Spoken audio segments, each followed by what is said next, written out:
Lot of titles were going through my head. The jokes make themselves so easily. BB8 Drizzy, BLT Drizzy, BMT Drizzy, PBR Drizzy. There's got to be a CIA Drizzy. I don't know. There's lots of options. LGB Drizzy. I don't know if that's, well, I don't know. You ever go live on Twitch and it says you've been live for negative 123 seconds with one viewer?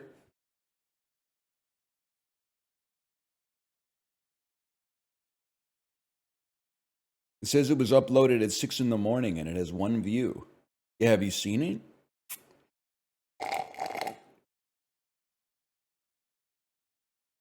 Have you seen it?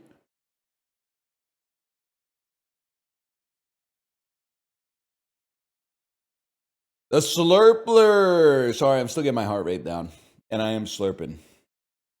It's, you know what? You missing one ingredient, you can make a smoothie, and you can run on that kind of like 1984 Winston ass, like I've been using half as much coffee for 6 months type ration for a long time.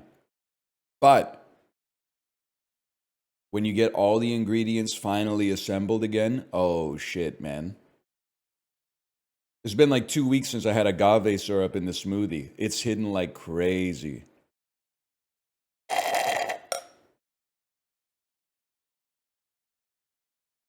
Gala apples, a banana, strawberry skyr forever, unsweetened vanilla almond milk, frozen bite-sized fruit blend, agave syrup, powdered peanut butter, and vanilla protein powder, and diesel jeans.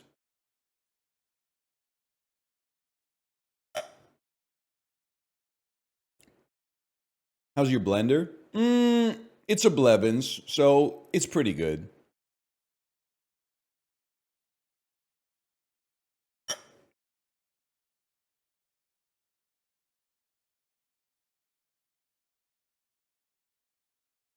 I'm on that Breville shit. Yes, sir. I got a Breville juicer. I honestly, I never let him get comfortable. Toaster, Hamilton Beach. Blender, Ninja.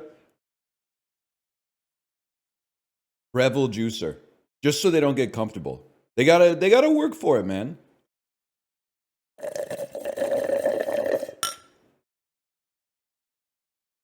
It's almost done, I swear.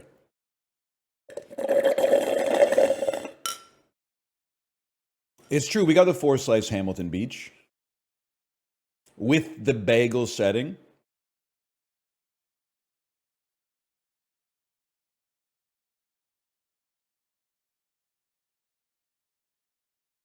Do you have to do it into the mic?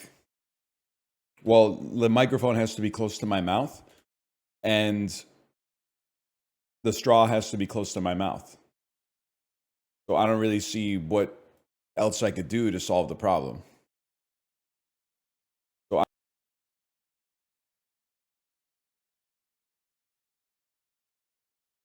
air fryer.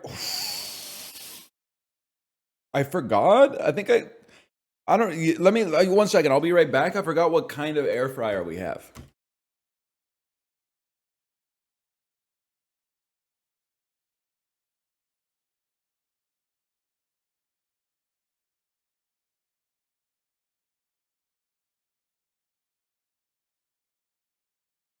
I'm back, y'all. It's an instant, like the Instant Pot,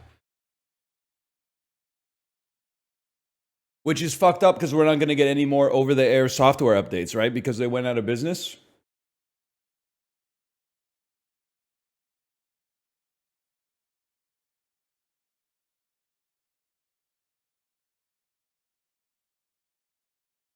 Me when I can actually use my air fryer instead of having it take an 8-minute update to fucking get worse over time. Whatever. Fucking. Hey, Anel, what should I do about the rooster that decides it lives behind my house and wakes me up every morning at dawn?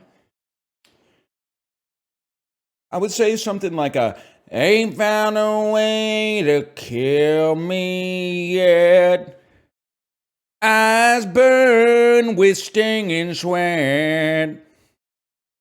Seems every path leads me to nowhere. Ooh, you know that one? You know the fucking wife and kids and household. No? Army green is no safe bet.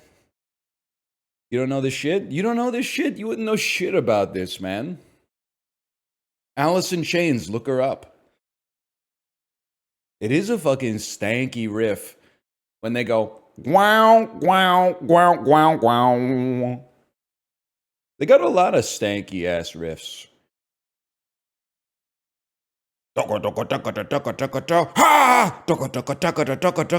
Yeah, for sure, man.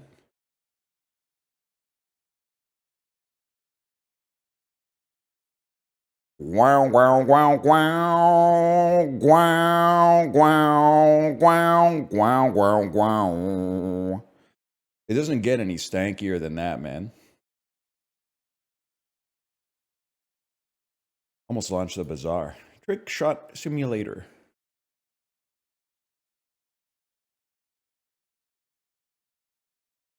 Good morning. Good morning to you as well.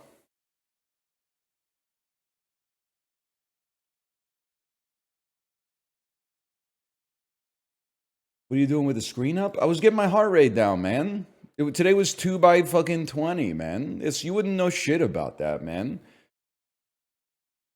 You know what's fucked up? Cyclists, 2 by 20 is the fucking easy day now. Well, the zone 2 days are easier, but it's the easiest interval day. Just pissing me off.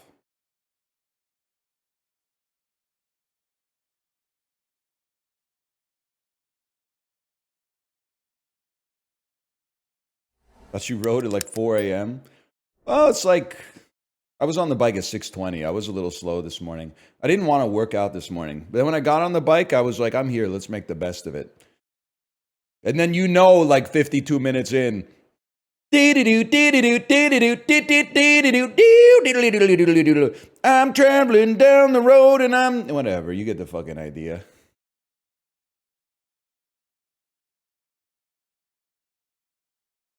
We out here. Let's do it, man. It's been like a week.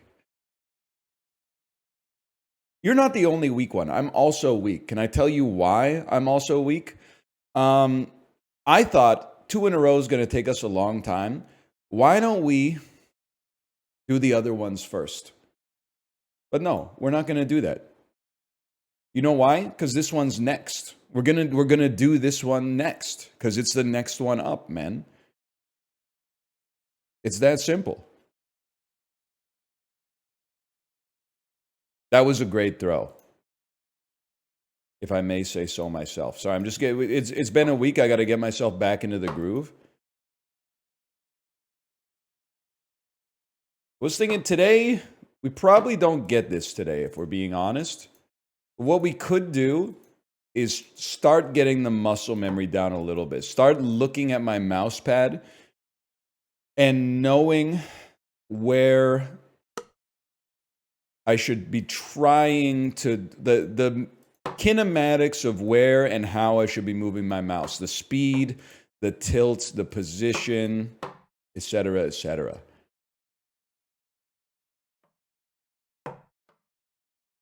When will we get mouse cam? I don't know. I guess when they reboot like Stuart Little or whatever. I don't know. I don't know shit about that, man. Mouse cam? Mouse pay. I've been using mouse pay a lot.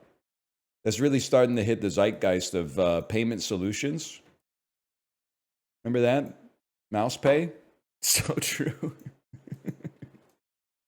Ooh, what if I could throw, man? Listen to 9 Inch Nails now and then. I wanna pet you like an animal. I wanna feel you on the outside. Whatever. He doesn't say that. He does in the Kids Bop version.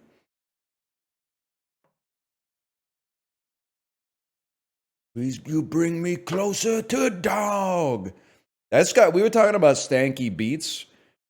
That has a stanky beat too. I guess it's like just probably the most well-known quote-unquote industrial song of all time.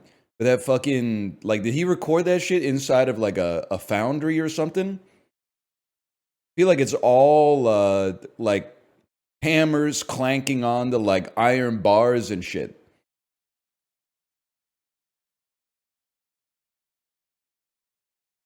I wouldn't say it's glorpy. Glorpy to me is more like Kid A, you know? Glorp music to me is like the first 30 seconds of everything in its right place. Ta-da, ta-da,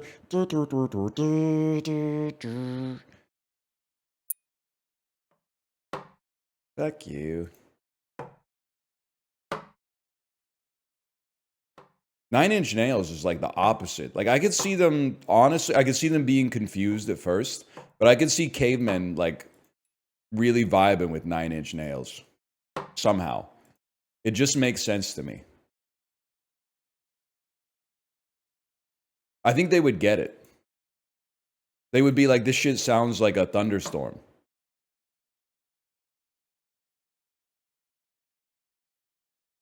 No, I don't think, well, I don't know. Maybe they'd be fucking with Aphex Twin. Me explaining the grok that if you just wait 11 minutes for when you hear a baby coo, the song really starts to fucking pop off then. After 9.5 minutes of just fingernails scratching on like the outside of a vinyl record. Ooh, that was a pretty good one, man. Grok 3? I'm still on Grok 2. I'm going to be here all day. That's fine. I don't know if you guys have been watching Pop Culture Jeopardy. Can I tell you something funny today? They have these questions, I guess they're answers, called triple plays, where there's 3 answers, and for every one you get right, you get more points. The episode that I watched on the bike today, they were like, it's the real, well, not real life, but it's the civilian names of the 3 main characters in the film The Marvels. There's 9 motherfuckers on the podium in Celebrity Jeopardy, or Pop Culture Jeopardy. Nobody knew any of them. And then I laughed and I thought about it for a second and went, wait, I don't fucking know any of them, man. I know that it's Captain Marvel and I couldn't remember Captain Marvel's real name. When they told me it was Carol Danvers, I was like, yeah, I got it. Oh, that one might have been going in, man. Yeah, you got it. It's Carol Danvers, Monica Rambeau, and Kamala Khan. You would have won that triple play.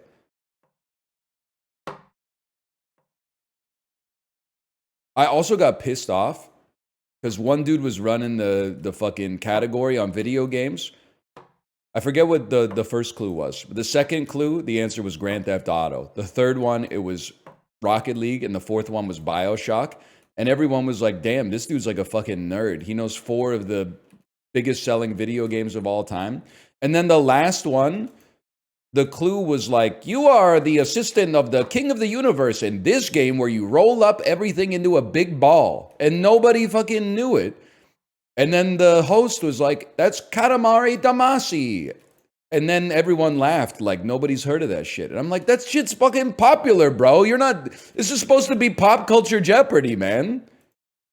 The dude who ran the fucking table in video games doesn't know Katamari Damacy? Pissing me off a little bit is what I'm trying to say. We do live in different worlds. Meanwhile, everyone's like, burp, burp, burp. That's Nene Leaks. And I'm like, who the fuck is Nene Leaks, man? From the reaction gifs?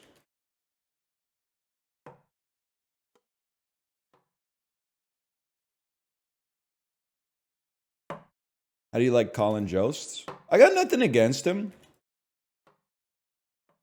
I like that he seems to enjoy whiffing the jokes. He likes when the jokes whiff and then he laughs.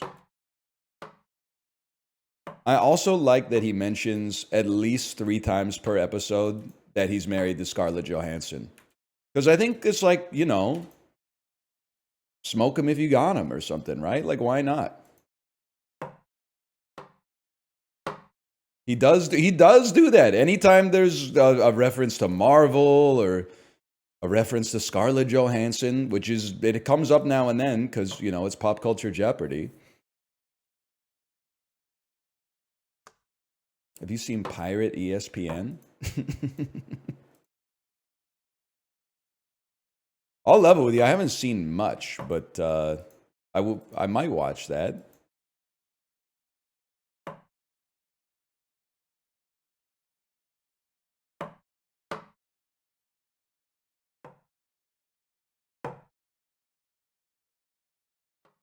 Whatever.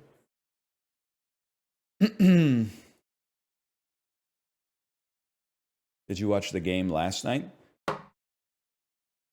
Dudes rock. Which game? You talking Lakers versus Mavericks? That was probably the biggest game last night, right? I don't need to see it to know Luka put up 30 and 11, right?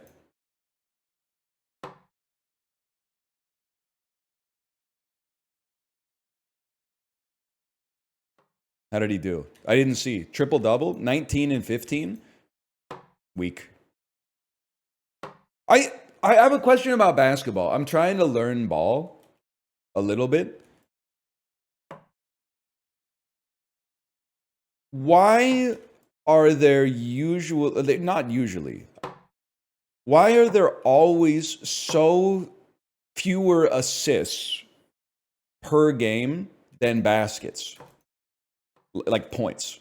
I guess because you get, now that I'm thinking about it, you get 2 points per basket. So that's probably like the first part. But like in the NHL, unassisted goals happen, but they're pretty rare. Like they probably average, if the average game has like 6 goals, usually like probably 0.5 of them are unassisted.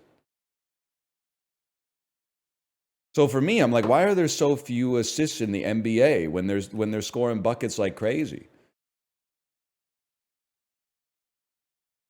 Free throws, okay, free throws and fast breaks. Wait till you learn about three-pointers. Do you not get an assist if you're the last person to pass it to the dude who shoots the three-pointer?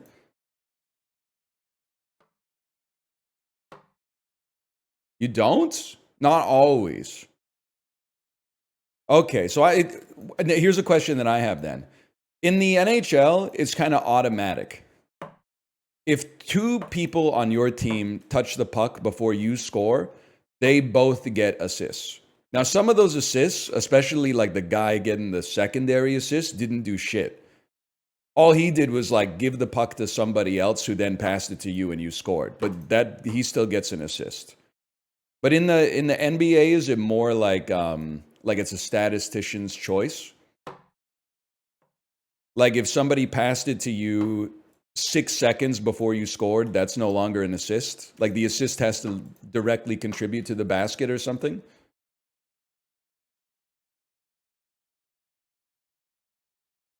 Correct. Man, I didn't know shit about basketball. I got another question. Why don't they call traveling anymore? I guess because like then the whole game would just be whistles.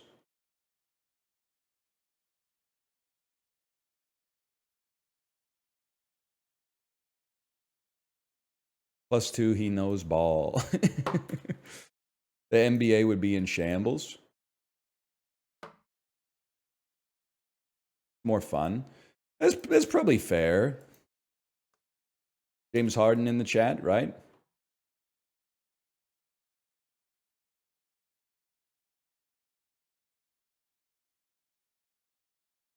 John Bryan on the keys right now. What happened to the Costco guys? I have it from reliable sources that they're now working at Doge.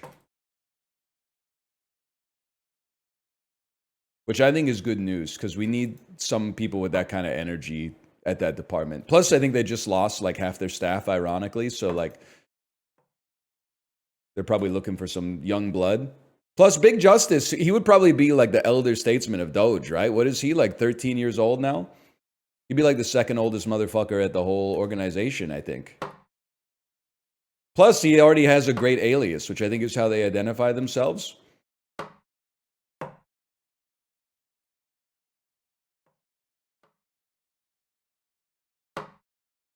I'm not even messing with you. I mean, this is obvious.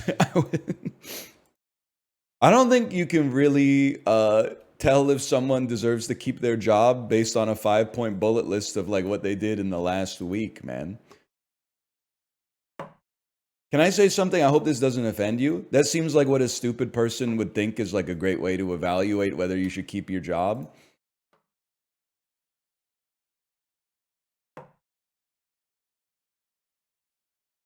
Because like there's weeks where like I don't fucking do shit, man. This week I've been busy. I would love to send that email this week. I've been doing some meetings, a lot of accounting, you know, I've been doing a lot of stuff that sucks ass. So I would love to write an email and be like, give me good boy points for this. But there's like months where I don't do anything, man.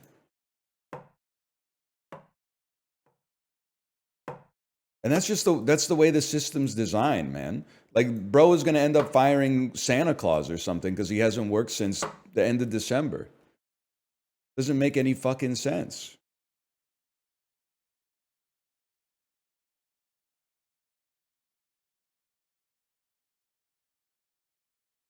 Santa's freelance anyway. I guess he owns his own business, so he can't get fired or whatever.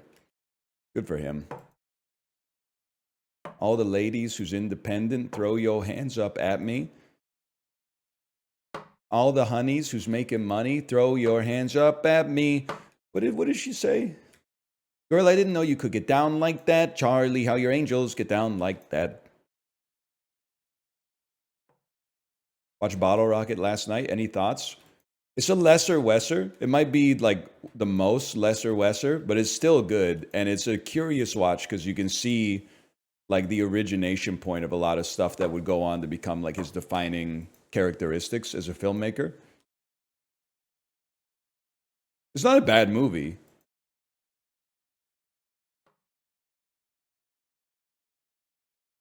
Joke stolen from Letterboxd? No, not at all. I don't know where I heard Lesser Wesser for the first time. Probably on Twitter, where I steal most of my stuff. Prior to mid-January 2025. I would say I'm a Schwartzman merchant. I think that's fair. Like, I like Rushmore more than the Royal Tenenbaums. Justin was trying to get on my ass, dude, for giving the Royal Tenenbaums a 4. I think it's a good movie. It's a great movie. I find that it sags a little bit under the weight of its ambition.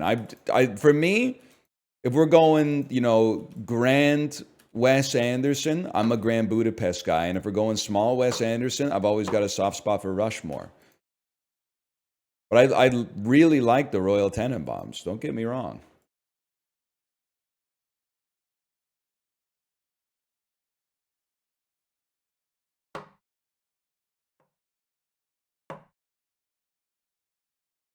Life Aquatic is the best. I know that's wrong. No, sir. Nerp. You got hidden talent. Let's keep it hidden. It's a fine movie. But let me say the most positive. Well, okay, I don't dislike it. And I dislike the Darjeeling Limited. I saw the Darjeeling Limited in theaters and I was like, damn, Buddy is legit washed. I was wrong. He came back with like 7 bangers in a row, like right after that. But for a couple years, I was like, this guy's washed. How can you dislike it? I think my main reason is because I don't think it's like very good.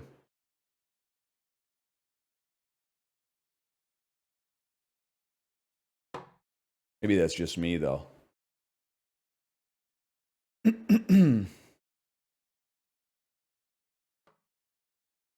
Your taste is washed? No, I just had the misfortune of like being an adult when it came out, I guess. Or maybe I've like never taken a long train trip in rural India, so I don't really like it doesn't speak to me as much as it could if I had like lived that experience, I guess. But Wes Anderson is the Michael Bay of artsy fartsy movies.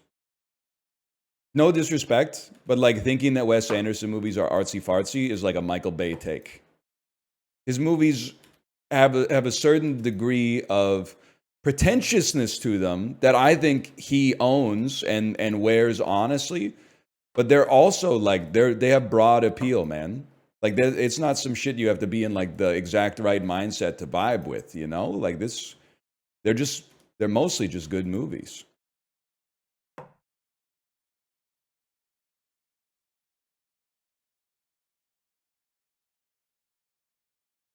There are times though. Everyone remarks upon the way that characters speak in Yorgos Lanthimos films. Very few people ever seem to get annoyed with the way that characters speak in Wes Anderson movies, which is like they all speak like when you're in 10th grade English class and you have to read dialogue that was written instead of like mimic it via conversation. It's very literary, I guess is the word I'm looking for. I mean that as a positive. I'm just surprised. I get annoyed by it. Only thing I get annoyed by sometimes is that fuck ass harpsichord, man. Bro's been using the same harpsichord since like 1996. Can we, I guess.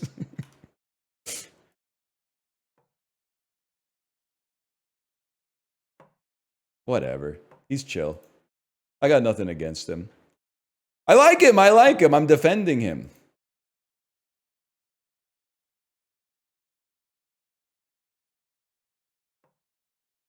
I do dislike Jojo Rabbit, though. I'm sorry to say.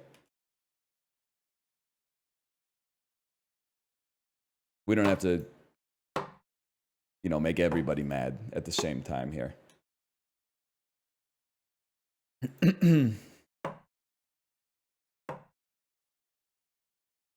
What about Wilder People? I like it more.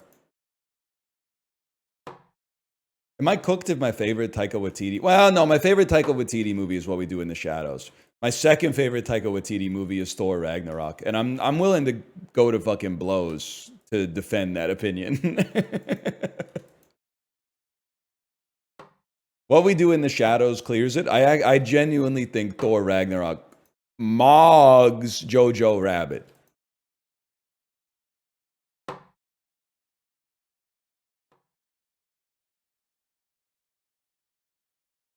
You hate Reddit pilled movies? Make up your mind. Am I a Redditor or am I an anti-Redditor? The truth is I'm just a guy. Some of my opinions border on Reddit. Some of my opinions are anti-Reddit. It's how it goes, man.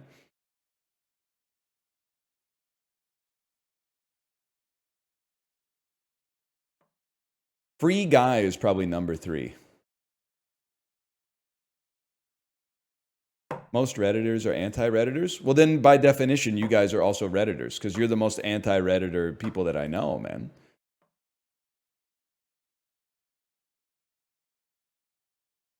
Caught.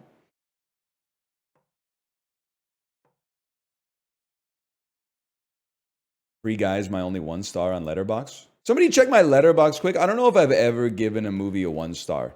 I've seen 1 star movies, but I don't think I've ever reviewed a 1 star movie on Letterboxd. Because I only got Letterboxd like 2.5 years ago or something like that.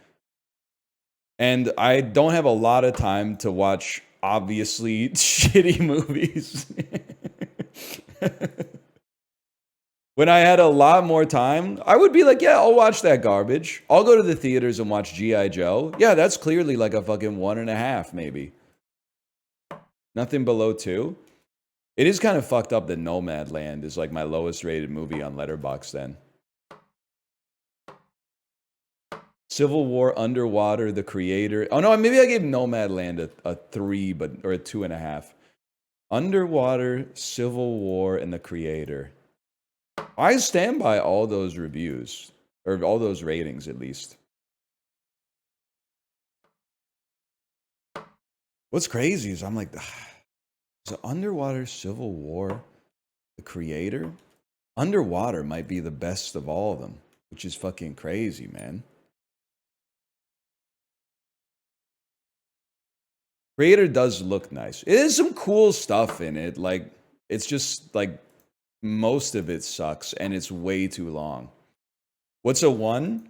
When I think of like the worst movies I've ever seen, the Mark Wahlberg Max Payne is really close to the top of the list. And there's a lot of schlock in the same vein. Like Gamer with Gerard Butler is in there, and like Death Race with Jason Statham is in there.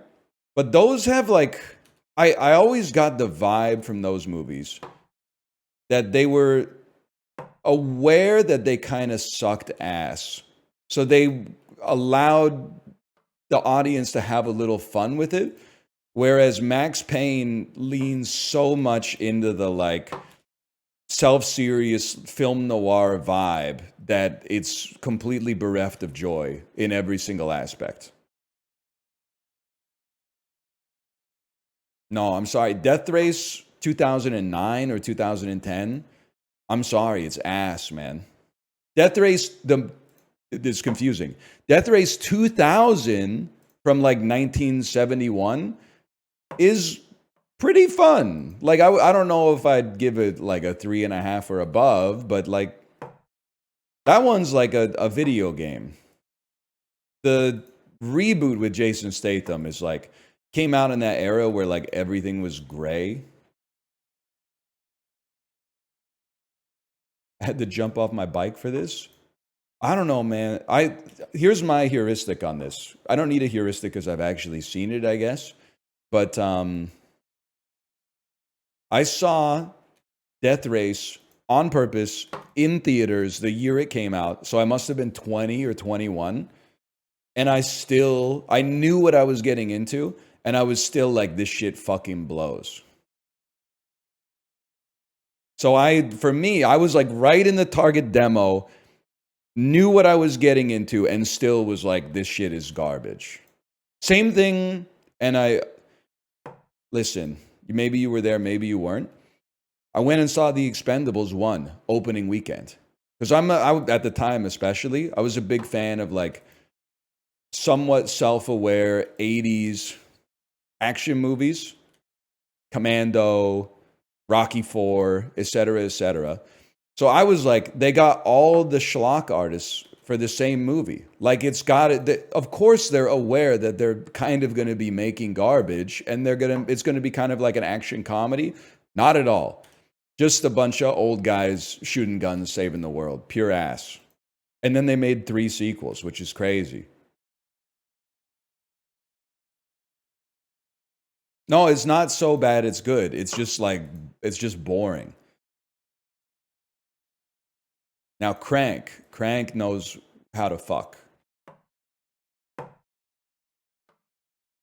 Expendables is just thrusting. They're just going through the damn motions. Crank or Crank 2? I'm a Crank 2 guy, honestly. I like them both, but well, Crank 1 had to do all the heavy lifting, so it's not really fair because they had to like establish the rules of the world that don't make any sense at all. Like, hey, I've injected you with the poison that if your heart rate ever drops below like 120, you instantly die. Crank 2 just got to, like, when they were like, hey, I've given you an electrical heart, and if you don't get shocked every 15 minutes, your heart's going to stop. They didn't have to go through the explanation of it because you're just like, I get it, it's Crank.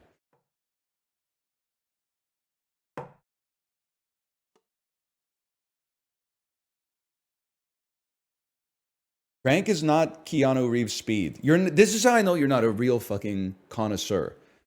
Speed is a fun movie, but it's played serious. Crank is a fun movie, but it's played absurdly. Speed, in my opinion, is probably a better movie than Crank, but is not self-aware. It's played straight.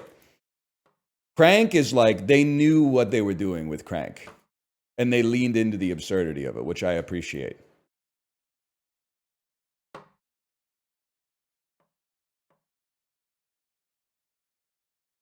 Prank community note is good. Is that the one that's like, is this the most unnecessary sex scene in movie history? And then the community note is, actually, this is the most necessary one because if he didn't have sex at the horse racing track, he would have died. Hi, Tomo. You see The Happening? Yes, sir. Happening. I've probably seen The Happening like 5 or 6 times. You need to review The Happening twice. You don't need to see it twice to review it. Whoa! Okay, that's amazing though.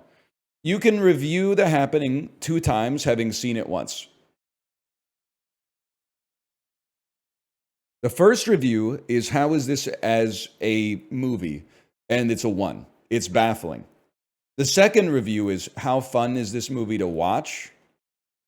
And it's like it might actually be a 5. Hi, Tomo.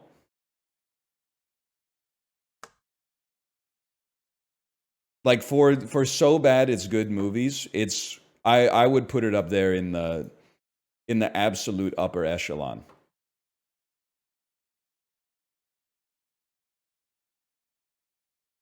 What's up, bud?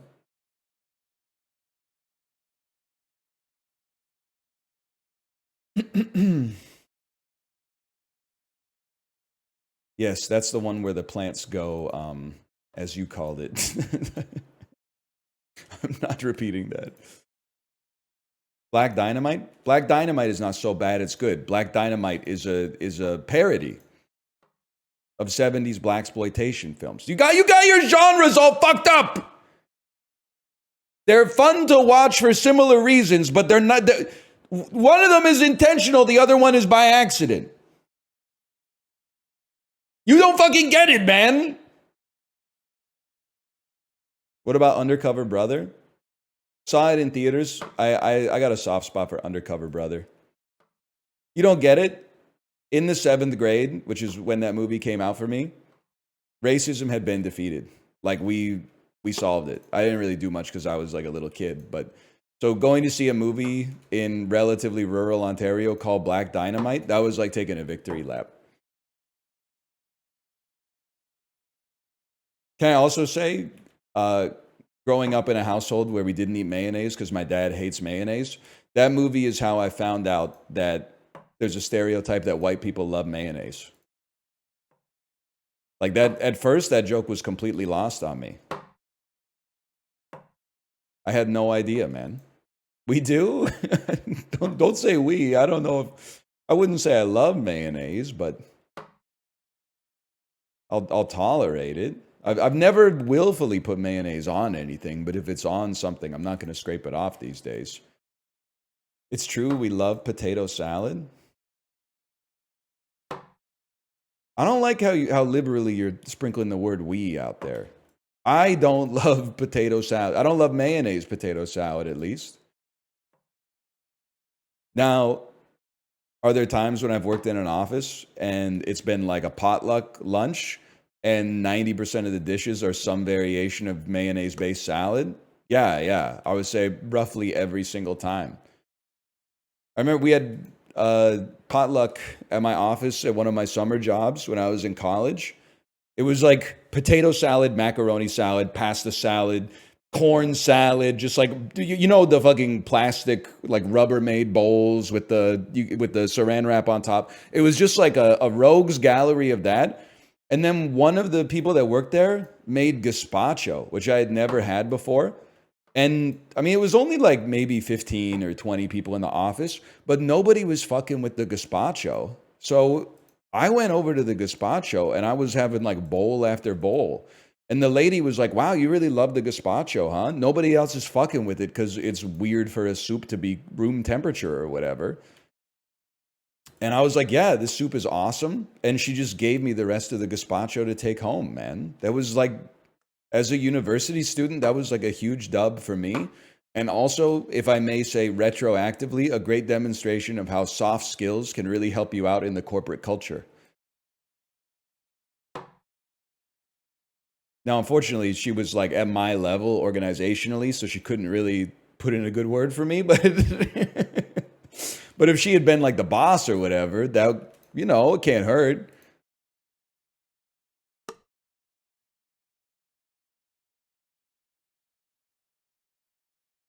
+2, I just watched The Apartment. Huge movie. Oh, hell, what's his name again? Oh, I can't remember his name. Oh, hell no, Dr. Dreyfus. You can't do that shit. Dr. Dreyfus, you're tweaking. I know it's Jack Lemmon, but what's his character's name?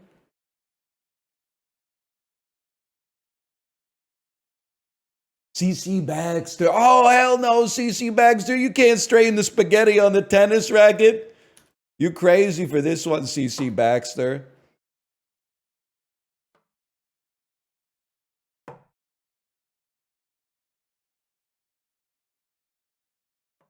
Anyway. You ever see it? It's pretty good. Where did all the Jello salads go? Hey, I got a question. If you're Gen Z, so let's say born 1996 or later, did your grandparents' house have one of those fuck-ass Jello molds in the pantry? Because like every house that I went to from my birth in 1988 until like the year 2002, every single house had one of those fuck-ass Jello molds. 93 and mine did. Yes. I've had hella Jello salads. I'm Asian. I don't recall limiting the question to a single race. I don't know. Asian people might be fucking with Jello. I honestly have no idea. Are you fucking with Jello? Not really. Not really. Come to think of it, I don't think I've ever heard Kate be like, I could really go for some Jello. Just doesn't come up. Don't.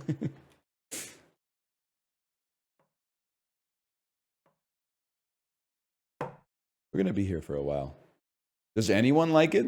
I liked it as a kid, and then like I've anchored my emotion to that. So like I sometimes, especially like on a cruise when they have Jello for dessert, I'm like, I really like Jello. And then I eat like one cube of it and I'm like, this isn't very good. But also, I have a take, and I'm not married to this take, but I believe in it with soft levels of conviction right now. Food just, in the last 15 years especially, food has started to taste a lot better, in my opinion. Like, part of it is that when I was like a kid, I didn't choose what I got to eat. Like, I just had to eat what my parents or my grandparents cooked. But I also think that like food is a lot better tasting now than it was in the 1990s. Like, I think part of the reason I was fucking with Jello when I was like 8 years old is because I'd like never had tiramisu. Like, I would have had to make a special trip to get tiramisu. Now you could just get tiramisu fucking anywhere. I don't even think macarons existed in North America until like 2014, and now they got them at like No Frills. Like, that shit is it moves fast these days, man. Now they are adding like more poison to the food, but that might also be one of the reasons that it tastes better. I don't know.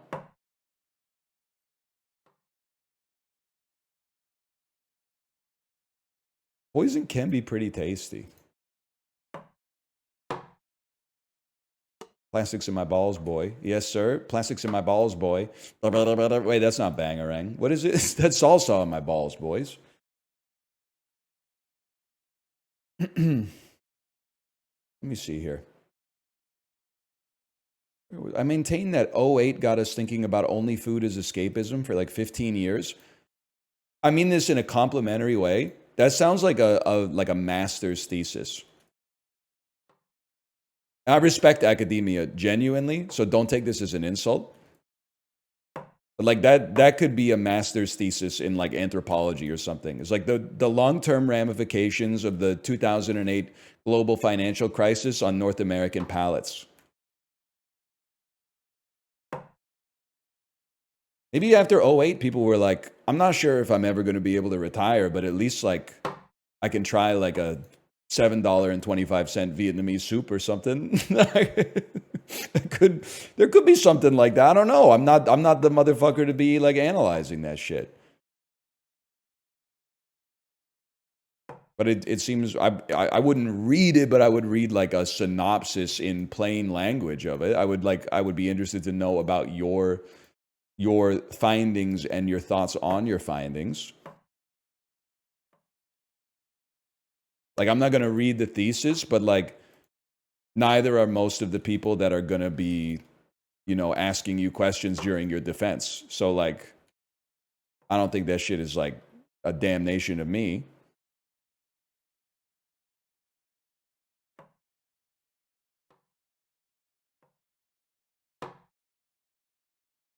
Did you know that they don't make the motherfuckers in the Academy watch all the movies that are nominated for the awards to vote? They can literally just vote based on like the movies that they saw. What the fuck is... No, I didn't see it on Twitter. I saw it on Reddit because the post was like, I think this is a little bit fucked up. And it was like 7 Academy members anonymously admitted that they haven't seen Dune 2 because they didn't like Dune 1. Well, I guess that's, now that I think about it, that's kind of fair. If you didn't like Dune 1, you're probably not going to be fucking with Dune 2. But they should fucking watch it because, like, isn't it their job? I guess their job is, like, making movies. Whatever. I don't care. I've decided I don't care. I decided it doesn't fucking matter.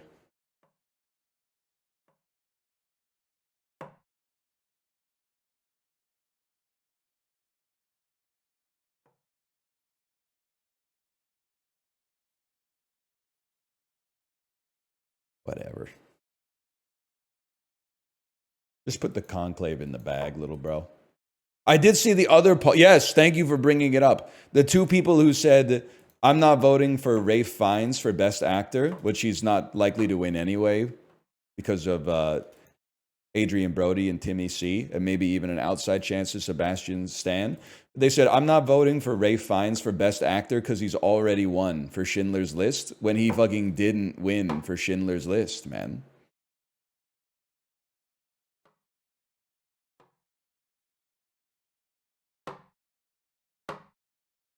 He's so good in Conclave, though. Well, listen, I don't disagree. He probably did better than I would have done, to put it politely. But it's more, that's a movie that's like ensemble. It's an ensemble-driven film. I can understand the weighting being more in the direction of somebody that, like, it seems like their performance carried the movie. I can understand that.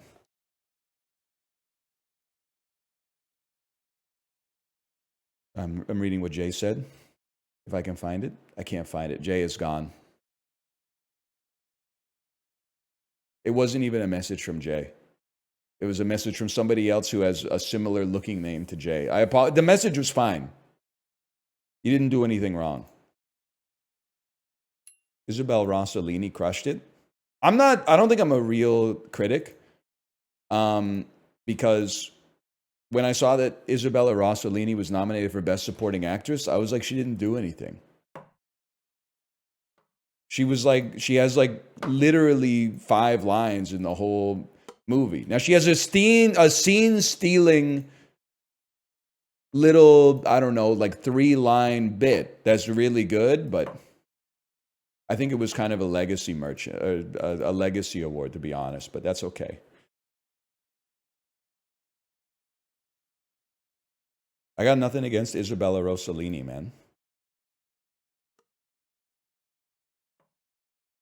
Like Kieran? Well, that's listen, I'm not an expert, but that's category fraud in the other direction, right? He's a co-lead, bro. Now, it's a great performance. Is it a supporting performance? Well, I don't know. He's got like 49% of the movie instead of 51% of the movie. I don't know if I would call it... That's a co-lead situation to me, but...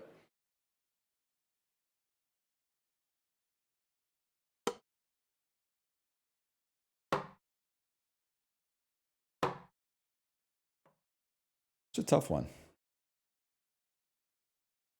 That's true. He is supporting his family with the paycheck. I never really thought about that.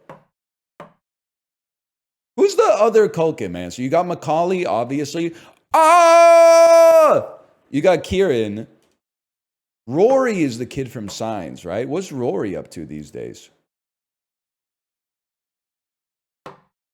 He's the kid from Signs who, like, you know what I'm talking about, right? You know the scene that I'm referencing here?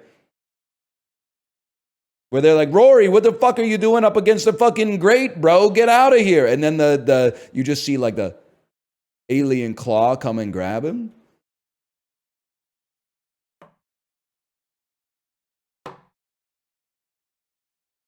That shit was spooky, man. They don't say that in the movie. We need a Gen Z Signs, man. Are you guys ready? So I watched Nora. I watched My Old Ass. And you can't see it yet because it's never going to happen to you, but I know that it will happen to you because I thought it was never going to happen to me. You know how, like, when you watch the Avengers Age of Ultron, you're like, this is like the crystallization of millennialism. Like, when you watch it, you're like, this is the millennial, even though Joss Whedon is Gen X, like, this is the most millennial dialogue that's ever existed in any movie. You are not ready for how you're going to feel about some of the dialogue in these movies in about 10 years. Now, it's current, it's contemporary, it's relevant to the times. But when you watch some of this shit, when you watch Booksmart in 2032, you're going to be like, maybe Gen Alpha has a point with them roasting us all the time. I know it doesn't sound like that's ever going to happen because Gen Alpha is literally like shitting in their diapers right now, but it'll happen, man. And I like Booksmart.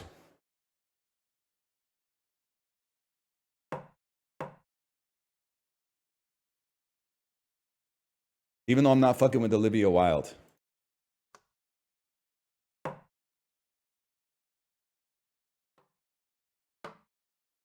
Also, Booksmart gets glazed because they used You Oughta Know.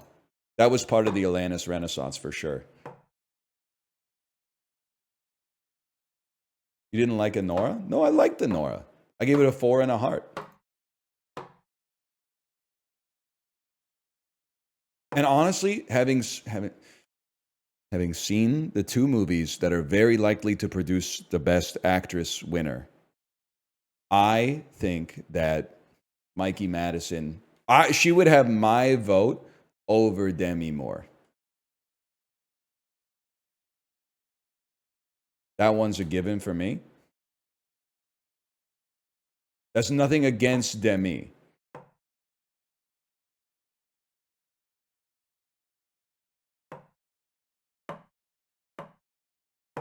But I was going to say she's too old. I'm sorry, she's too old.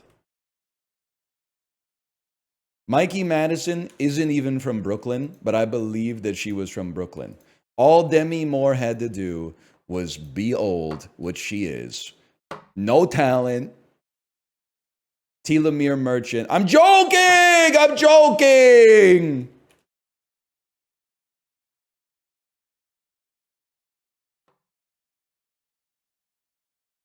Her accent kind of came in and out. Bro, she's code switching to try to seem more respectable to the Russian oligarchs, okay? You don't know, you didn't read the subtext, bro. You didn't read the fucking subtext, man.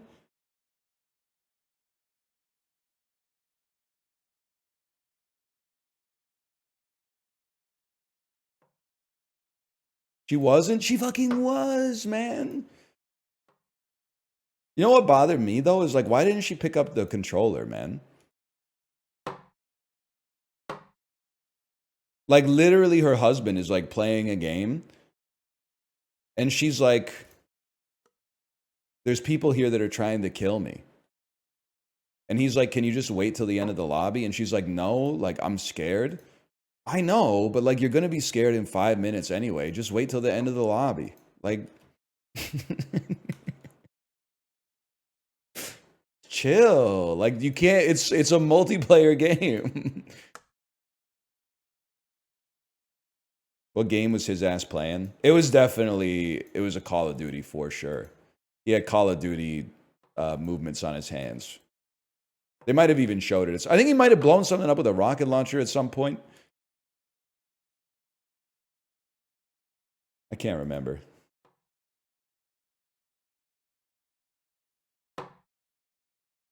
He was playing Headliners. Yeah, he was making out with his boys in Headliners. It would have been fucking sick if he was playing Slay the Spire. But then it would have broken immersion, because she would have been like, just pause it. It's turn-based. Babe, you have Snecko Eye. You don't need to calculate your energy costs. Just take the Meteor Strike. Just put Meteor Strike in the bag.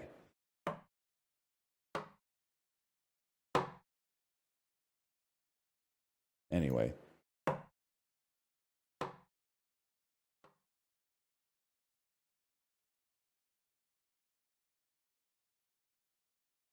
Whatever.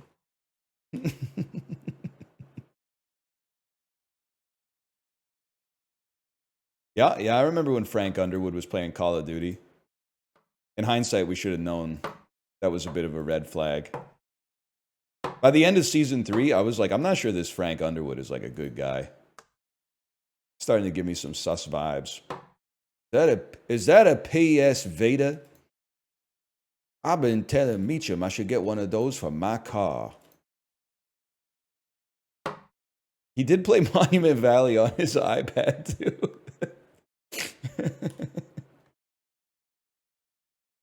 That is true.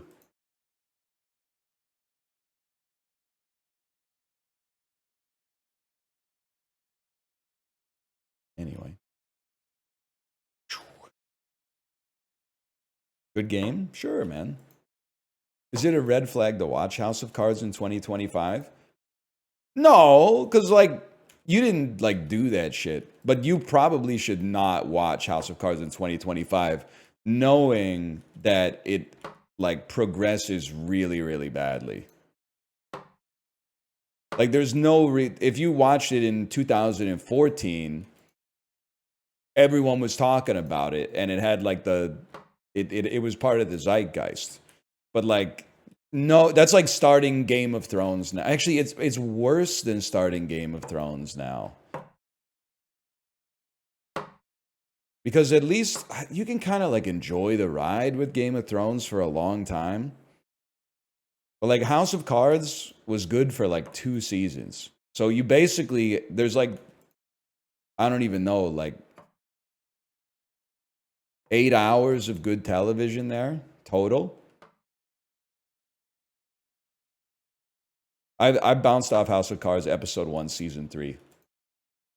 When fucking the dude who is an alcoholic but is sober starts drinking again, but he loads up the syringe with, like, fucking, like, a measured amount of alcohol to try to keep it under control, and then, like, shoots it into his mouth. I was like, that shit does not... I'm pretty sure that's not what a relapse looks like. I'm pretty sure the dude would be like 12 beers deep in 2 hours.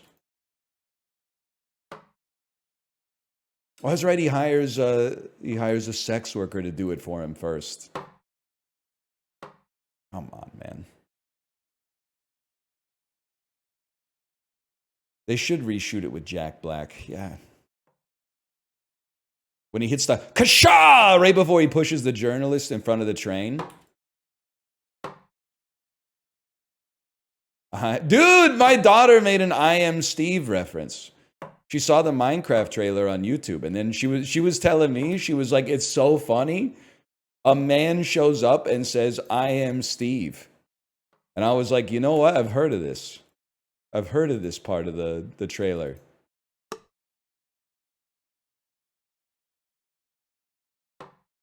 Disney brainwashed her? Buddy, I'm pretty sure this shit is universal. It's totally different.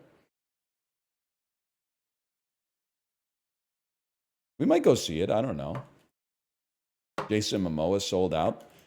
You know, last week when somebody asked which actor is, like, falling from grace, and I said Pedro Pascal, but people weren't ready for that take quite yet. Jason Momoa is probably a better answer. Like, dude was... in season 1 Game of Thrones, and then like what's I'm not trying to disrespect him really, but like what's his next most important role? Don't say Duncan, Idaho. Okay, because listen, Dune is also like it's a sprawling science fiction epic, but Duncan, Idaho is in the first movie for like 7 seconds. All he does is dap up the Lisan Al Gaib and go like fucking I'll never die. In a way, he's right, I suppose, but and then Aquaman, right? Aquaman's the other one, and then like everything else is like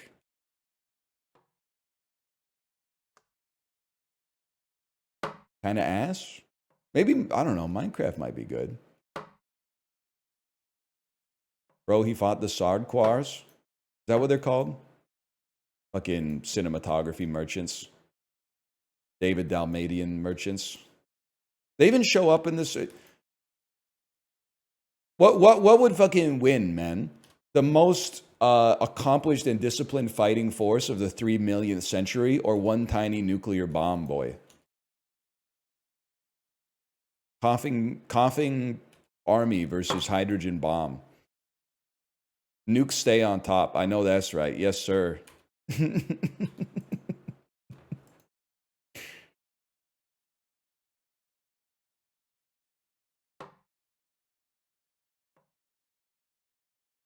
Come on, man. It is crazy that nukes are so OP, they're still banned in the future. Yeah. And they're like, hey, Paul, if only we had your father's nukes, then we could really do some damage. Then bro shows up and he's like, oh yeah, he just left them like behind that rock over there. What? That's not good OPSEC, man. You left the nukes behind a fucking rock? What are you talking about, man? He's like, oh yeah, they're in that hill over there. Hidden in plain sight. Good movie, though.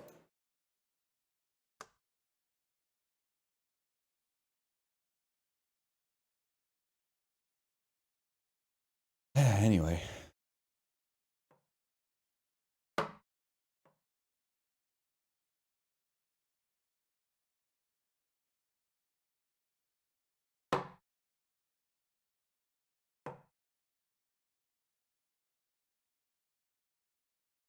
TwitchCon Europe, I think I'll just stay home instead.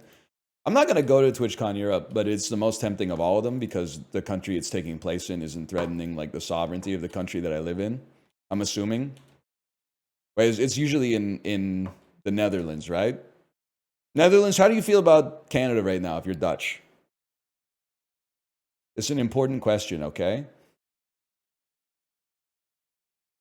We love Canada. Sympathetic, pretty good. Can't complain. We're chilling. All right, sick, man. We take those.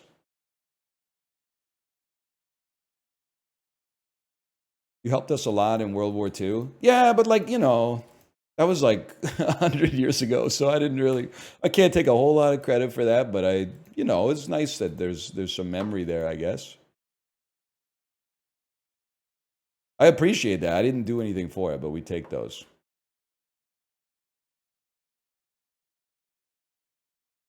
We, on the other hand, are not fucking with the Dutch.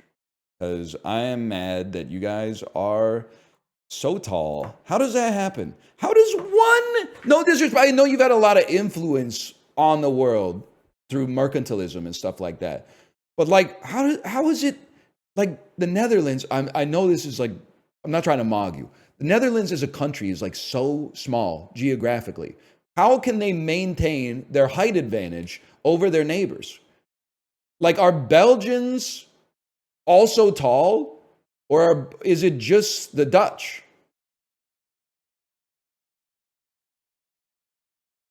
Yes, Belgians are also tall. Okay, how about like people from Luxembourg?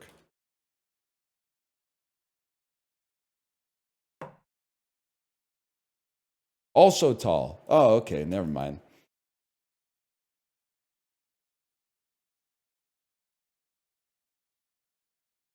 This might be a fucked up question, but is it because most of the country is like below sea level?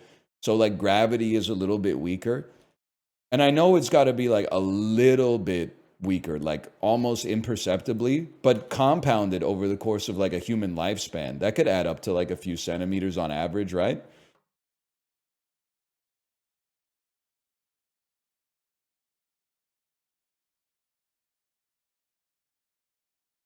What do you mean by that? I mean that, like, if I was on top of a fucking mountain, the tip of my head would be experiencing more gravitational pull towards the core of the earth than somebody who was below sea level. That's wrong? Yeah, that's a good point. It's literally exactly the opposite, isn't it? Yeah, that's a good point. I can't really, that's sort of indefensible. Because in my head, I was like, it must be stronger because you've got further to go. Yeah, it doesn't really make a whole lot of sense. That's a good point. But that's true. Yeah. Wait. Hey, but below sea level, the oxygen is like a little bit richer, right? So like, no wonder you guys are so tall.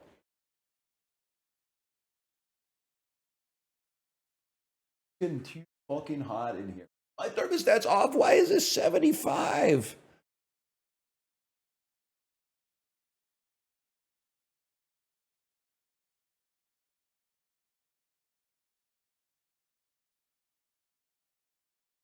That's crazy, man.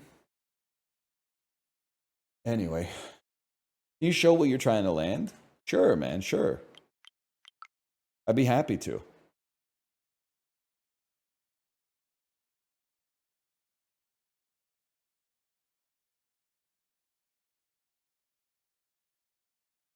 Okay.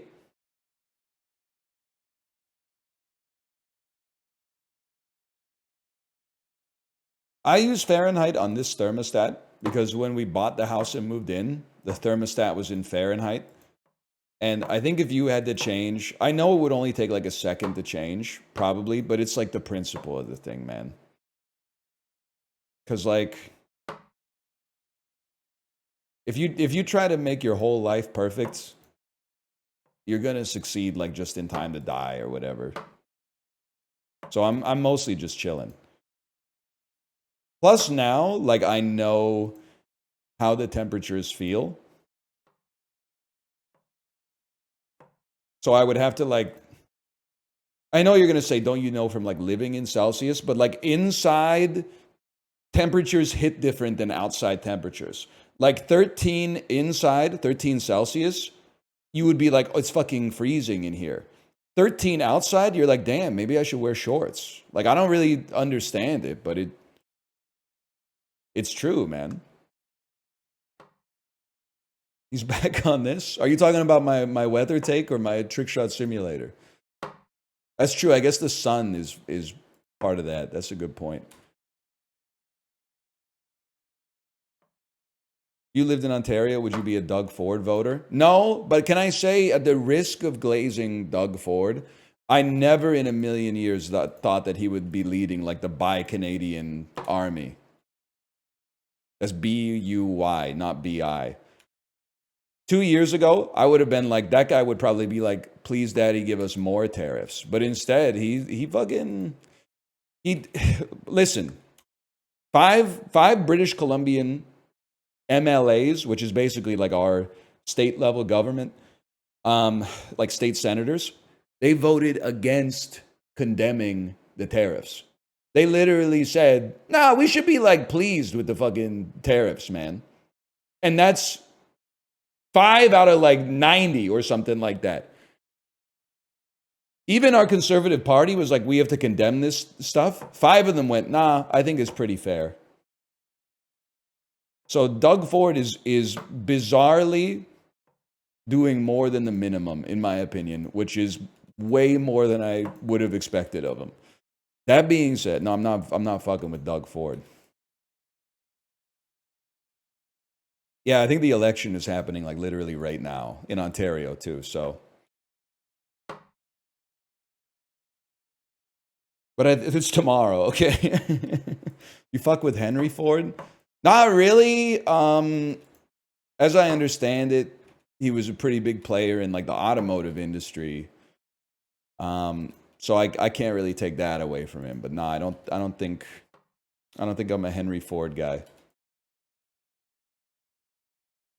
What is it about making automobiles that? Well, you know what we. God, Chad, you're cool. Never be the CEO of an automotive manufacturer. Never become the CEO of a car company, okay? You guys are cool, man.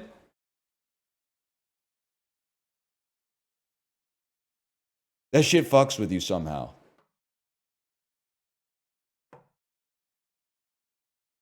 I don't know. Maybe some of those dudes at like Honda are okay or Toyota. It's like every time the Toyota stock drops like 20%, the CEO is like, I'm going to cut my salary to like 20 yen a year or something. I'm like, bro, young pup, it's literally macro. It's not your fault. Don't sweat it. Just keep pumping out Corollas. You're chill, man.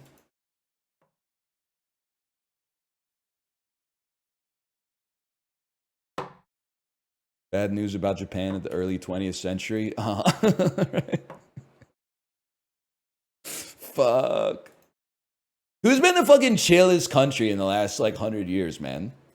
It's not my country because I'm pretty sure they established like the Geneva Protocols because of us. Sweden? Nah, no disrespect, but y'all like let the Axis use the land to like get troops to Russia for Operation Barbosa, but then you said the Allies, we're not fucking with you infrastructurally. That was a long time ago. I'm not holding the grudge. I'm just saying somebody else is going to be there.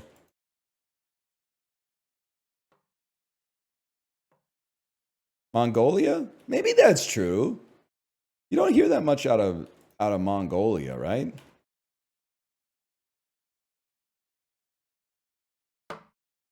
New Zealand? Maybe. I don't know.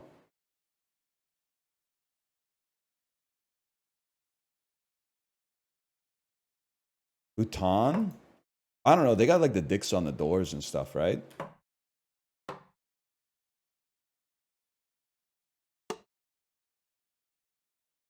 A lot of question marks and then a few people saying, hell yeah. Yeah.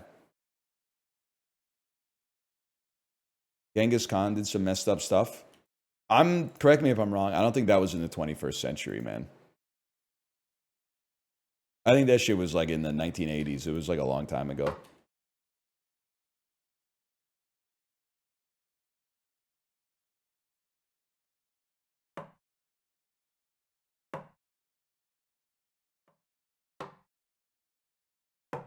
Anyway, that's all I got.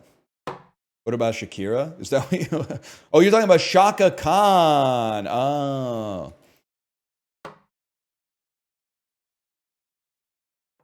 What about Shakira, man?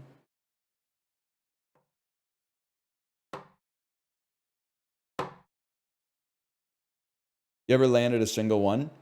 Yep. What have we been at this for about an hour? I landed one in the clothespin maybe 25 minutes ago.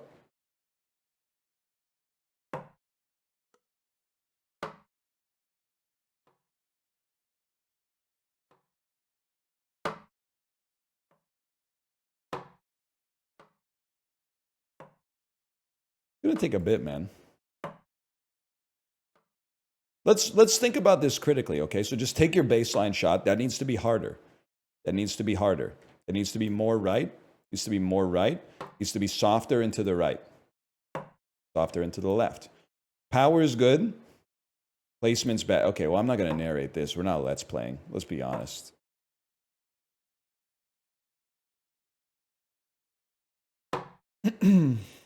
Sometimes you just know as soon as you release it, it's not making it in.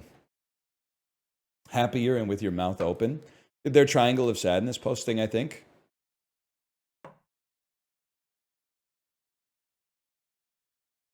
Or yeah, it could be a JOI reference, I guess.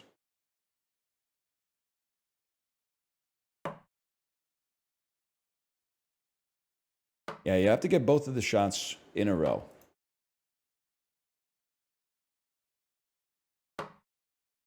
With a spoon.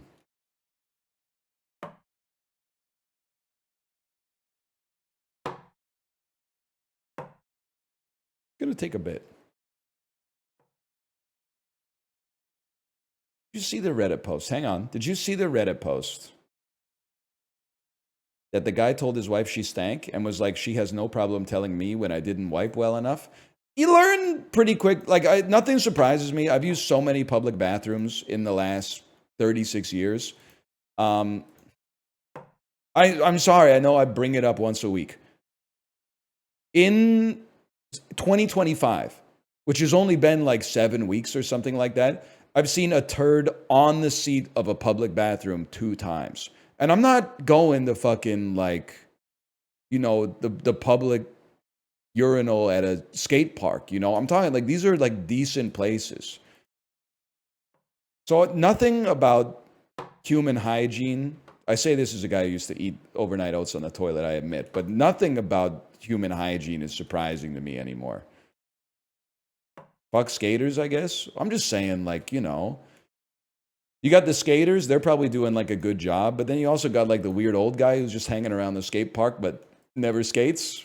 That guy might not be that guy might not be putting respect on the toilet when he goes to the bathroom. That's you? That's not me. I don't go to the skate park. They're going to know like I don't belong.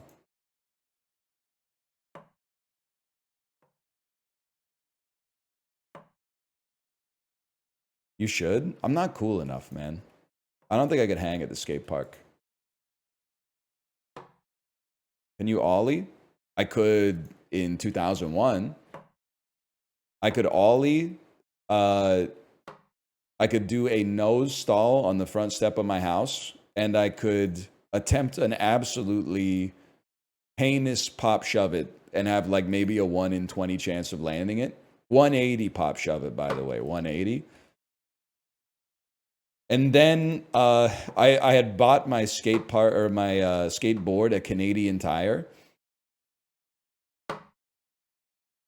and I ollied once, and the trucks just fell off, and I went, I guess that's the end of my skateboarding career.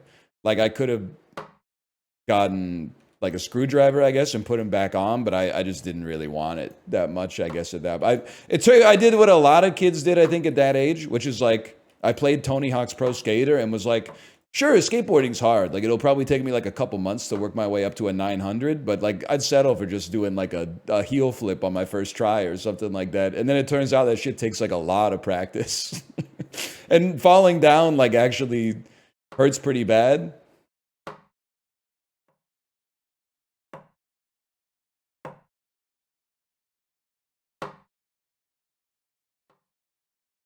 How do you feel about Rodney Mullen?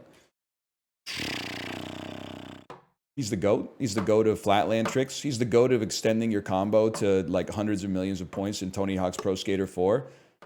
Because when you lose speed on the half pipe, you just go straight into revert manual and then start pressing square, square, square, square, square, triangle, square, square, square, circle, circle, triangle, circle, circle, circle, square. And then your guy starts to go, oh, oh, oh. So then you ollie, throw in a quick little flip trick, like a kick flip, and then go to the nose manual instead of the regular manual to reset the pity timer, and then you square, square, square, square, square, triangle, square, square, square, circle, circle, circle, circle, triangle, triangle, circle.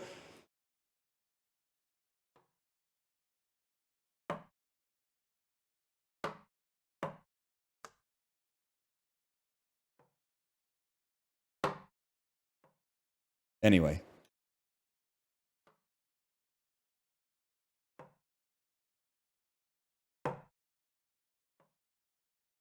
Burnquist is better. Not loop-the-loop merchant or whatever. Which president do you think would be the most game on Jackass? Ah, fuck, it's George W. Fuck! Fuck! Yeah, well... No, it's definitely George W. Bush. I don't think it's... I was thinking it might be Clinton for like some of the like the gross challenges, but no, I think it's still George W. Bush. I could picture George W. Bush like getting in like a yogurt eating contest or something and then throwing it all up on the floor. 100%. That's fucked.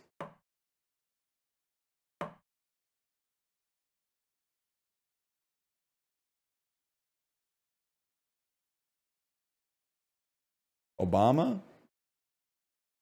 Obama showing up on Jackass is like when Spike Jonze shows up. And you're like, what the fuck are you doing here, man? You directed Adaptation.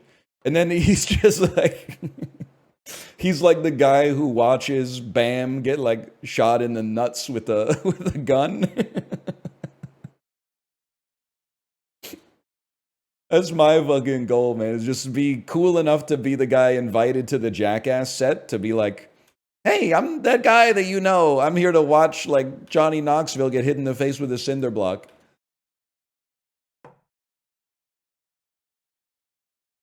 That's a sick job.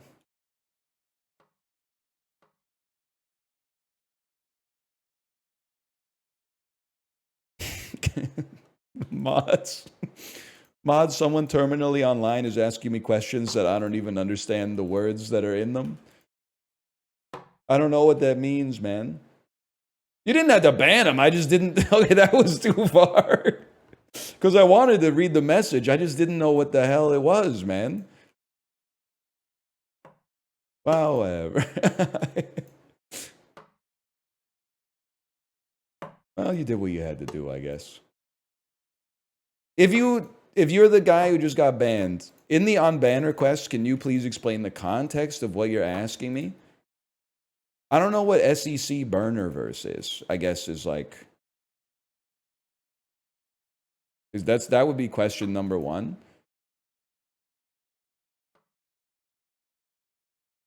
That's a college sports Twitter account?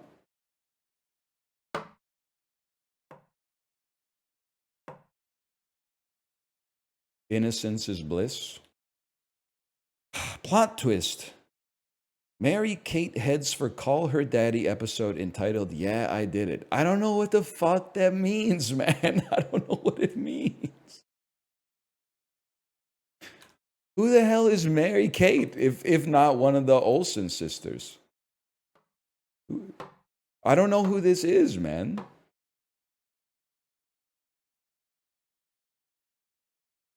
She slept with her boyfriend's dad? Sorry, I screwed up my DPI. 1 second. Yeah, but who is she, man? She slept with her boyfriend? No, but who is... Like, why would I care at all, I guess is what I'm trying to say. I don't know who this person is.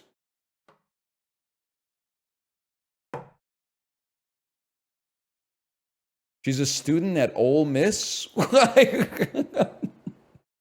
but like, what has she done apart from this, which is remarkable, which would make this relevant news? That's what I'm trying to say. Nothing? Well, I don't... I feel this kind of like fucked up stuff happens all the time to people that we don't know. I guess I just don't get it. Maybe it was a good ban, yeah. She's a civilian? I don't know. It's like, it's her business, I guess. I'm not saying I support it. I'm just saying, like, I guess I don't care. It sounds like 2 out of the 3 people who I didn't know existed are kind of like scumbags. We're like, what do you want me to say? It's like you're running a poll, like, is water wet? I think I'll find myself in the plurality on that one. I just don't get it, man.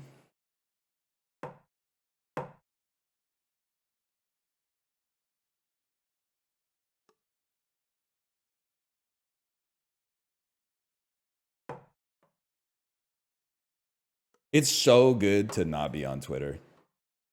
I would have known about that shit like a month and a half ago. I guess it might be like before it happened or whatever, but... Because now, like, every day, Reddit serves me something different, man. This morning, it was serving me a lot of natty or juiced posts. Spoilers. It's juiced every time. They're always juiced, man. Even when they're natty, they're juiced. Sometimes people are posting on there, they're like 19 years old. And they're like, do you think I'm natty or juiced? And I'm like, I think you're natty. Because where the fuck does someone born in 2006 get steroids? That shit doesn't seem possible to me. Like, I'm 36. I don't even know where I would get steroids. Balco. Isn't he in prison? Isn't that guy in prison?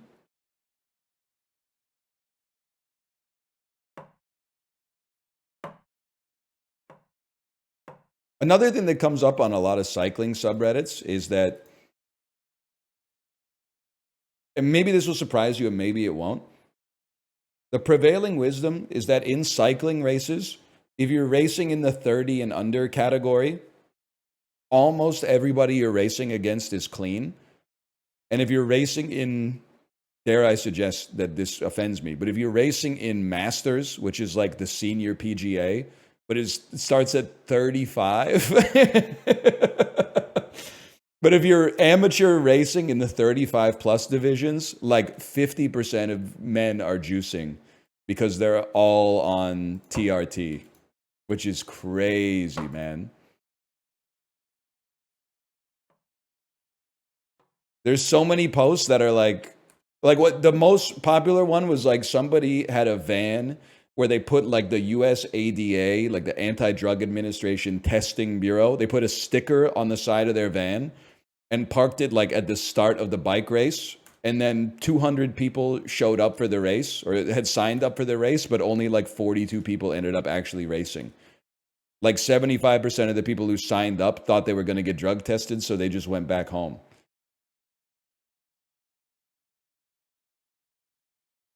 Which is like insane to me if you're like just like a realtor or something. I kind of don't understand.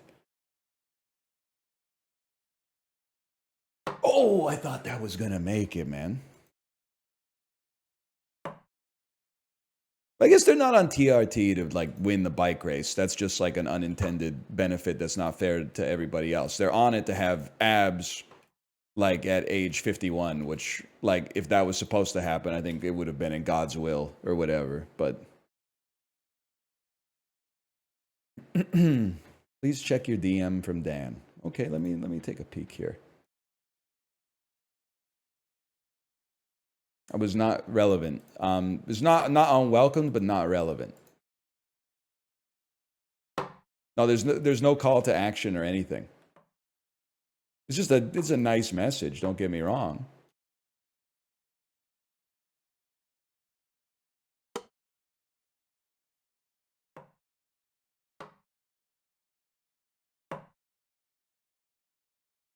He wasn't selling you steroids. No. No, he was not selling me steroids. Or giving me steroids. The Masters guys, don't blame them. They're self-conscious about not being young anymore. I blame them, man.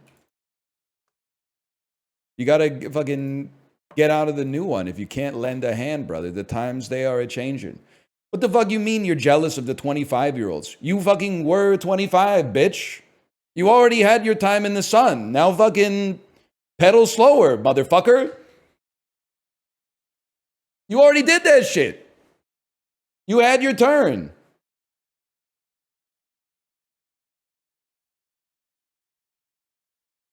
That's sad. It's a fucking circle of life, bro.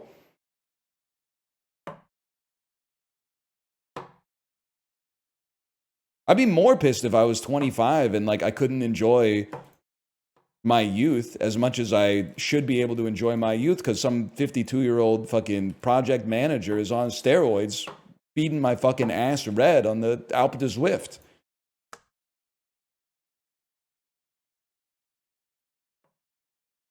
That shit would piss me off.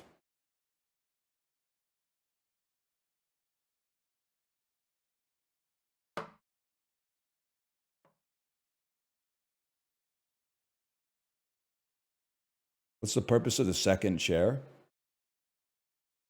What do you mean by that? Hey, Chow, what do you mean by that? Because well, I mean, you might need a new angle. The second chair is there to balance the other part of the... What is this railway toy called?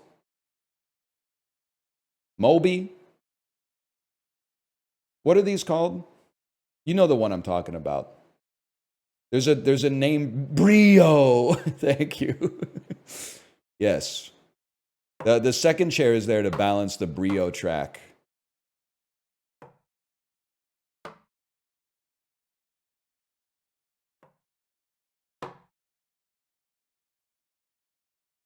You have to land it in the clip. Yeah, man, it's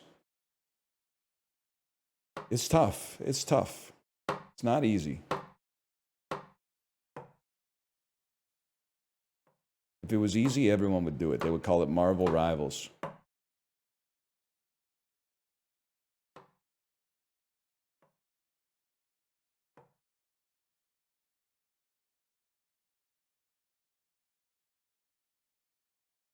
You ever get the bottle caps? Yes, sir. Easy. Sub 18. Sub 18 hours, that is.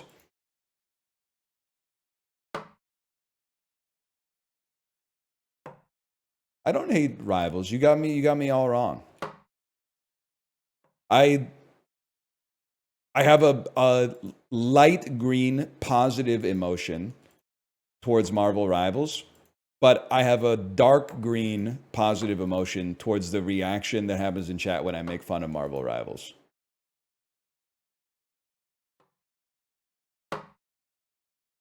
So dark green, in this case, beats light green.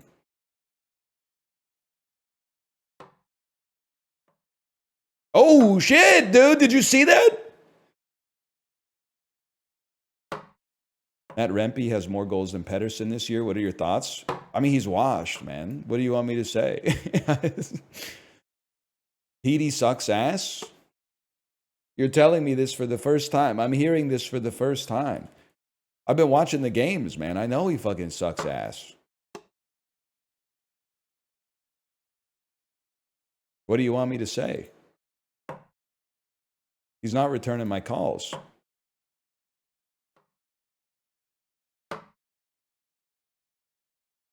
We lost Miller.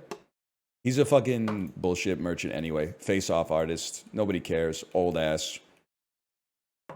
Probably blocked from the Team USA group chat. Nobody likes him.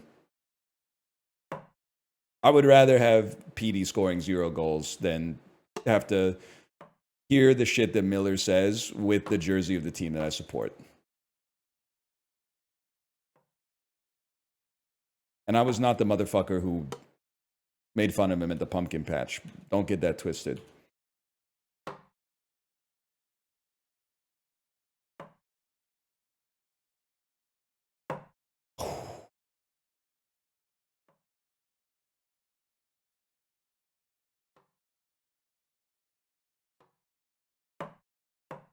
Is Rantanen washed?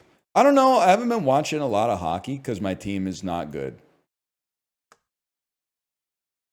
And I watched like almost every game of the season from like 2016 to 2020 when our team was complete fucking dog ass.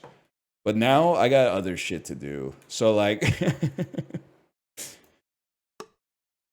if we were not ass, and plus like now's a great time to not watch because Petey is ass, Besser is ass, Quinn Hughes is like one of the most important players in the league, but he's injured. So it's like, if you got a limited amount of time to watch the games, these are the games you skip, and then maybe you'll get a chance to watch some good ones eventually.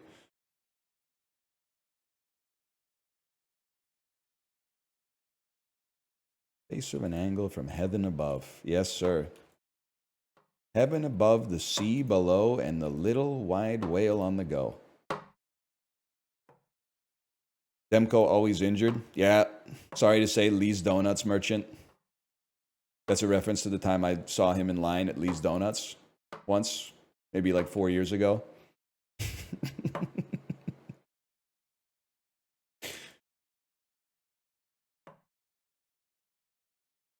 Relatable. You guys weren't there? You didn't see that?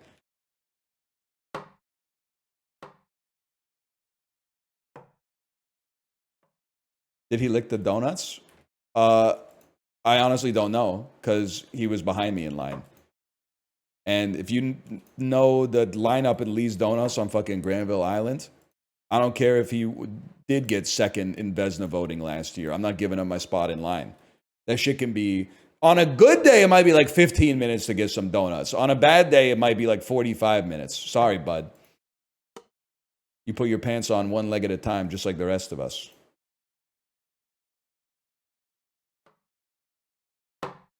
Why are you looking behind you in line? Can I tell you something surprising? Maybe not surprising.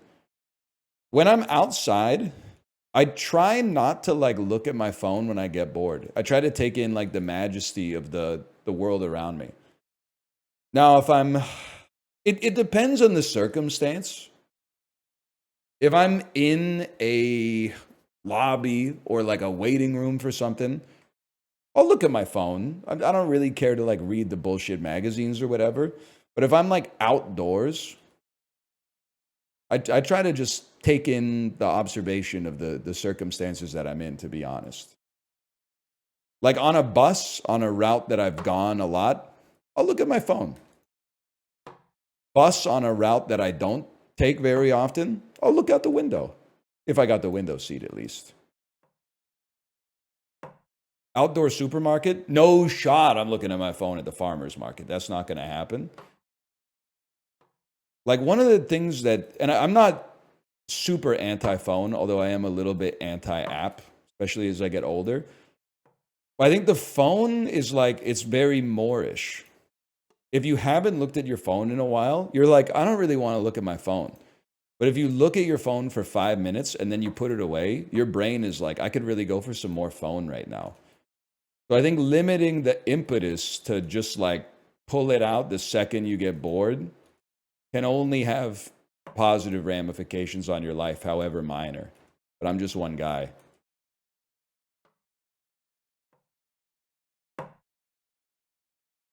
My friend has a plan for an artisan PB&J stand at the farmer's market.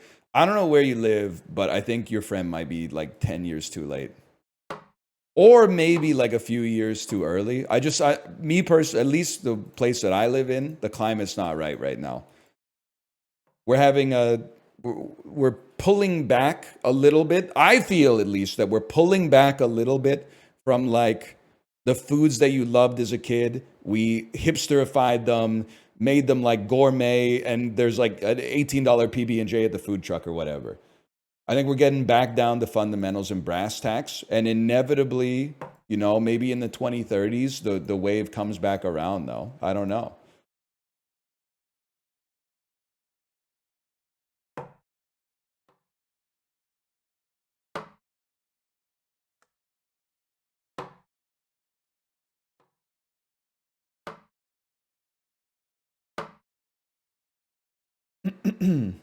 When's kale going to be back in fashion? Is kale out of fashion?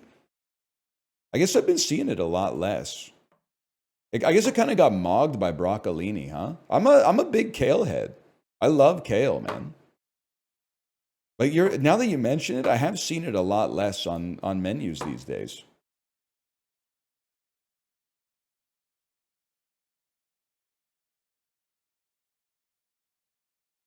It's trash. It's like the most meritorious of all the leafy greens, in my opinion.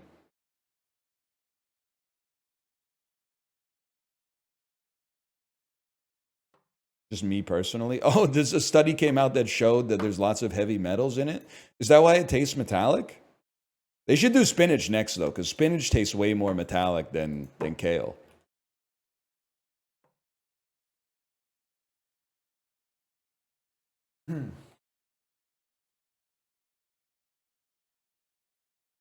That's the iron? Nah, it fucks with my teeth for some reason. I don't know. Maybe it could be all the maltodextrin I've been drinking.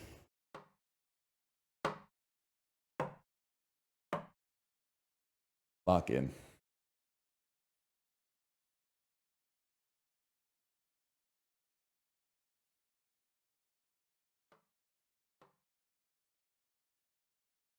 Sure, why not?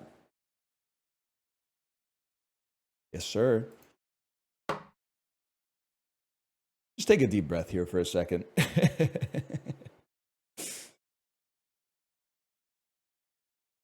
All right, we go again.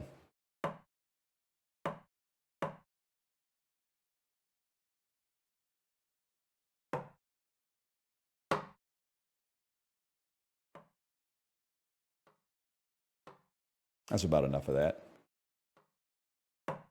Good breath, nice form. Thank you. I appreciate that. I got good posture. I got my back is like up against the back of the chair. I'm not leaning forward. I don't have like gamer hunch right now. Oh, you know what though? I do have my feet crossed underneath me. I should put my feet flat on the floor. Oh, now it feels like I'm working too hard.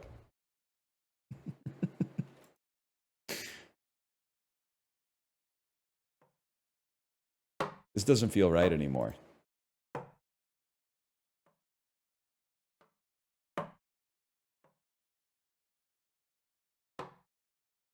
Oh, I thought that. Can I take a look for a second? I'm going to take a look at trying to get it in the Theragun this time. Aim for the Theragun instead of the clothesline. Just to mix it up. Not under the illusion that it's going to help us get through this faster. Just because it's a privilege to be able to take some time to throw at the Theragun instead of throwing at the clothespin.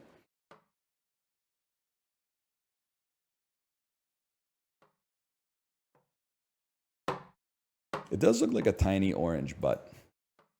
You're not wrong. So many variables, man. The rotation of the card, the direction, the angle that it's leaning, the amount of flick you got on it. There's a lot going on here. Is this an infinite deck of cards? Yes, sir. It's a Shiv deck with Dead Branch. I know that's right. That was a good one.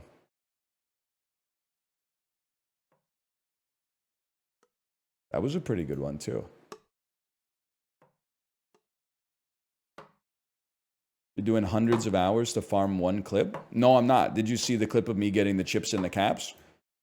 I was excited to get the chips and the caps, but I was more excited that Chibley came back so I could tell him about my sick content idea of finding a chatter who's anxious to fly, and then the whole stream is just you tracking their flight on flight radar. You got it backwards. You still think there's dessert at the end of dinner. There's no dessert at the end of dinner. There's just, you're just chewing till the plate's empty.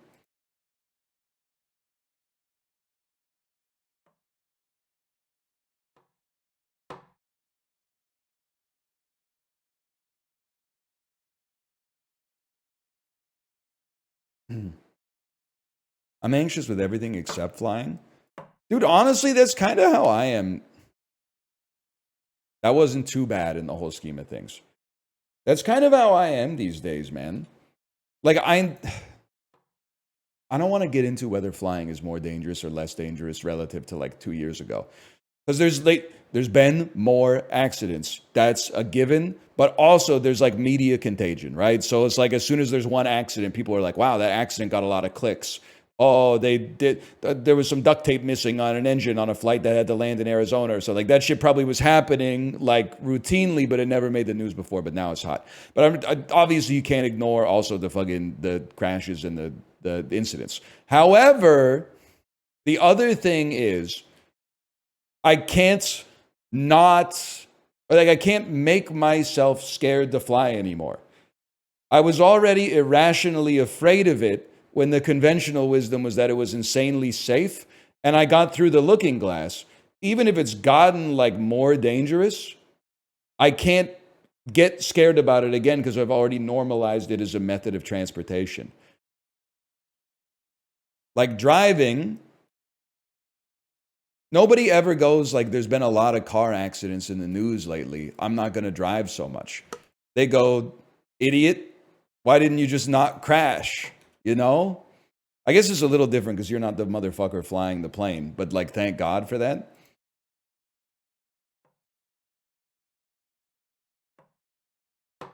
Because I have control over it. I mean, how much control you have over it? Not, it scares me that you think you have that much control over it, I guess.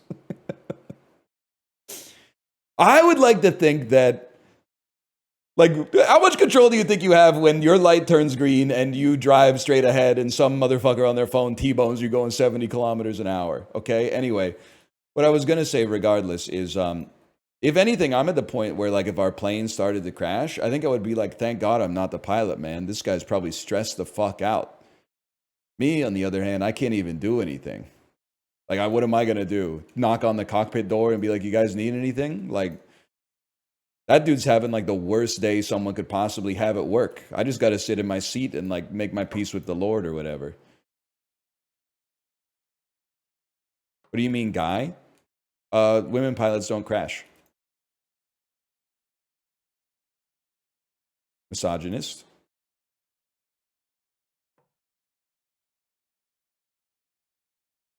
Saved. I've never been on a plane with a woman pilot that even had any turbulence, quite frankly. I think they're just better at it, man. Because, you know, male pilot stereotype, they're cowboys, man. Sorry, a guy whose only knowledge of pilots comes from Glenn Powell and Twisters, even though he's not a pilot. I don't know why that was my touchstone there, but satisfying sound. Yeah, you're not wrong. That was not bad either, man. I do think, like, it sucks that you can't be alive after you die. And I know that's going to sound stupid, but here's why I said it. Because, like, I think a 45-minute stand-up set from a dead guy would go so fucking hard. Like, can you imagine the bits if you died in a plane crash? So, like, the last 5 hours of your life were, like, waking up early, rushing into the Uber, getting to the airport, getting anally probed and having your whole body composition scanned by the TSA, who are like, take your shoes off. Who told you to take your shoes off? Sir, you can keep your belt on. Keep one shoe. Put your laptop in the bin by itself. Keep your laptop in the bag. Can you eat part of your laptop for me to make sure it's not plastic explosives? And then after all that, you just fucking die. Like, you went through all that. Like, that doesn't seem fair, man. You went through all that fucking shit and inconvenience just for the privilege of, like, exploding into a mountain or something like that. That's fucked up, man. That's a miserable day. You're like, damn, I really woke up 4 hours before I normally do just to fucking die in a plane crash. I would be pissed. Yeah, and you paid for it. Probably, like, more than you wanted to.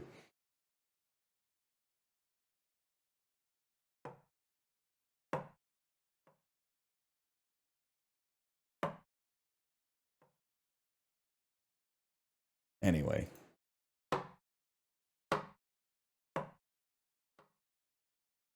You see those people on Qatar Airways that had to fly next to a fucking corpse for like 8 hours? And then they were like, can I move my seat? And the flight attendant said no. That's fucking funny, man. No, not the VTuber corpse husband. I think this was like a literal dead man who was a corpse. I didn't read the article because, like, it's 2025. But, like, were they transporting a dead body, or, like, did he die on the plane? It was a woman? Not likely. Statistically, most of the people who die are men. Died mid-flight? Man, it's crazy to, like, die mid... I mean, what are they going to do? But it's crazy to die mid-flight and they just continue on to the target destination.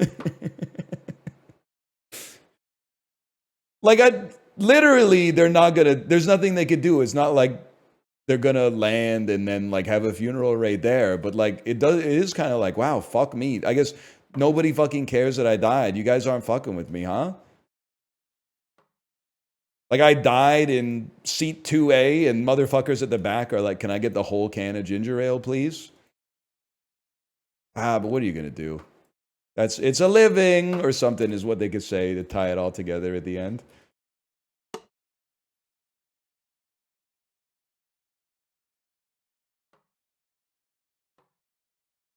I bet I probably like, I've taken enough cruises, I bet. And also given the, not to be macabre, but the demographic of cruises skews pretty old. And also people are drinking like way too much, but, and eating like 4 desserts every night. But anyway, statistically, I bet someone has died on a cruise that I've been on. I bet, I would say there's probably a decent chance at least.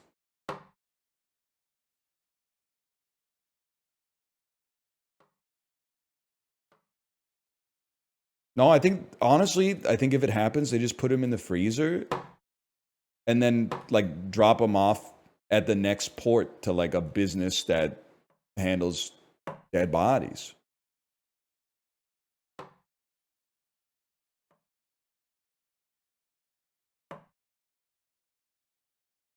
No, I don't think anyone fell overboard. I'm not sailing Carnival. No disrespect. I'm pretty sure they have to report that.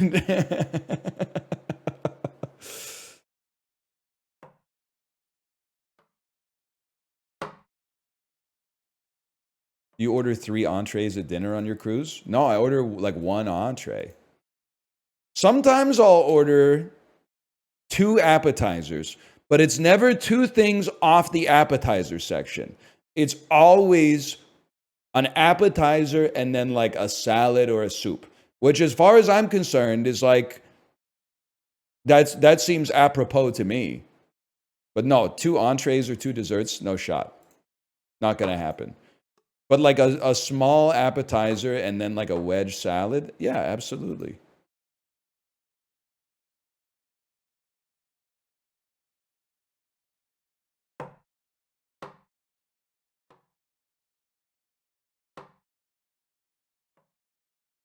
Anyway, what was I talking about? Oh, someone said, why do we talk about this all the time? It's not fair to you.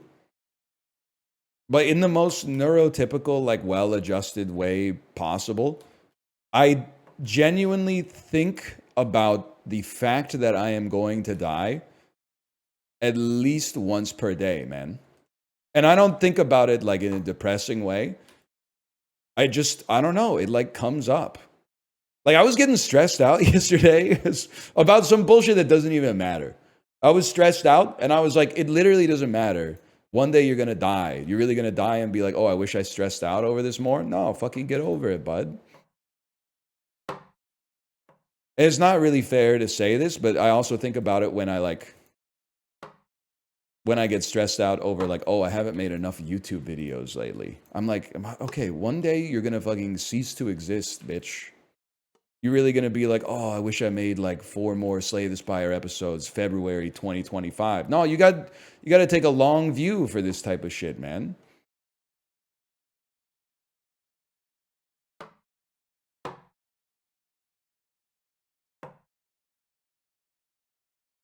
Your episodes might have saved me. That's literally not my fucking fault. That's probably like your fault or your parents' fault. I don't have shit to do with that, okay? I didn't ask for your crutch. Don't ask for mine or whatever. I didn't have shit to do with that. Not to mention, I was probably an adult by the time you were born. So, like, you putting that shit on me is crazy. That's shameless. 4th time around, ass. Focus up, land a card. Okay.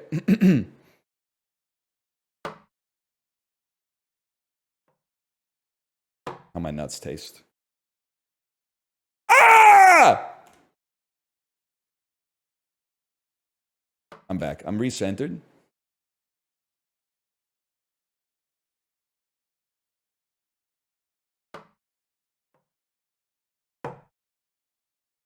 Can I say something? Not to like relitigate the whole 3 Little Pigs shit, but like, isn't it faster to build your house out of bricks than to build it out of straw?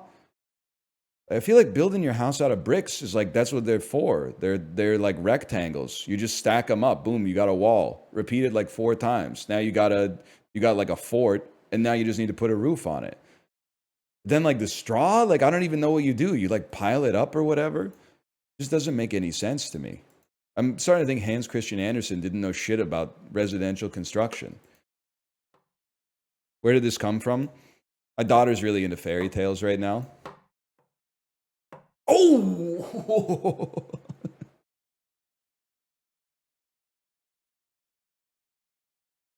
We were in there, man.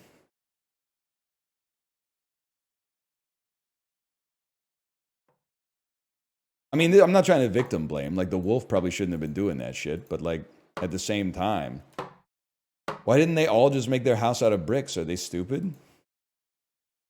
Similarly, what the fuck are the 3 bears doing leaving full bowls of porridge on the fucking table when they go out shopping?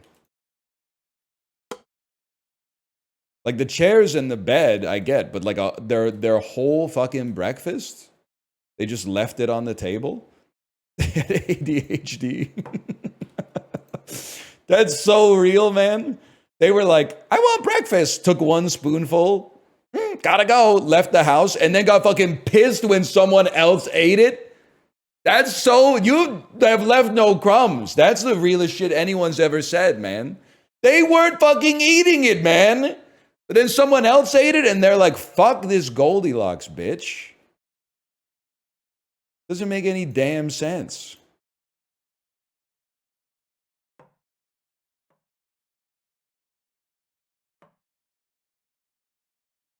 It also, to me, it doesn't make fucking sense that all 3 bowls of porridge are different temperatures, but whatever. Maybe they like ordered it medium rare or whatever.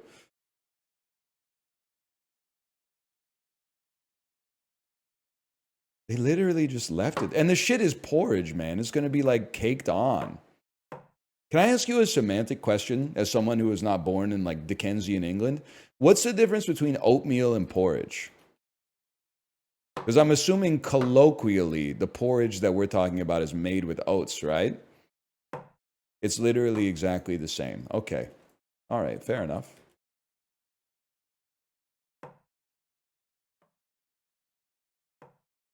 That's all I got, man. Gonna be a brick later. Pigs can use it. We need like a Aesop Rivals, man. I could totally be like a fucking, I don't know. The bit, I lost it.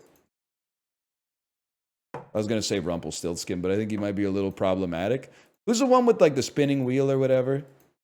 I know one thing for sure. Princess and the Pea would be a fucking tank, man.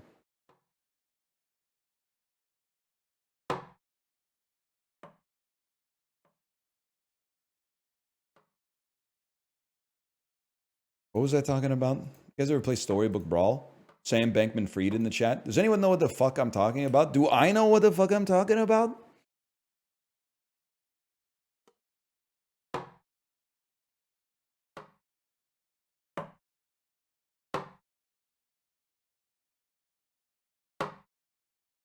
Yeah, I saw that that Ludwig's going undercover bald mode.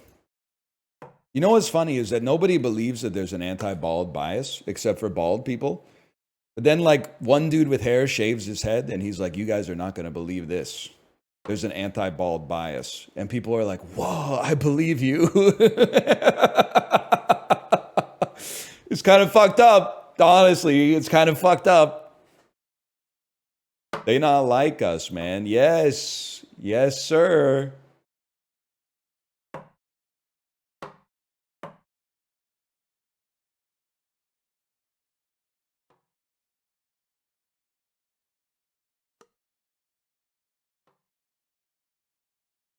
We'll get there.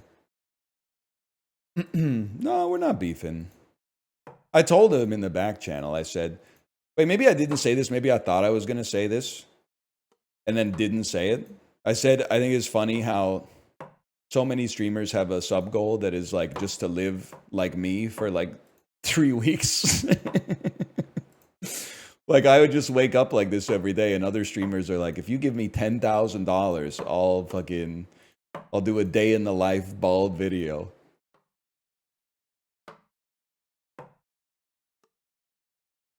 Makes you think, man. Makes you think. Do the reverse? No, I don't want to grow my hair.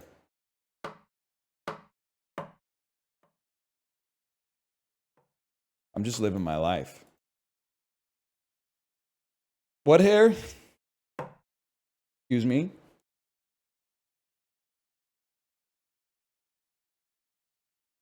You need glasses, buddy? Sheesh!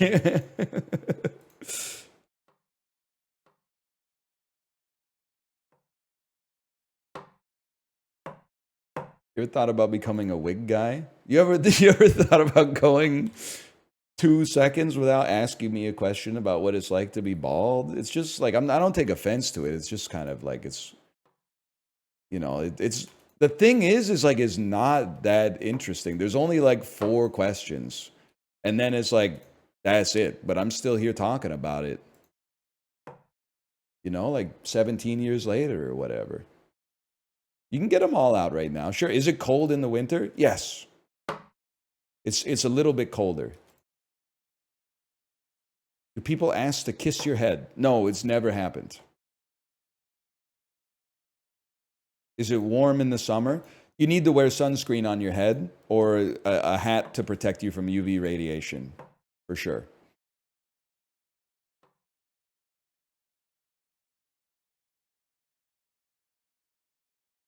Do you slap it like a drum sometimes? Yes, I do. I do that. That I don't know if I've ever been asked that one before, but yeah, sometimes I'll drum on my head a little bit.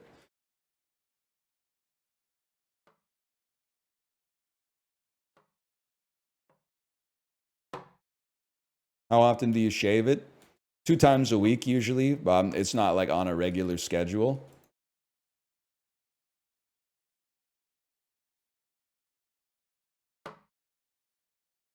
Is there any? I think we pretty much covered it. Shampoo or soap? I'm a soap guy, but I understand like maybe shampoo does something for your scalp as well, but I've never really noticed a problem, I guess. Can you get dandruff? Yeah. If you keep it very closely shaved, you tend to not get dandruff. But if you go like a week without shaving it, after you shave it, you do have a tendency to have dead skin on your scalp that you gotta kind of exfoliate off. Or I do at least.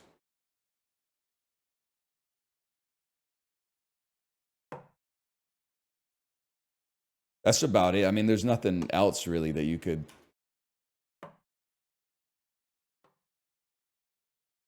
I'm willing to say that I feel like the shining your bald head is a myth.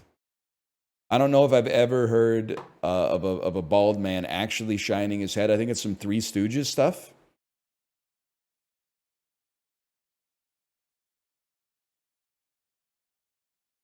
It's literally shiny. Yeah, because there's a fucking light pointed at it. I don't know what you want me to say.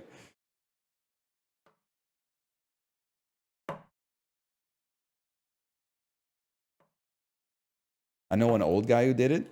Yeah, well, the dude who invented Vaseline literally fucking ate Vaseline every day. That doesn't mean like that's what it's there for. It's not like when you buy Vaseline at the grocery store, they're like, what are you cooking tonight?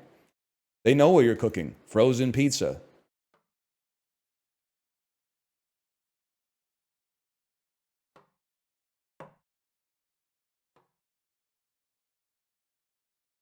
That's like, I'm sorry to play all the hits from Twitter, but I'm nostalgic for it because I don't use it anymore. The tweet that's like, every time I buy a frozen pizza, I'm like, yeah, when I don't want to cook one night, maybe I'll have this frozen pizza in the freezer. And then when I get home, it's like, well, look who doesn't want to cook tonight. That's art, man. That's speaking truth to a universal human experience. If you want to have one in the freezer, you got to buy 2 when you go to the grocery store. Because as soon as you cook one, or as soon as you get home, you're making one.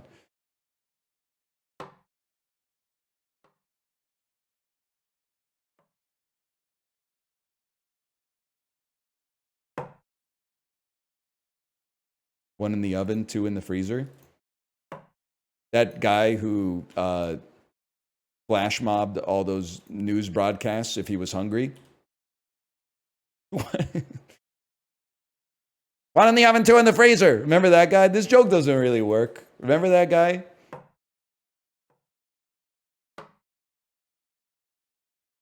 Yo, I forgot about that guy. He would fucking lazy ass joke about him becoming a member of the Trump administration incoming. Whatever. I get it. Polite laughter. Polite laughter indicating, yes, things are kind of crazy right now. There's a horse in the damn hospital or whatever. And the horse is fucking pissed, man.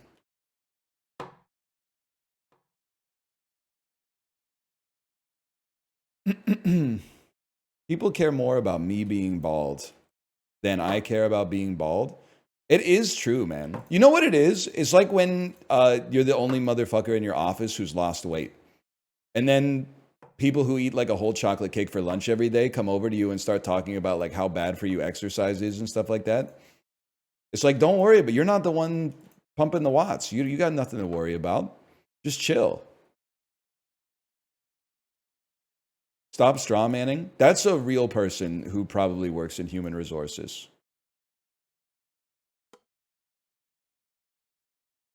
That's my office. I haven't worked in an office in a while, but you wouldn't get it.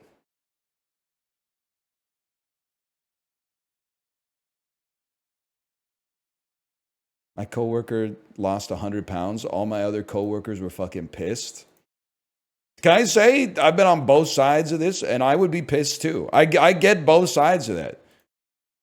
Because it fucking sucks when, like, somebody in your circle has a glow up. Because it lessens yourself relative to them.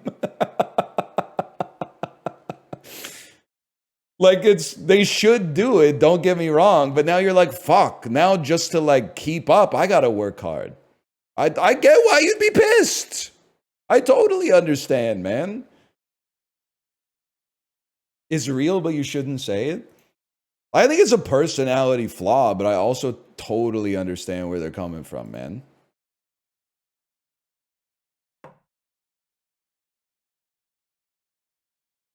Why you Hot Pocket watching? That's pretty good.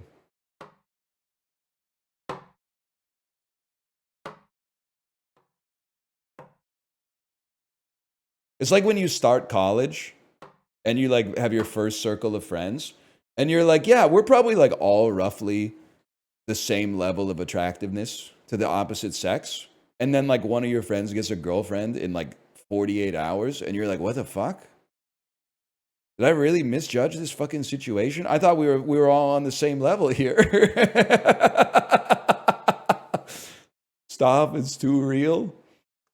It's because it fucking really happened, dude.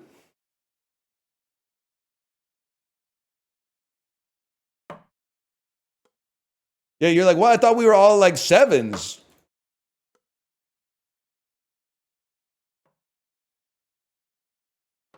You know, that's life, man.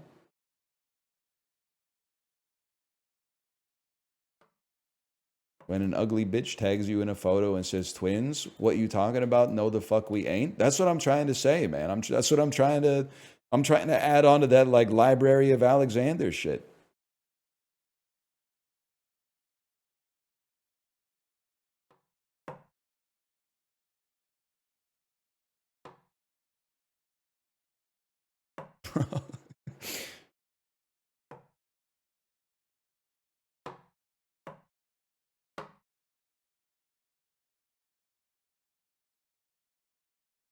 You know what's crazy? It's like at least with the chip in the cap, they gave you a dopamine hit like more often. Because you would get one very often. Like at least once every 5 minutes, you hit a one. We're on like a once every 20 minutes. Maybe. And then the other shot is like also really hard.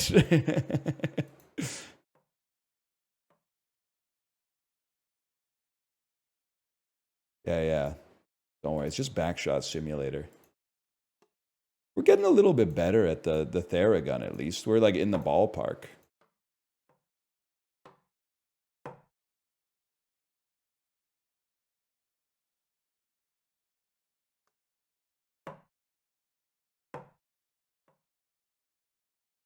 I'm going to the cinema later.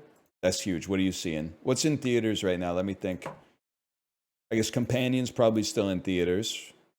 Dog Man. The Monkey. Yes, The Monkey.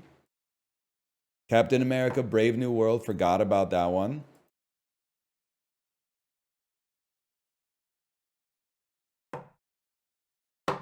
Can I say something? I'm not really like a box office watcher. Like, I don't really care how much money the movies make. But Disney, this one's for free. In my opinion, you should be preparing for Thunderbolts to be an absolutely massive flop. I don't think anybody at all gives a shit. Not anybody. I'm sure there's like a couple million people. But relative to like your average Marvel movie, I don't think anyone gives a fuck, man. David Harbour, though, I hate to say it, David Harbour for me is in like the Jason Momoa zone right now.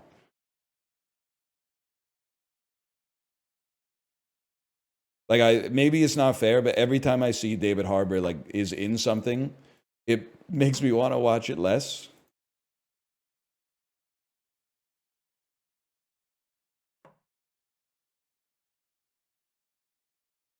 Sebastian Stan, though. Yeah, I still got to see A Real Man. It's $1.99 on Amazon Prime Video Canada right now.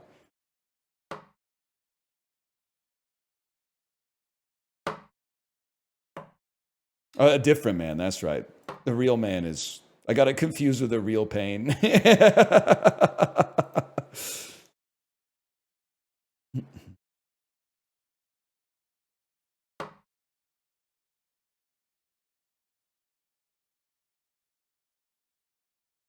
You love A Real Pain that much? I liked it a lot. I liked it a lot. I don't know if Jesse Eisenberg has one defender. It's me, man. But I think he has like lots of defenders. And I am one of them.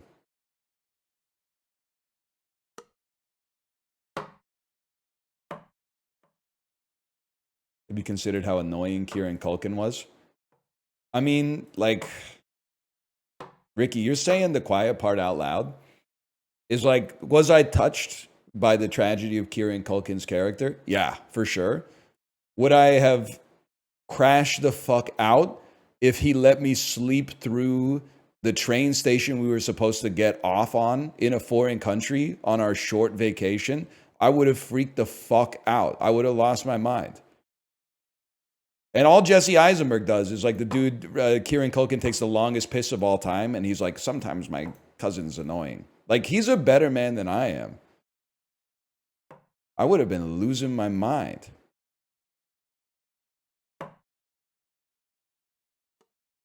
Also, I don't want to go smoke pot on the roof of my Polish hotel because I don't know how the fucking emergency exits work, man. Like in North America, all the doors that say fire door, do not open, alarm will sound are literally lying. None of them will sound the alarm when you push the door. It just doesn't happen. But that might be different in Poland. Maybe we go up to the roof in Poland, we push the door and the whole hotel has to evacuate. I don't know how that shit works there. I don't know the cultural norms.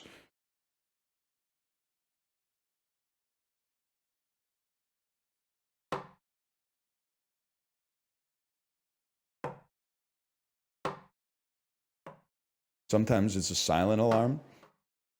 Who the fuck installed a silent fire alarm? That shit is like something the Joker would come up with. That doesn't make any damn sense. Block party. That's true. I know what you're talking about.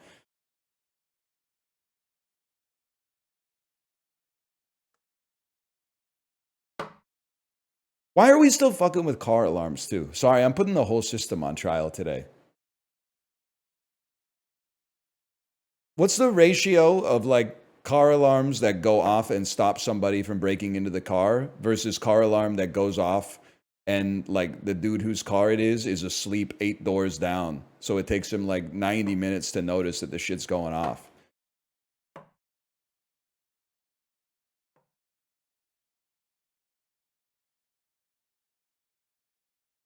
Watching this at work and having to step away, then come back is like whiplash. Dude, I can't even imagine. But there's something fucking, there's like a resonance there, right? You might have a job that actually is important, but if you don't, and I don't mean that as a pejorative, because look at what I'm doing. Watching me do this meaningless shit and then having to step away, there's like, we need all hands for this meeting. And then it turns out somebody just wanted to talk about something that actually isn't all that relevant for like the other 20 people at the meeting, which is also meaningless. And then coming back to this meaningless stuff, that's crazy, man. I don't know if I could handle that.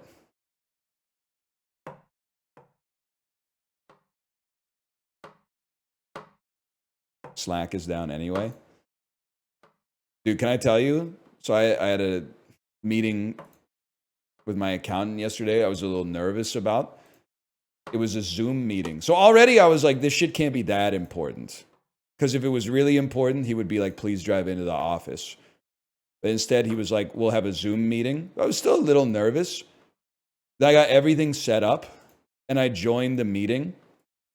And it was an audio-only meeting, like no cams. And immediately, my stress level went down like 90%. Because I was like, this dude didn't have me drive into the office. He didn't turn on the webcam. This is just going to be a formality. And thankfully, it was. That's a phone call? Oh, I didn't realize your phone has screen share.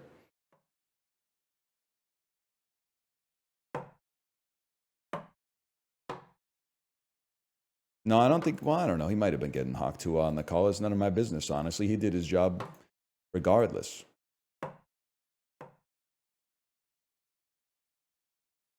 Good for, yeah, good for him, man.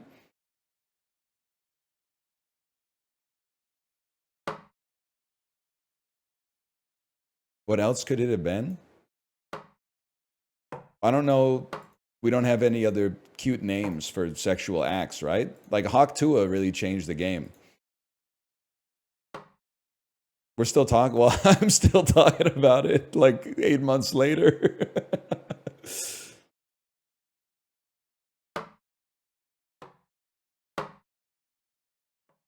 Make whoopee. Okay, Bob Eubanks.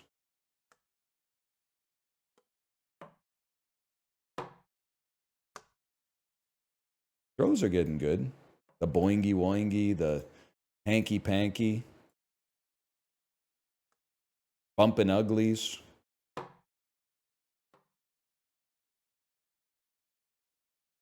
Hang on, a question about pants. You ever shat your pants? Would you throw them out or wash them and reuse them at a later date? It depends on the circumstances. If I was like away from home, like in another city, they pretty much gotta go. Because I'm not packing a pair of shitty pants in like a garment bag and carrying it in my suitcase. Like that's a throw it out and like DoorDash some pants type situation. At home, assuming it was just a little poop. I mean, I don't want to be graphic, but I would like get paper towels, scrape out what I could, apply like some spot treatments, and then put it in the wash. And I would then reevaluate after it came out of the wash. If it came out of the wash and it looked good, then I would put it in the dryer. If it came out of the wash and it looked bad, I would throw it in the garbage can because I don't want to like bake the shit into my dryer. That's my thoughts on this subject.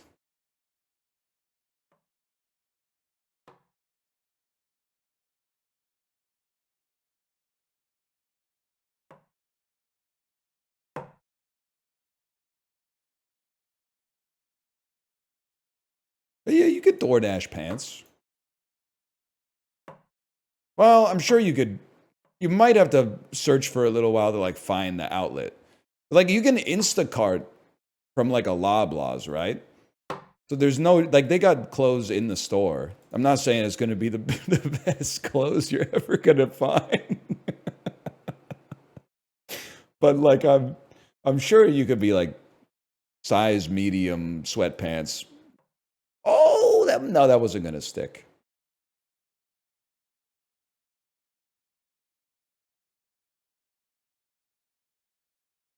Yeah, a little taxi for my pants. Ooh, sorry, I shit my pants. Could I get a servant on the app to bring me some non-shitty pants?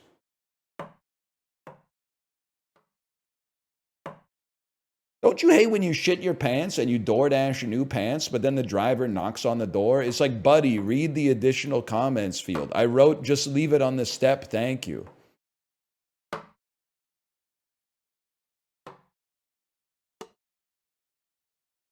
What is this bit? It's a bit of a send up of modern DoorDash discourse, I suppose.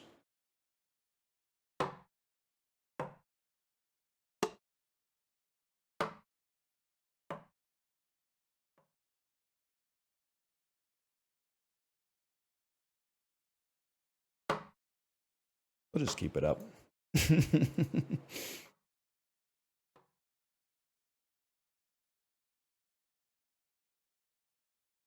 Catch Coronation Street yesterday? Nah, watched an episode of Schitt's Creek during dinner, though. Moira she's talking crazy, man. She's talking crazy. And the sweaters that David's wearing, my fashion icon.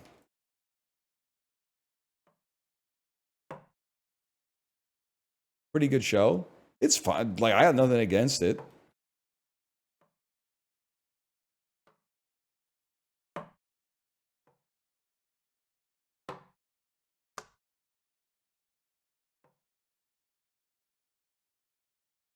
We're just chilling. We're not going to... If you think we're going to make it in the next hour, we're not. So just change your behavior or adjust your behavior based on that knowledge.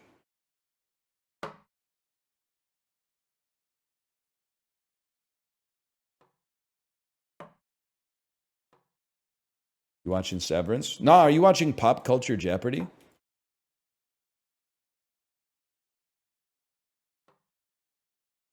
No? Well, I guess we don't have shit to talk about then. Yes to both? Oh, damn. We got a real fucking consumer here.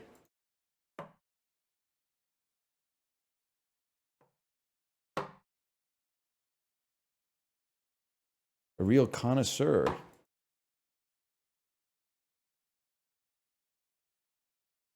I don't know, I keep shaking my hands.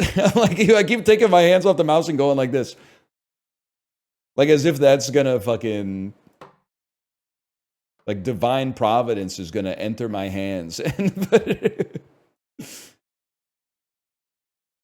God himself is gonna put his hand over top of mine. Or herself.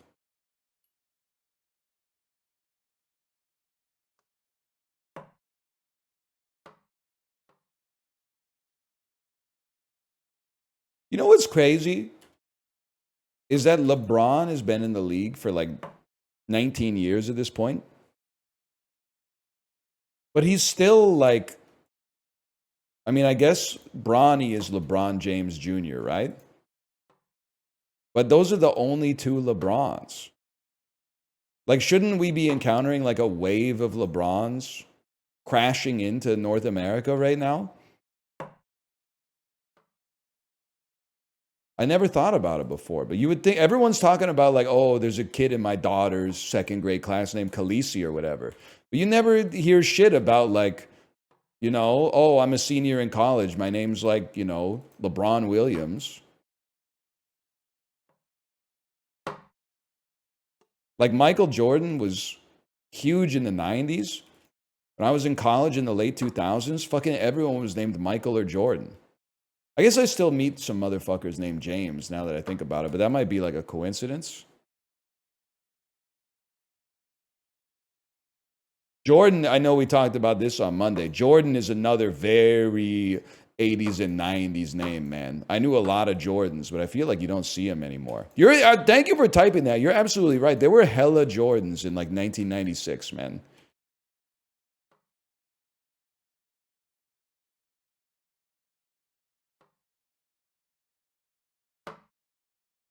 That's true. I guess it kind of went through the looking glass, right? Like Jordan was a boy and a girl's name, but mostly boys when I was a kid. And now I think it's like mostly girls. Jordan LaForge? Yes, sir. My name is Jordan. Okay, I'm carrying the wheel. Fucking ass. Come sit next to me. Pour yourself some tea. Weezer sighting.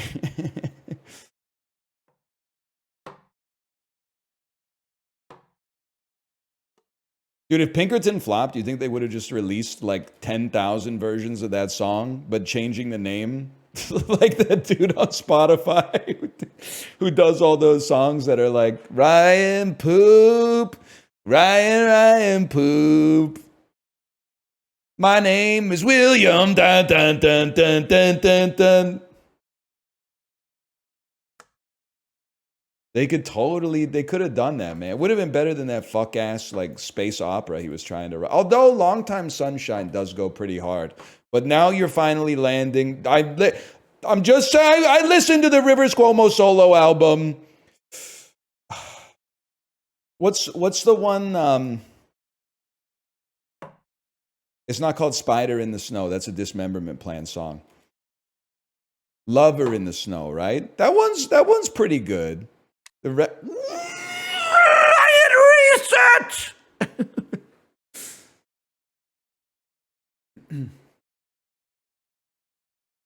We will not reset anymore. I've built a bad habit. I'm gonna get a Western Family Kicking Back Zero Cola.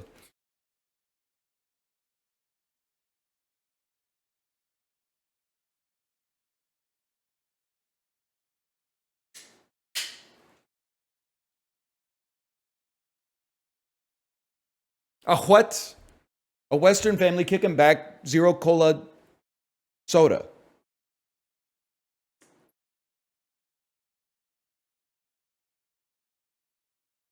If it's any consolation, we were like a 1 in 1,000 chance to hit the the Theragun.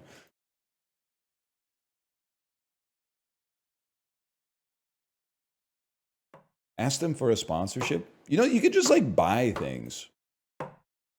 We don't need to get like all this like email and like they're soda merchants, man. I don't want to debase them to my level where they have to write an email that's like, "Hello, comma, nice to hear from you. We're always looking to branch into new media initiatives." Double fucking space, new line. At present, our marketing budget really doesn't allow for us to sponsor any streamers, but we're interested in working together. Maybe you could give us your home address and we'll send you a free 2-liter bottle of Diet Coke. Like, we don't need to get involved with that. It's like, these days, that might be like $75 worth of labor for no fucking reason for either of us.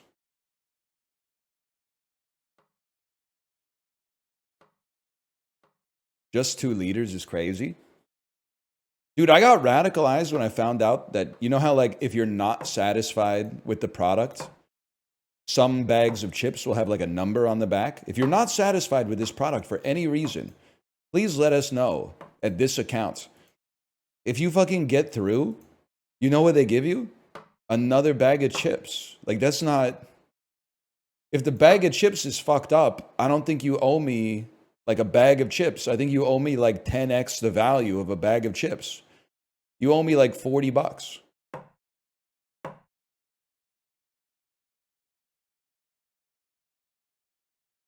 Why? Because the chips were fucked, man.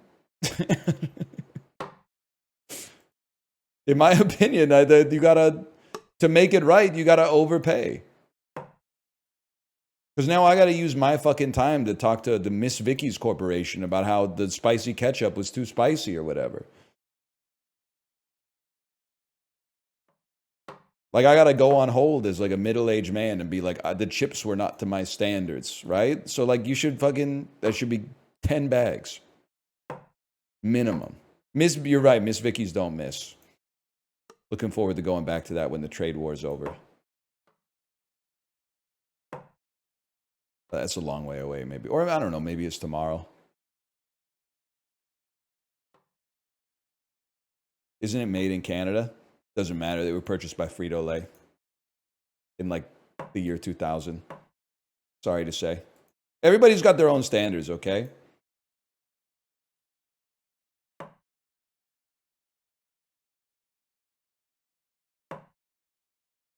So for a while, I was eating hard bite potato chips. Then I was like, every man's got his limits. I think I'll just switch to a different snack. The choo-choo train did leave right on time. You're not wrong, man.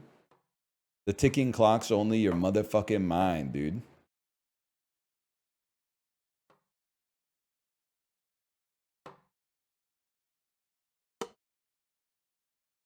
That's on the Peloton playlist, although it's not on the FTP test sub playlist of the Peloton playlist for when I really need to lock in.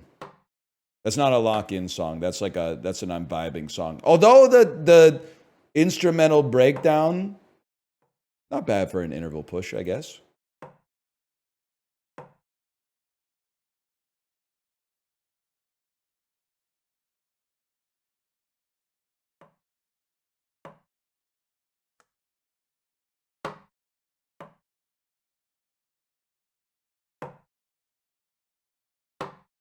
Excuse me, my FTP is not 230. Don't insult me.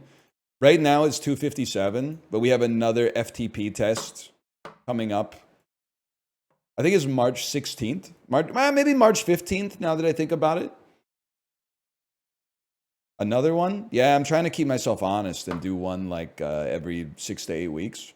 The intervals are getting a little bit easier. I definitely think we're due for an uptick. On the other hand, though, I also have gained 2.5 kilos in 2025, so my watts per kilogram is in the trash right now. I think we're looking 250. I think we might be in the 260s on the next one. That's pretty conservative.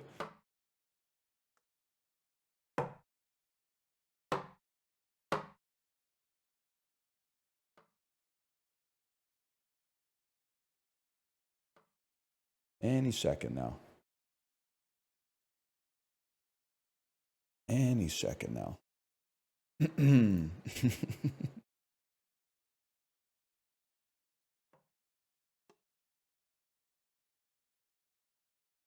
What we sipping on?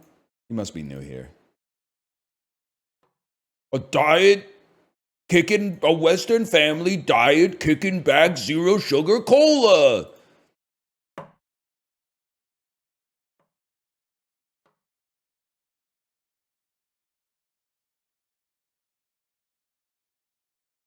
Coke 300. Are there still partnered streamers here, or did they wash out because this is just the same shit over and over? Can I get some experts to weigh in on the viability of Coke 300?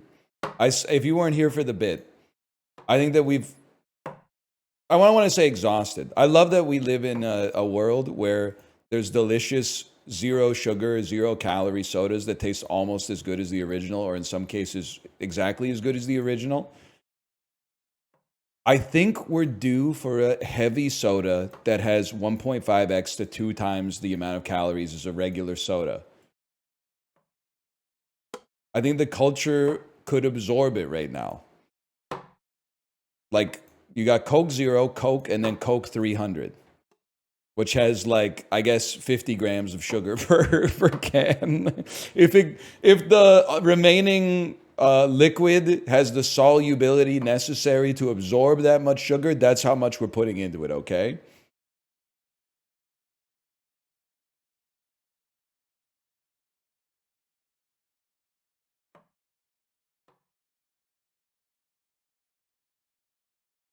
I think it could work, man. Heavy drinks, man.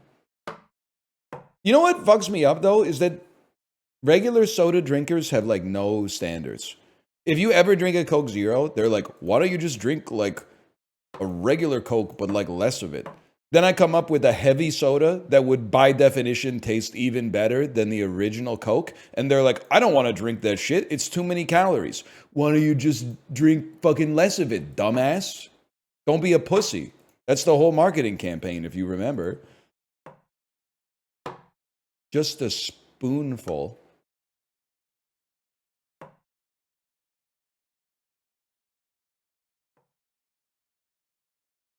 Would be good, man.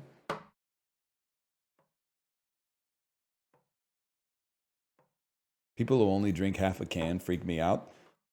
Dude, my wife is a half can drinker, but I just respect it.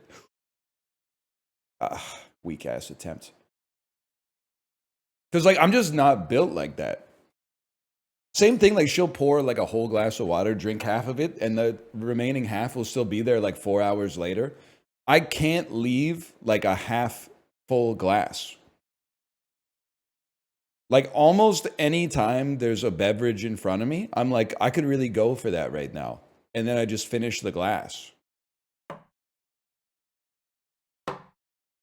Yeah, I'm a chugger for the most part. It's hard with the soda. That's like more of a sipping beverage, but like when we go out to like a restaurant, usually like I'll have the glass of water that they put on the table, and then they'll refill it, and I'll have that glass of water, and then they come around and go like, "Do you want more water?" And I go, "No, I'm fine." But then sometimes they still just fill it up, even though I said no. And I kind of get mad because I'm like, if you keep pouring them, I'm going to keep drinking them. And that's going to fuck up my whole like piss equilibrium. Like I told you, no. I'm not mad at them because they're trying to like, you know, give good service. But I guess I'm mad at the combination of their behavior and my own impulses.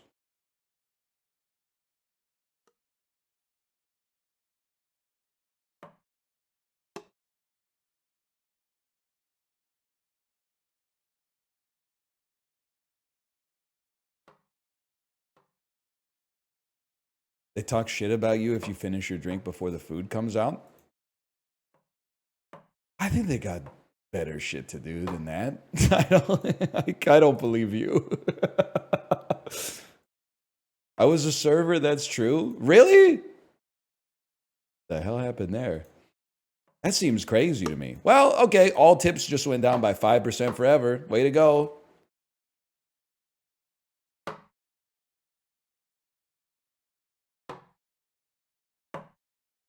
Sorry, you weren't supposed to mention that part. It's your right to talk shit behind the client's back, but you're not supposed to tell the client that.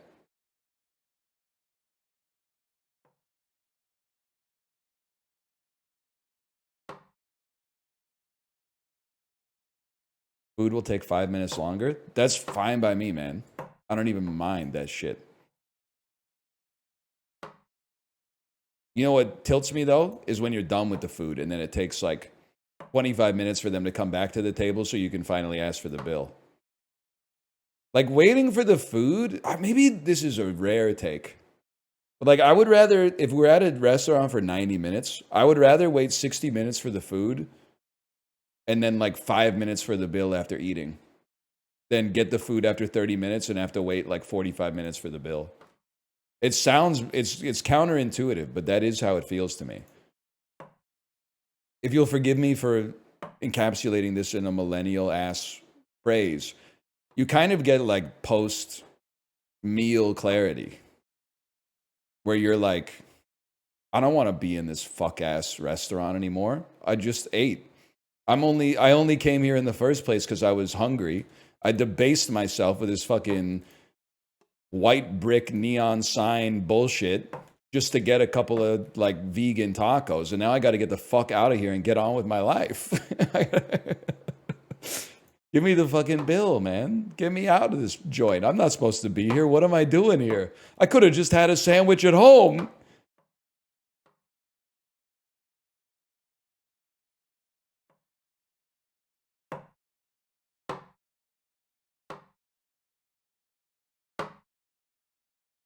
Opinion on the white spot? I think it's not great, but overhated in British Columbia. Also, the reviews for the white spot are always full of old motherfuckers who are like, when I was 38, a hamburger was $1.75, and now it's $22. What gives? And I'm like, yeah, bitch, it's your fucking fault. You fucking idiot. That was you guys, you dumbass.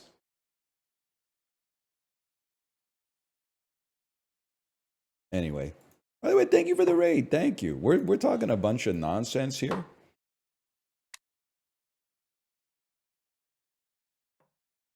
Still felt pretty good. Still felt pretty good. I like it well enough. My daughter's a big fan of the pirate pack, so we do find ourselves at the white spot on occasion. And let me tell you, for a restaurant that everybody pretends not to eat at, that place is fucking busy all the time.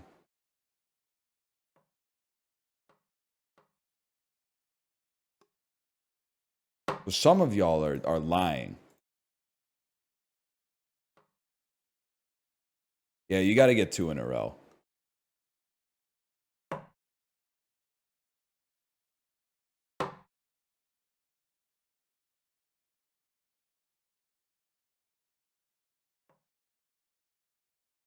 Isn't everywhere in Vancouver busy?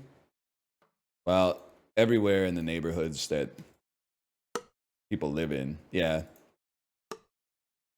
The neighborhoods that like people used to live in, but then like don't anymore, those places are not busy. Anyone here fucking with West Point Gray? Every time I'm there, that shit pisses me off. Nobody in the fucking businesses. Why is the street parking packed? It doesn't make any fucking sense. It doesn't make any fucking sense. There's nobody in, there's 2 people in Burgoo. Why is the street parking packed on both sides of the fucking street? Every other business, there's nobody inside of it. It doesn't make any sense.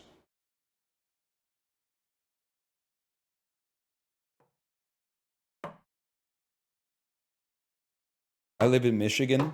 You wouldn't get it. Ooh, it bounced off the fucker and landed in the Theragun? I know, I got one more shot, man. Oh, I believed too. I believed. No, the fucker.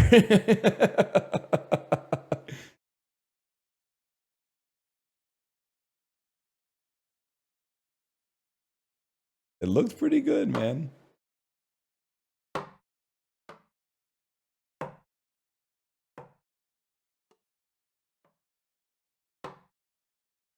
Oh God, now I have hope. Yeah, that's how it starts. You get hope, you're like, he's probably got this in like 30 minutes, but you don't realize you're fucking like hours away. Days away.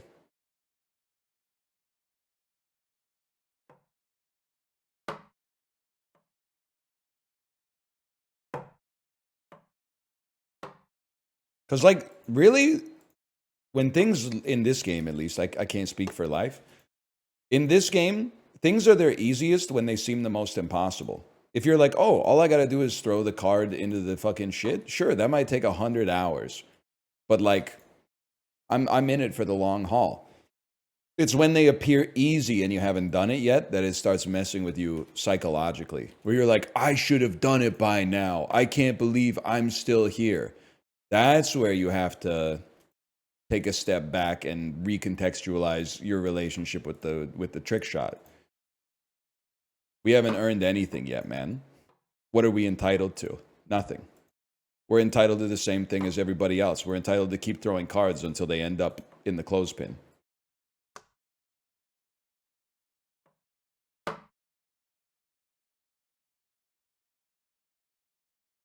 Me when I'm pissed shy at the urinal. You know what's nice, though? Is when you end up in the Mexican standoff at the urinal with another shy bladder, but then you win the standoff and get your stream going before they do, so you know that they're going to have to stand there for like another 90 seconds getting piss smogged.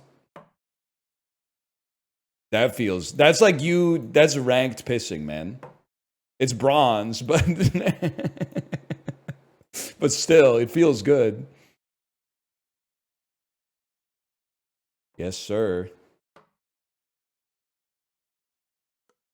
Because you know, if you and another dude, and this has happened to me dozens of times, if you and another dude are standing next to each other at the urinals, and neither of you has started pissing in 30 seconds, it's not like it's going to be one dude starts, and then the other dude starts a millisecond after. Like, whichever dude starts, the other dude is not getting his stream going until after the first dude's stream ends. Because you're like, oh, fuck. The other dude with the shy bladder knows that I have an even shyer bladder. Like, that's... That's the worst, man. It is humiliating. I've been on both sides of the equation, man.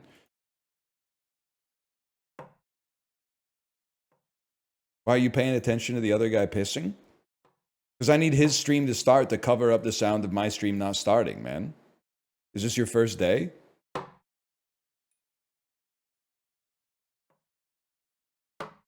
You really don't get it, huh?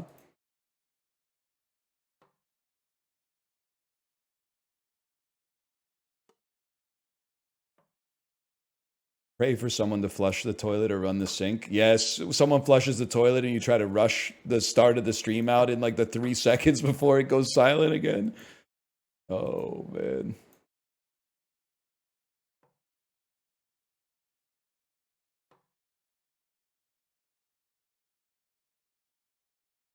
Anyway. You get the idea.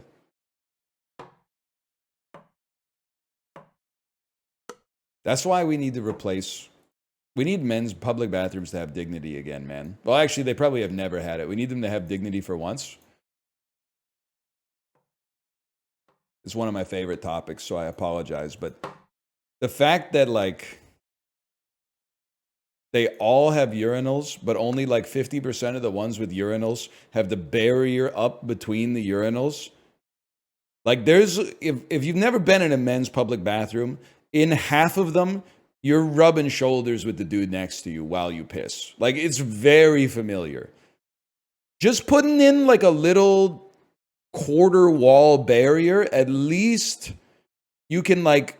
It's like when you're on an airplane, when you're afraid of flying, and you're like, I'm not on an airplane. I'm just on a train. I'm literally on a train right now. So like, if there's turbulence, whatever, bro, is probably just the land goes like this. Big whoop. That's what happens when you have the blinders up. Exactly. But I feel like they should just give us all stalls, man. Like, the women's bathroom is all stalls. I would like to have all stalls. I'm just asking to be treated fairly.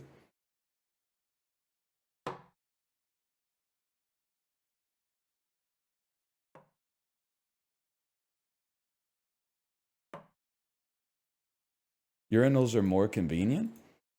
Not for me.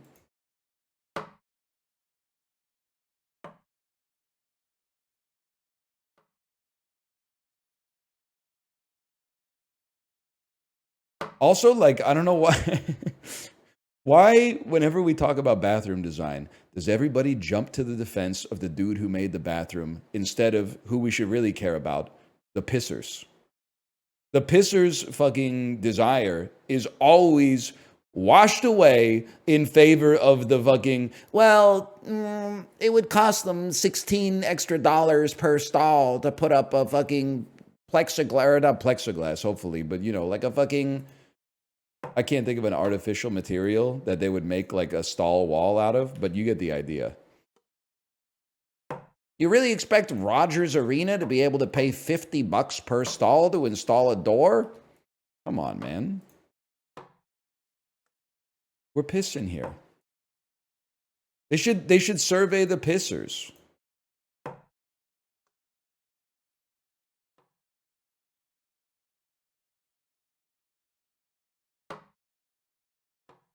I like not waiting to use the bathroom. Okay, well then, if you're at a Canucks game, enjoy using the fucking women's bathroom.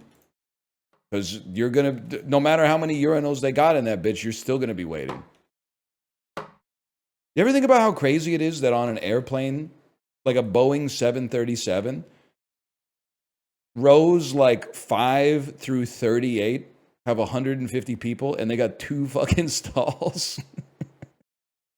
Like, I'm not saying that it should have the same number of like the passenger to bathroom ratio of like a person's house, but that's like 75 to 1 is crazy, man.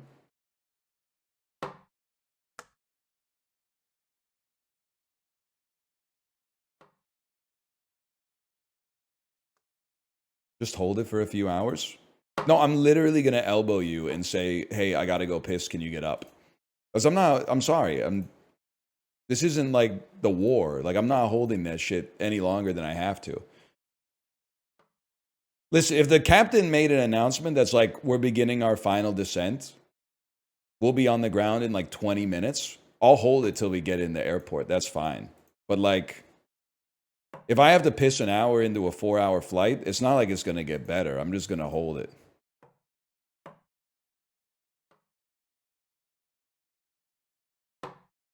Or the opposite. I'm just going to piss, I mean to say.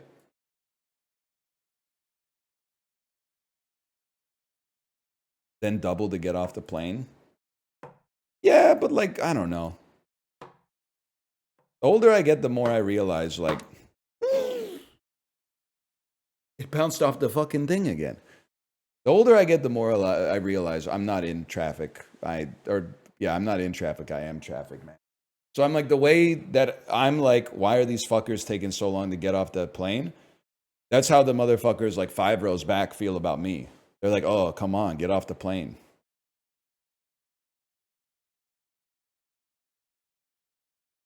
Okay.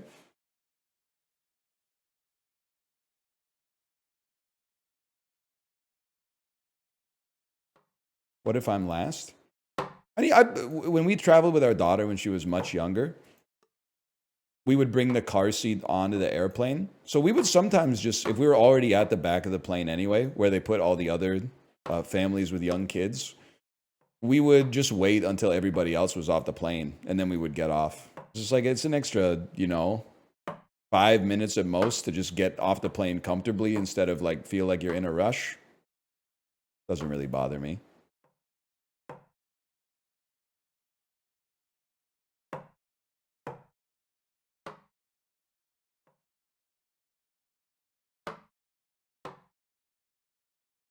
I still... Sorry, this one really riles up the over 6 foot crowd, so I'm not even sure I should bring it up, but it is annoying when the plane lands and then the motherfuckers stand up right away and go into the aisle and grab their shit out of the bin. It's just a little irritating. It's not the end of the world, but it's just a little irritating. I get it. You want like the blood to go back into your body, and so your knees are tired of bending and stuff like that, but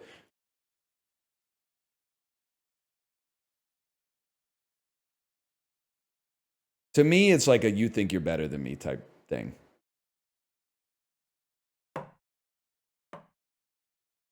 Because like you're supposed to...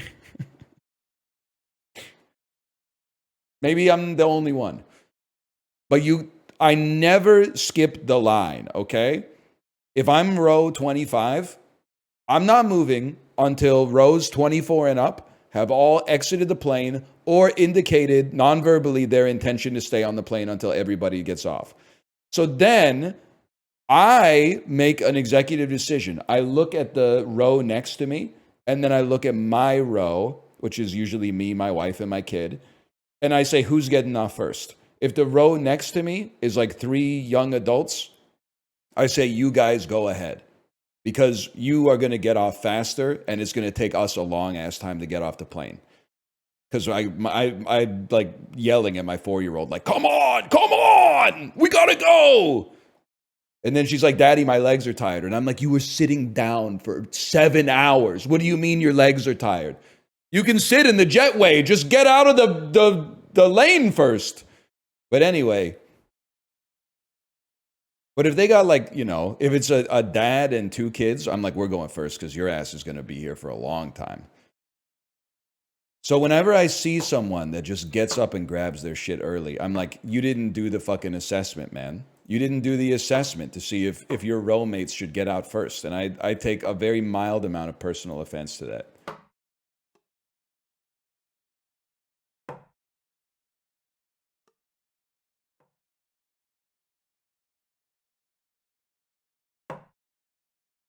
I'm sick of your shit, Grandpa. I believe that. What if they did the assessment prior to landing? No shot. They were watching Deadpool versus Wolverine in that fucking Blake Lively movie. I watched them the whole fucking flight.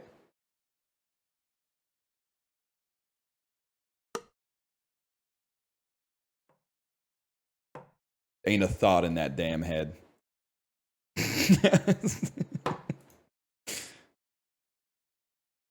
Unlike me, who is not watching anything but just listening to Blonde on Blonde and tapping his foot to the beat. They wouldn't get it, man. They wouldn't get it.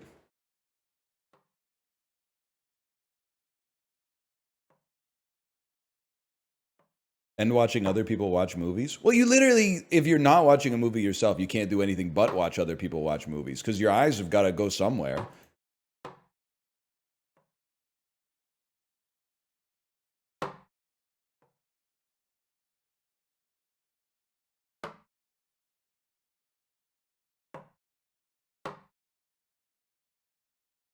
Any second now, man. That's cheating the raw dog? I'm not trying to get an ego about raw dog in the flight. I just like, I can't watch a movie because, well, like, here's how the flights go, okay? Within 30 minutes of takeoff, my wife falls asleep.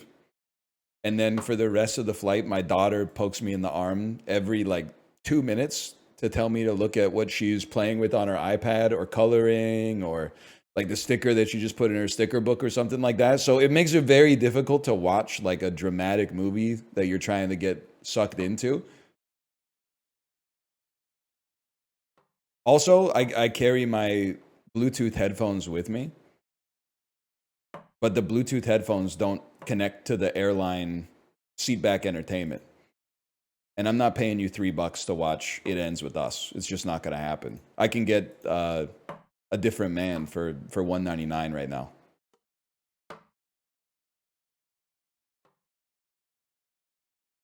Yeah, she's obsessed with stickers, man. Like, I bought stamps yesterday, and she said, "Daddy, can I have one to put in my sticker book?" And I was like, no. It's $1.50. I can get like 200 Spider-Man stickers for $1. I'm not giving you a $1.50 stamp to put in your sticker manual. That's crazy. You ass. It's $1.50 a sticker, man. That's it. It's the most expensive sticker on the planet.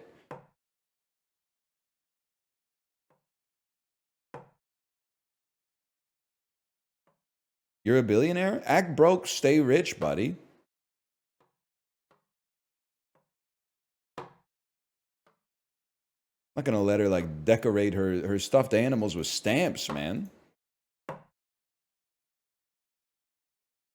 I took my eyes off her for like 2 minutes, could be $15 worth of stamps on that thing. Stamps on that thing.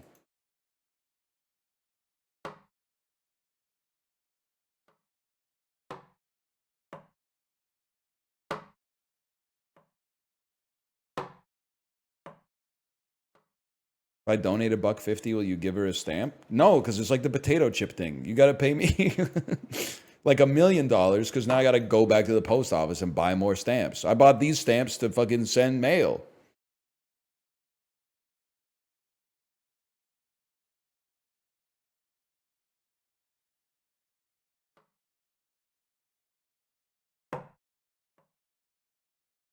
I'll just get her some Spider-Man stickers or something. Plus, she already has like 1 million stickers.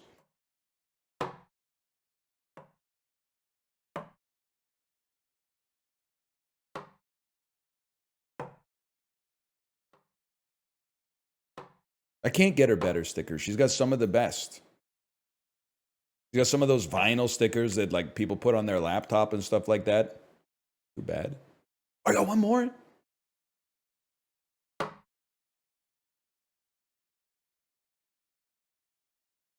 So you'd give us $5 randomly if you asked? Yeah. I don't have a problem with that. It's called like direct relief or whatever. It's having genuine interaction and good impact in my community.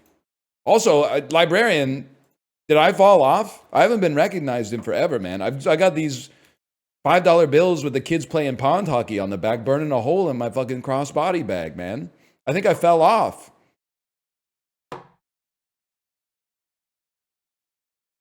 I might be washed, man. It's winter, so I still go outside. I'm still around.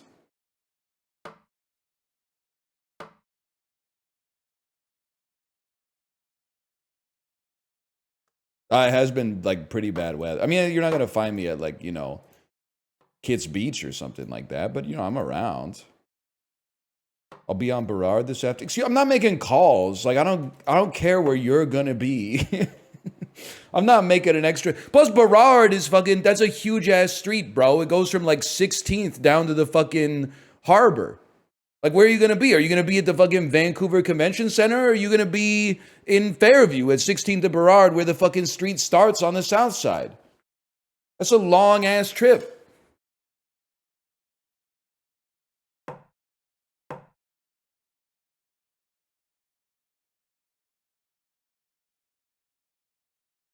Meet me on Kingsway? That road is even longer, man. That shit goes from like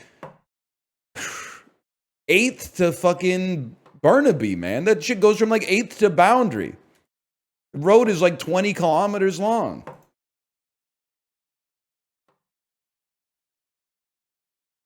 Lazy.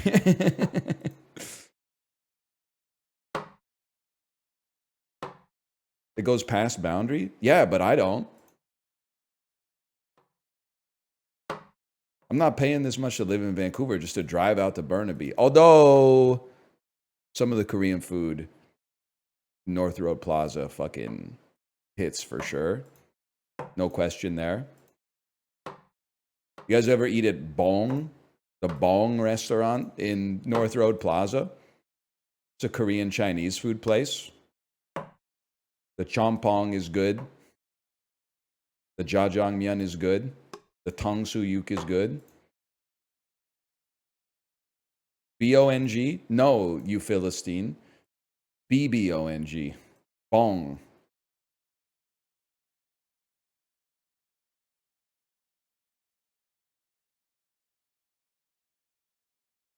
BB-8 Drizzy? Yes, sir. Yes, sir.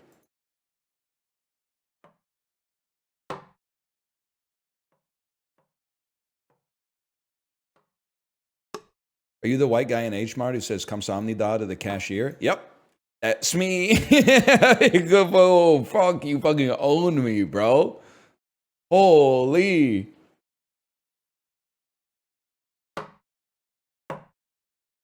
That's huge.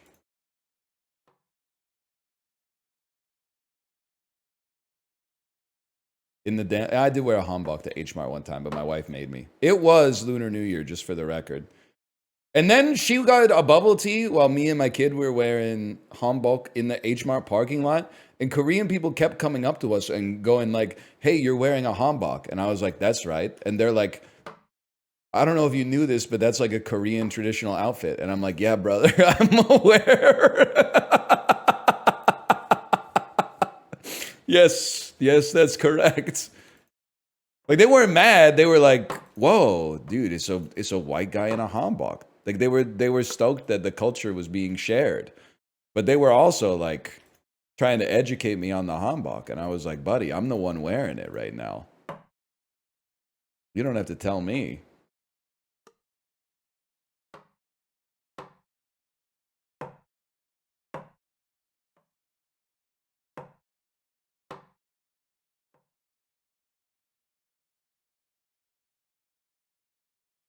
About all I got. Why were you wearing it? You know, we're like fusing the cultures together or whatever. I don't know. Kind of fun, but also like I do what I'm told for the most part because I know it's good for me. I will say it's fucking funny that I had to bow to my in-laws. That one, I feel like a lot of men couldn't handle that. You like bring your in-laws some groceries and then after that you have to bow to them. That's wild.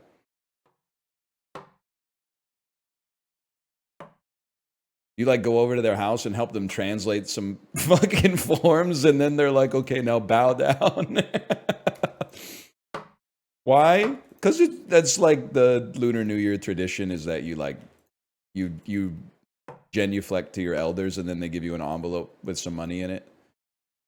I don't recall receiving any money for it, by the way, but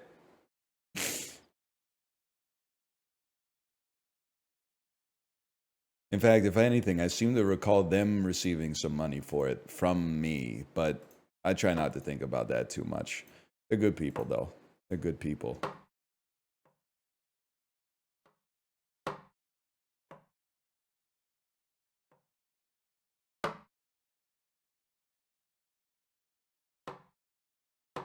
You genuflected for free? Yeah, I did. I did indeed. Does your kid get money? Yeah, she does. I was gonna say not much, but like that was not the point of it. She's 4. There was no need for that to have been said. Do you take it from her? No, listen. She's got probably like 2 years of birthday cash, which adds up to like a total of like $60 in her piggy bank. And I just don't want to harsh her buzz by telling her how like inflation erodes the value of cash, and she should really put it into like a productive asset, or at least a hedge against inflation or something like that. But like, she doesn't want to hear it. She just likes to look at the picture, honestly.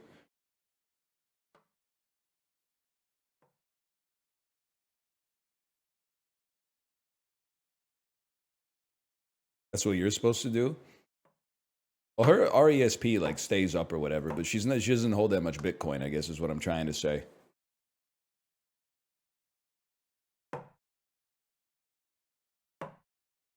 Yeah, I mean, it would be nice to open a TFSA for her because of like politics and shit. You can't buy stocks when you're 4. So they don't even give you any contribution room until your 18th birthday comes around.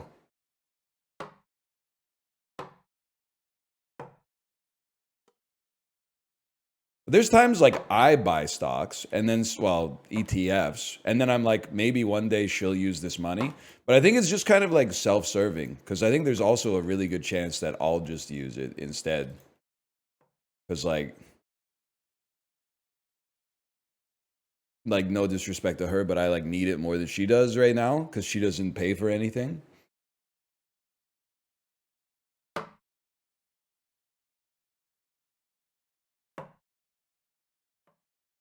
I don't know what you want me to say.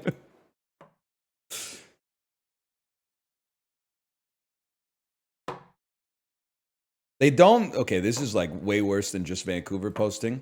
They don't. The government does not match your RESP contributions, but they do. That was fucking good, man.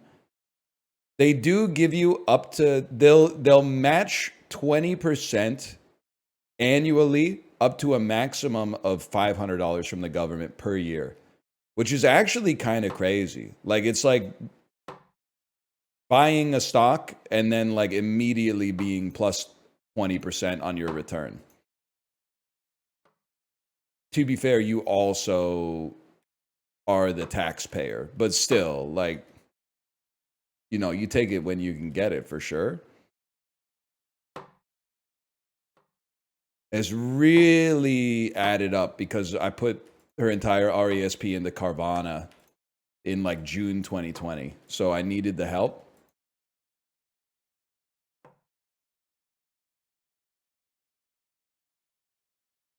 Worth.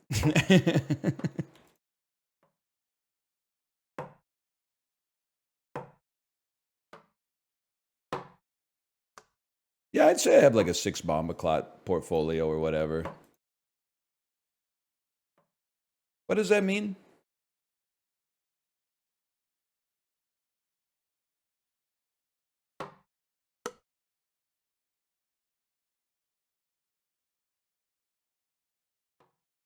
How many pussy clot? I can't say that. It's not for me to say.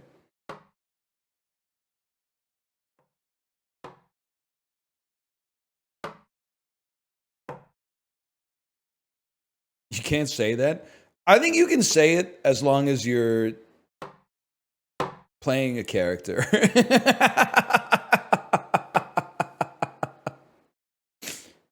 Yeah, like if you think it's funny, then I can say Bombaclot.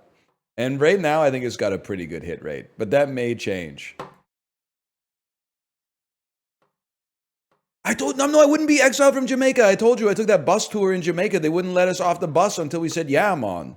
They held us hostage, man. I was like, I'm not going to say that shit. I'm woke. That's not for me to say. They wouldn't let me off the fucking bus until I said it. You had to pass the vibe check just to get to the part where the fucking street vendors harass you into buying like a wood carving of a hand giving the middle finger, man.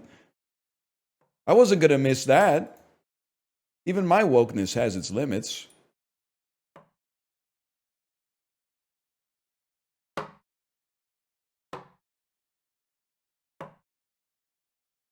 It does. Wait, don't think about it too hard.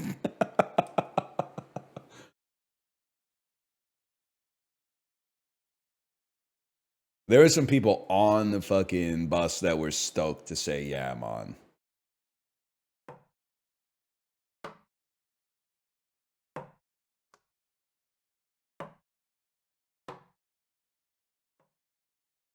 You? It wasn't me.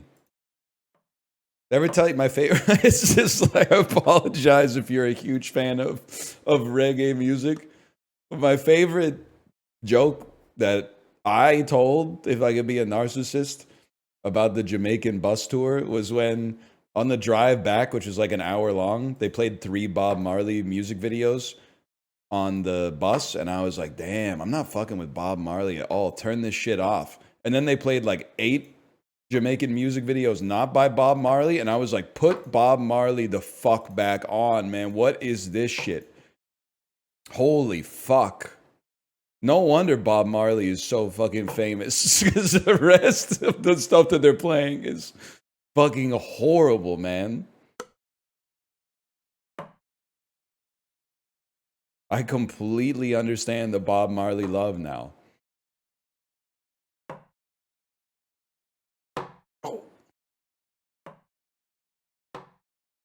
Whatever, you like Bob Dylan?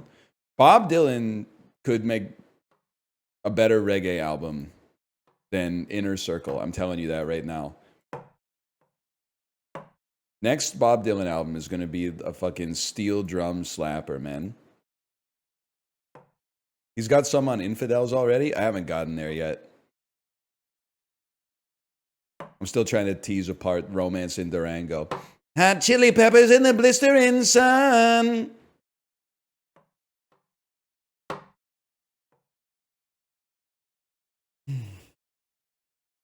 Yes, sir. Yes, sir.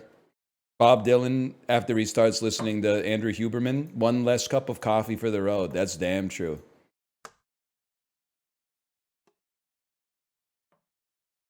Oh, we were getting there, too.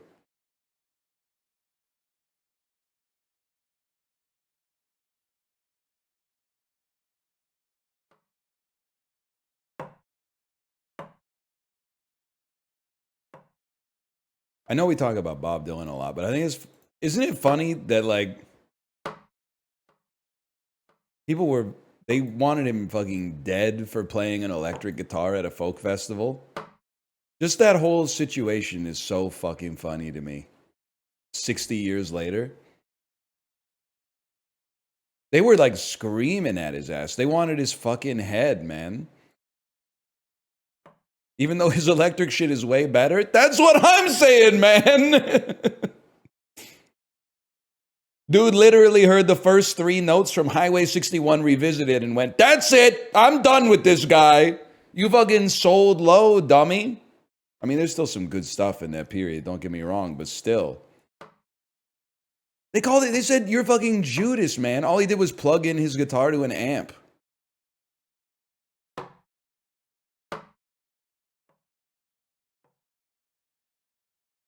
Yeah, Bob Dylan would go crazy with the grill. But we've got already like a modern day Bob Dylan, Machine Gun Kelly. I'm just happy we have someone to carry on the torch.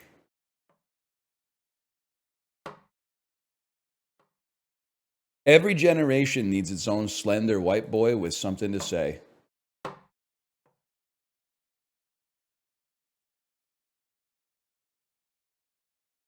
Too far?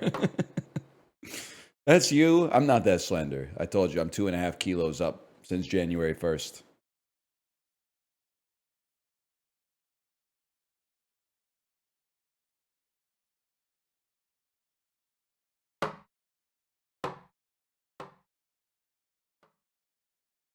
He should change his name, though, because his name is a little violent. Maybe he could become like Machine Flower Kelly. Machine Fun Kelly. Something. Squirt Gun Kelly. That's definitely true. That's true.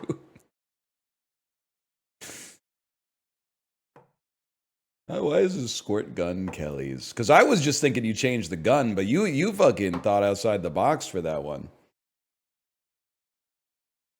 Damn, Fencer Brave, thank you for the gifted subscriptions. Subscriptions so numerous they lagged my Twitch chat. Anybody else get a lag from the particle effects? It's probably on my end more than anybody else's, but thank you, Fencer Brave. Thank you, much appreciated. The meme is becoming real, man. Please stop spamming sour, please. I'm using an old Chromebook.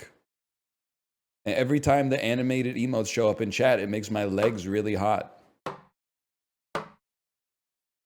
And I have a 100-word essay due tomorrow. Thank you again, Fencer Brave. Thank you. Let's reset for a second here.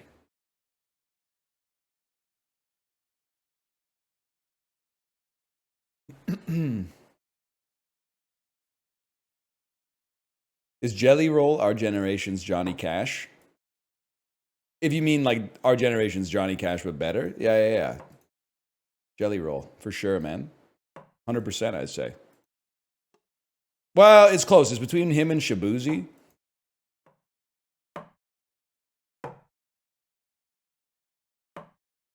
I've never heard either of them sing anything.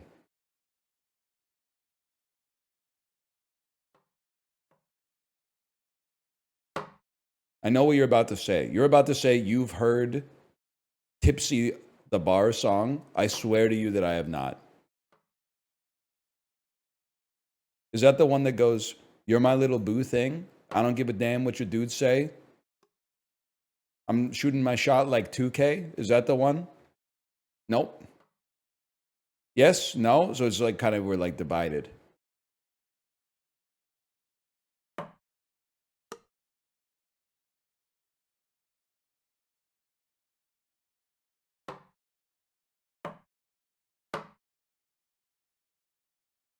Whatever. Oh, that's little boo thing. My bad.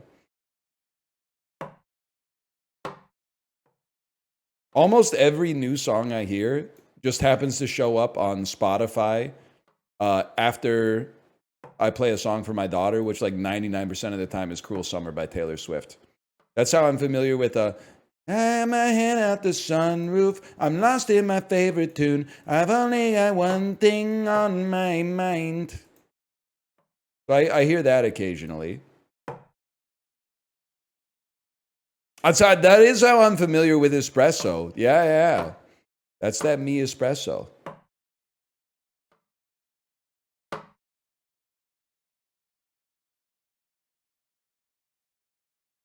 any Claro in there? I wouldn't know, man. I wouldn't know. That's that P espresso. Yes, man. Jesus, handshake emoji, Sabrina. My two favorite Carpenters. No, well, hang on. Karen Carpenter and John Carpenter also fucking slap. And now that I think about it, Carpenter Ant's pretty cool. Sabrina, handshake emoji, John, my two favorite Carpenters. There, I'm saying it.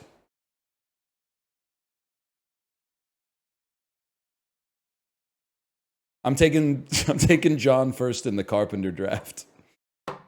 You gotta be fucking crazy to leave Jesus on the board. I'm not. I think I don't know. He's past his peak, man. Isn't he 32? Isn't he 32? He's in his decline, man. Most messiahs have their peak in their late 20s. So honestly, I think like his miracles above replacement is just gonna like it's only gonna go down. That's just Mother Nature, man.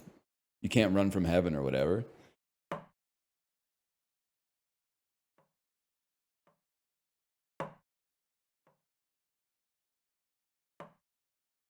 Who you taking number one overall at the draft this year?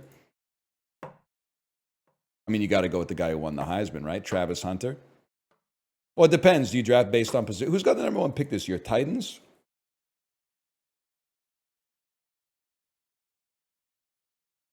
Titans? Titans need a QB, right? Or are they're not fucking with Will Levis anymore? So are they gonna trade down, or are they gonna take Shedeur Sanders? They need everything.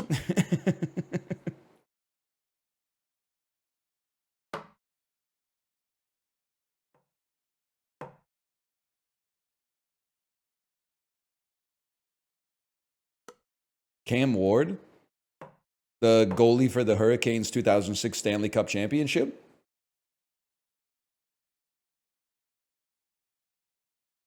This white boy kind of knows ball. Yes, sir. I got to study up for my fantasy football draft for the dads group, man.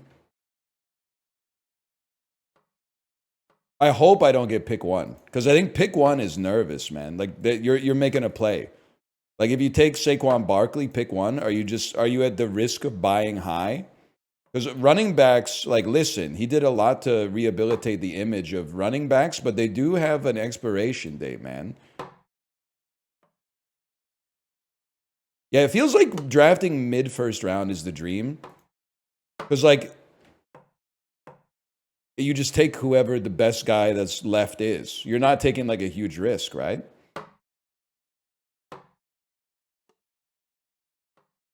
Back 3, so you double up on the Serpentine. Damn, you guys are real fantasy football heads. I don't know what the fuck I'm talking about. I have no idea. Interesting. I got to study that a little bit more.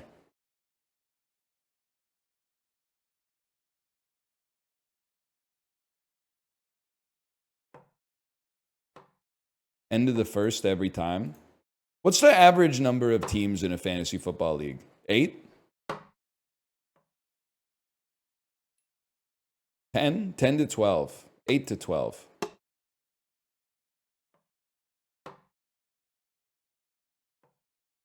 Okay. Noted. Noted. So I'm thinking Saquon Barkley's up there. Bijan Robinson is up there. Jamar Chase is up there. Is Justin Jefferson washed because for fantasy? Because whoa! I thought he was washed because he gets triple covered every game. So Darnold gets to feed like an open receiver for a short route instead. Now he's still a top 5 pick. Maybe we should table this conversation until like August. Because I'm not going to remember any of this shit. He had 1,500 yards last year. I'm imagining that's pretty good based on the fact that you brought it up. How about you shut the fuck up about football? Sorry, man. This is my bad. The 80-year-old in the group chat. What do you guys got in fantasy baseball this year?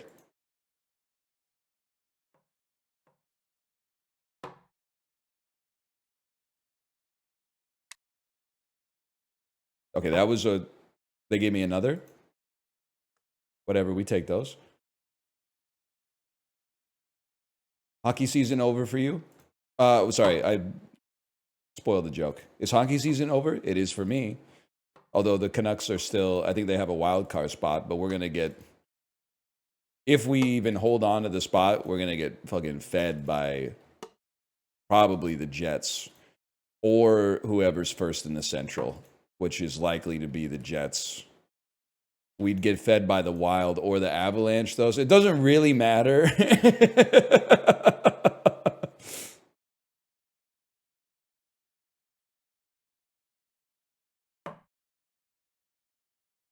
He's killed. Peterson is, sorry, not Peterson. Pedersen is killing my pool. He is fucking like, he's pretty ass right now. I'm already on that like Ben Simmons cope, where it's like, oh, he was playing through injury all this year, but with a full off season, He's going to be a menace, man. We're going to do that because I've done it many times with other players too. He's too skinny, but then in like July, they're going to post a video where he's like in the gym going like, hoo, hoo, hoo, hoo, and then like taking the medicine ball and going. And then he's going to be like 8 pounds heavier. And we're going to be like, oh shit, man. The league is not ready for Jacked Petey. Jacked Petey traded his hair for muscles. And then the dude is going to be slow as fuck in the opening game. And he's going to get like 11 points in the whole season. It's going to be a fucking disaster, man.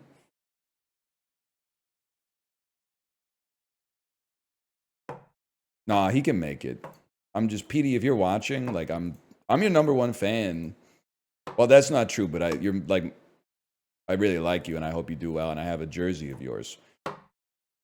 And Sweden is my favorite non-Canada country to root for in international hockey competitions because the colors on your flag go crazy, man. Also, Vancouver has a great connection to Swedish hockey players. So, like, I'm rooting for him. How'd that go in Four Nations? Well, listen. I'm sorry Canada mogs all of you. Jordan Binnington just can't be stopped.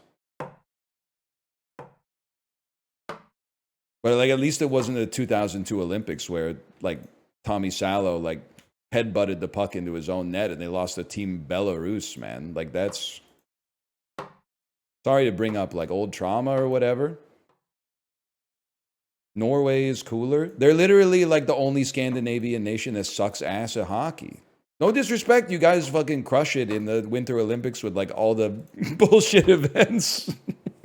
The 4,000 cross-country skiing variations that stuffed the medal count for Norway exclusively. Biathlon, decathlon, 2-meter skiing, 100-meter skiing, 1,000-meter skiing, 10,000-meter skiing, 100,000-meter skiing. Fuck you, man.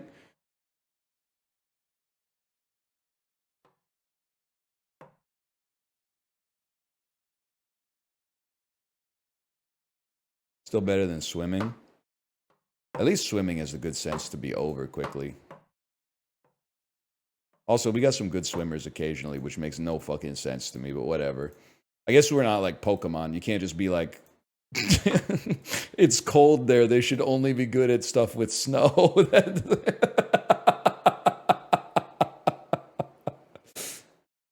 That doesn't really make sense. Like the best U.S. hockey players are, well, I guess they're from like Michigan, but like the second best U.S. hockey players are all from Arizona, man.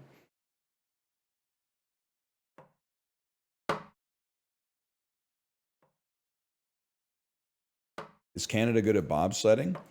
We were when Pierre Lueders was running the fucking show. I don't know about anymore though, to be honest with you. I don't know how the meta's changed in bobsled.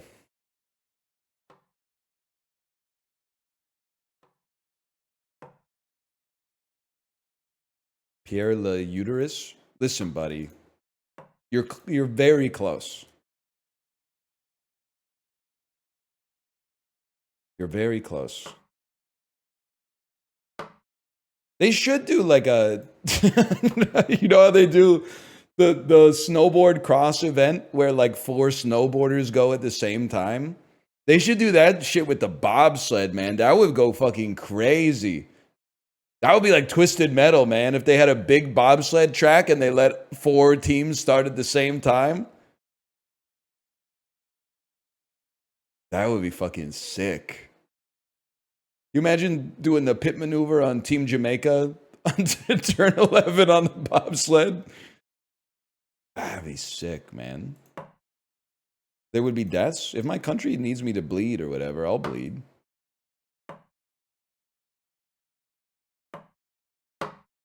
Wasn't there a bobsled death in 2010? That was the skeleton.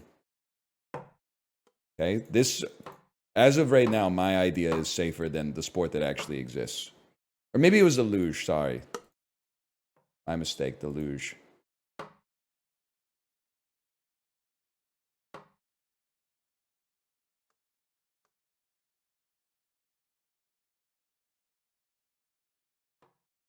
Double luge is crazy. I always forget that that exists until the Winter Olympics happen. Because every time I watch it, I'm like, I feel like the second dude is not doing that much in the double luge. It's kind of like how I never know what man 2 and 3 are doing on the 4-man bobsled. Like the back guy has to be the strongest pusher, and then the front guy steers, right? Like what did 2 and 3 do? They're pushing at the start, don't get me wrong, but like I guess in the middle you're just kind of like bracing for impact. Not a good job for me. I think I would get motion sickness. Can the bobsledder in the front see where they're going in the bobsled?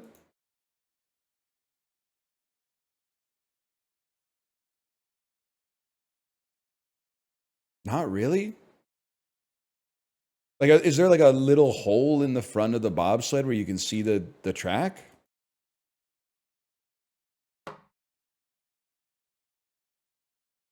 They can see under them? How is that going to help them? They're going to be like, yeah, that's ice, all right.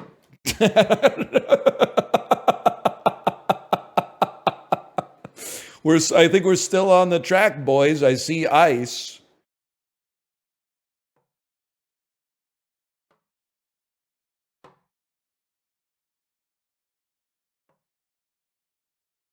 I never thought about the fact that they can't see the track.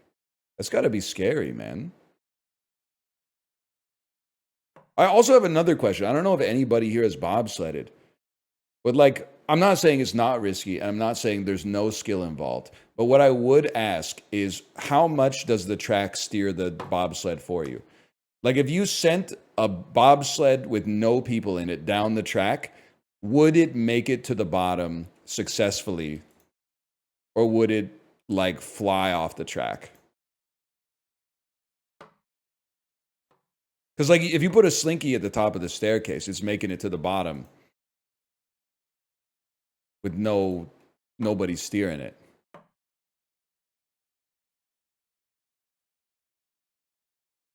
It would crash within seconds. But like the banked turns like turn the bobsled itself, right?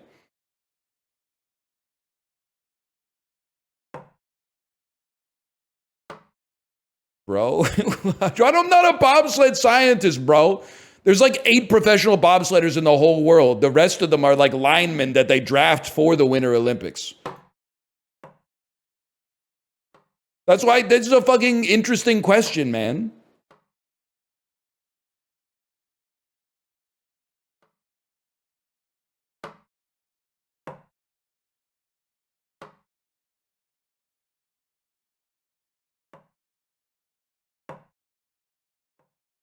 Anyway. Do F1 drivers need to steer their cars? The track doesn't bend the same way in F1. If you just put a brick on the gas pedal, that thing's going to go 500 kilometers an hour, like over the curb into the wall and explode. And if there was a person inside, they would still live because the amount of engineering they're doing with these cars is like insane. Like a bobsled, you're basically in a tube, man.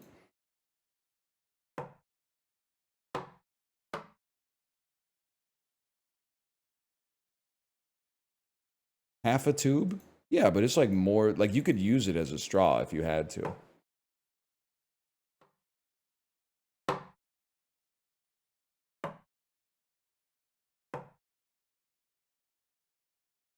That's the best part of, well, hockey's the best part of the Olympics, but the second best part of the Olympics is like learning more about the lives who do these sports, the lives of the athletes that do these sports that the average person only cares about like once every 4 years, if and only if their country has a chance to get a medal in it. I'm always curious about the life of the fucking professional hammer thrower. Like, what does that look like, man? Because, like, I bet if I could ask them one question, the question that I would ask them is, how often do people ask you how you feel about Miss Trunchbull from Matilda? Because that's, like, the only cultural reference to hammer throwing that I think has ever made it even close to the mainstream.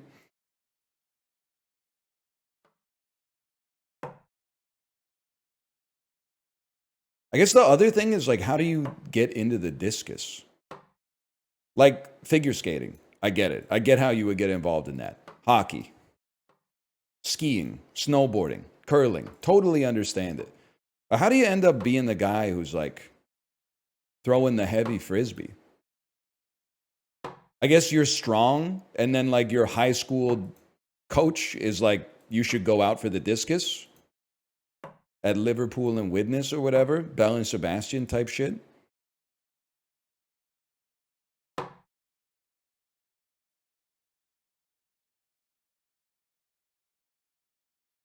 Okay, pretty much. Luge is crazy to me though. Like, how do you get drafted to the luge team, man? Is there another sport that the luge association pulls from? Where they're like, oh, this person's like an awesome, I don't even know, skeleton? Street luge? Dude, do they still do that in the X Games? I forgot about the fucking street luge, man. I haven't thought about that shit in like 20 years.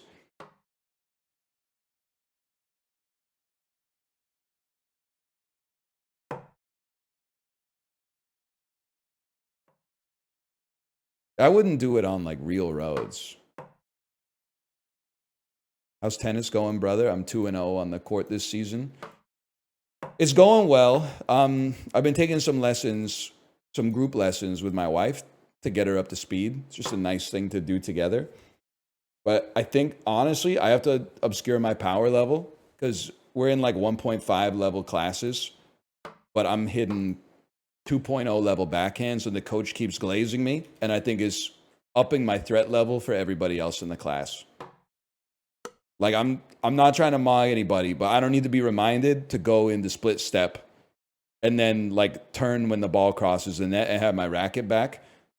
Like, I don't need to be reminded to keep my wrist flexed and the strings down. So like they're feeding me the balls and it's just going thwack, thwack, thwack, and they're getting a little bit of topspin. They're arcing nicely. They're landing close to the baseline. And I think the other people in the class are starting to fucking hate me. But they don't know that I'm actually ass. It's just really easy to hit a ball that like your teacher feeds to you to hit.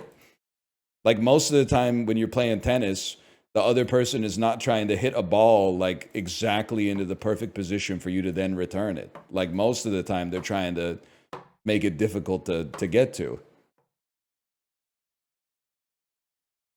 Also, it happens like once a class. It's not fair because like they're even more of a beginner than I am. But like when we're doing like cooperative rallies and I'm partnered with somebody that's a little more new than me, I'm always hitting them with like the beautiful like moon ball with the nice arcing topspin that bounces pretty high, like gives them time to return it. And then they always fucking set their feet, like corkscrew their hips and send it back at me at like 100 kilometers an hour. So then, like after a couple of points like that, because the coach is like, let's just see how high you can get to in rallies. After a couple fucking heaters like that, I start sending them heaters too. And when you're sending heaters, it's not just fucking fast. It's low, it's out of position for where, because they never recover to the middle of the court, right? They got too many things to remember. They always hit the ball and then go into split step, like on the edge of the court where they return the last one. And then you just wham and send it down the fucking cross court. And then all of a sudden, like, I'm the dickhead. I send you a moon ball, you send me a moon ball. That's the way it's supposed to go. It's not supposed to be like this. Handsome Pansome, thanks for the gifted subscriptions, by the way. Thank you. I will say every once in a while, though, like, because you just got to remind them who you are, right? So I'll be like rallying with Kate, and I'll be hitting some nice moon balls. And then every once in a while, I'll go volley mode, and I'll run up to the court and do the thing where you like hold the racket a little bit and then flick it to get the extra spin on it. and just like a drop shot that's like too far away for her to get to before it bounces twice. And then she's like, "What's that for?" And I'm like, "Just had to remind you who you're messing with here. Sorry." I didn't want you to think I sold them all. I know. Like I'm out. That just it takes strength to be gentle, I guess is what I'm trying to say.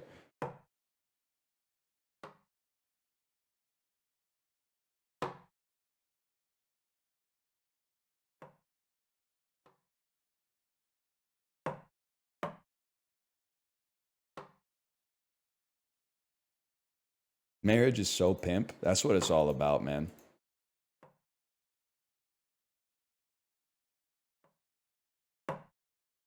You're only tough till you go up a level. I'm not used. I'm trying to fucking rally with these noobs, man. So I'm hitting them like gentle, very hittable balls, and they're hitting laser beams back at me. So they're the ones who are trying to be hard. They're trying to kill the fucking ball like I'm their enemy. We're literally trying to get like 5 hits, and then we swap who's on the court. So here's the thing. If I moonball you and you give me a heater, that's fine. I'll moonball you again. If you return it with a heater, you're getting a heater in return next time I get a chance.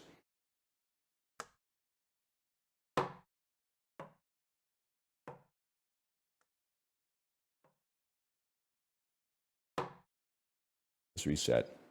How's your serve? Pure ass. Double fault merchant.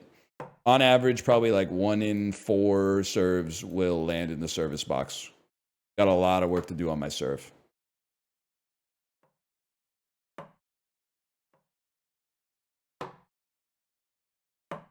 One in 4 is so bad. I know because they don't let us practice it.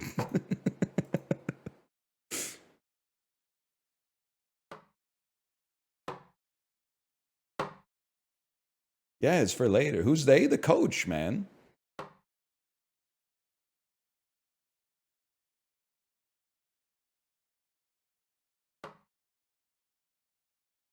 How's your toss? It was kind of embarrassing because, like, it might take me like 2 or 3 tosses to get one that feels hittable. But, like, yeah, I'll be out there tossing.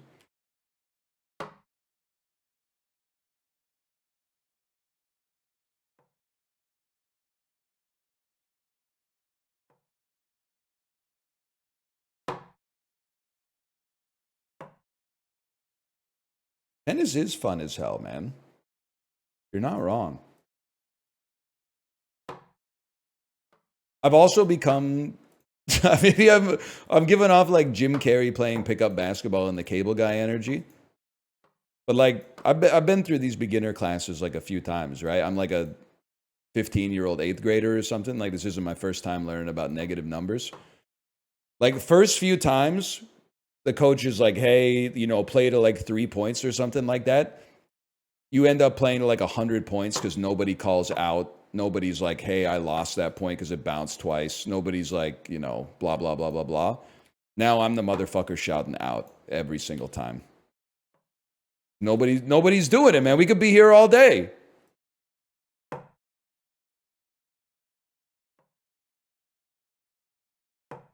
Someone's got to do it, man.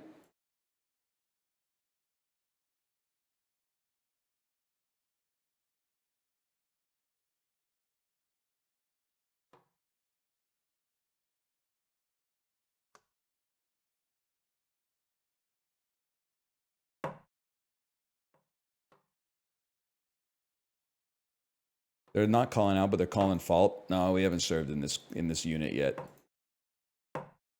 I'm dreading the serving classes because like the first couple of classes, they don't even let you serve, man. First class is like just 80 minutes of tossing the ball and the grip. And then the second class is like they'll let you serve, but you're not allowed to like wind up. You just throw the ball up and then kind of like tap it with your wrist a little bit to get the kinematics of it. And then the third class, you get to start hitting some absolutely horrendous serves.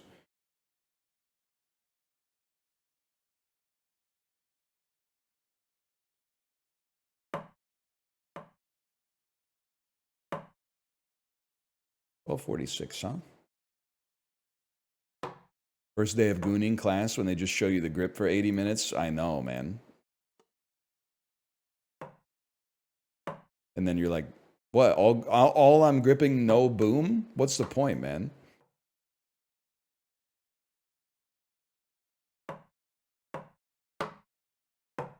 That reminds me, like, on my first day of jacking off class, when I wasn't sure if you were supposed to jack off, like, before class. So I got there early and didn't jack off. And then, like, literally, I watched, like, 200 people walk into class with cum on their pants. And I was like, oh. They're like, you didn't check you didn't check blackboard.ca before the class? Yeah, you were supposed to bring your own cum. Oh, brother. Professor shows up. Everybody brought their cum today, right? Oh. Can I go to the bathroom?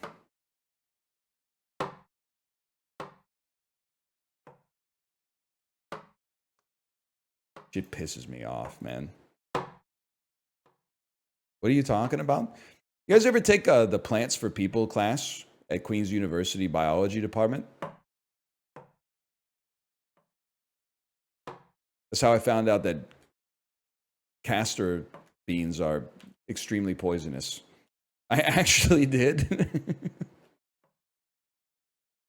Twice, yeah. It was a pretty hard class. And also, he didn't put the lecture notes online as of 2009. So you still had to fucking go to the class and write all that shit down in your 5-star notebook, man. Also, there were like 2 times where I went all the way to class and there was just a note on the door where the professor was like, I'm not coming today. See you on Wednesday. I was like, damn, this dude's doing it fucking old school.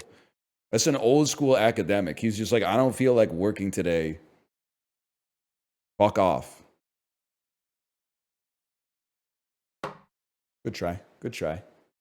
He started putting them online in 2010. Brother, that's a year after I took the class. Oh. Fuck. Probably because his Rate My Professor was like 1.2 stars. Everybody was like, this guy doesn't put the notes online. It's 2009. It's time to start putting the notes online.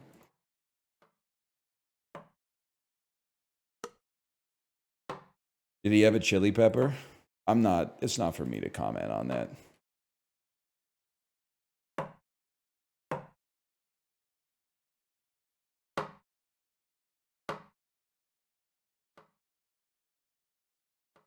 Would any of your professors remember you? Okay, fucking Thanos ass dialogue. Probably not. I mean, these were like pretty big classes. Some of the classes, like, I did okay, but, you know, I'm sure when you get, like, you know, 200 students coming in annually, it takes a lot to remember specific ones. There's a few professors that I remember for sure. Good ones, too, by the way. I definitely remember... and he was a good professor, but this is the lasting memory. The professor who, when I wrote the exam in senior year, was like, hey, why are you here writing the exam? You didn't submit your final paper, so you're going to fail the class no matter what. And I went, actually, I did submit the final paper. And he said, I think I would remember that. Anyway, good luck on the fucking exam. So I wrote the exam, did fine, and then like... a week later, he told me to come to his office, and he was like, oh, hey, I found your final paper. Good job. And I was like, thanks for the fucking heart attack, dude. Otherwise, great professor, but that an almost unforgivable administrative mistake. That one was crazy. But I don't get that anxious for tests, so I just kind of locked in, I guess.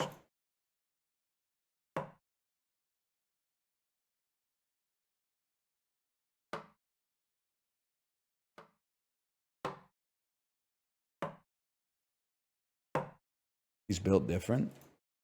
I'm just a good test taker. Like, this is a really mean-spirited story.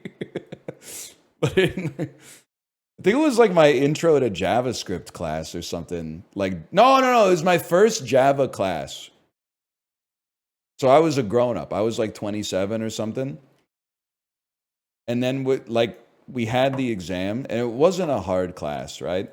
But then like a girl in the class, like 15 minutes into the exam, like broke into tears, and then the teacher had to come over and talk to her, and she was like, I don't think I can do this.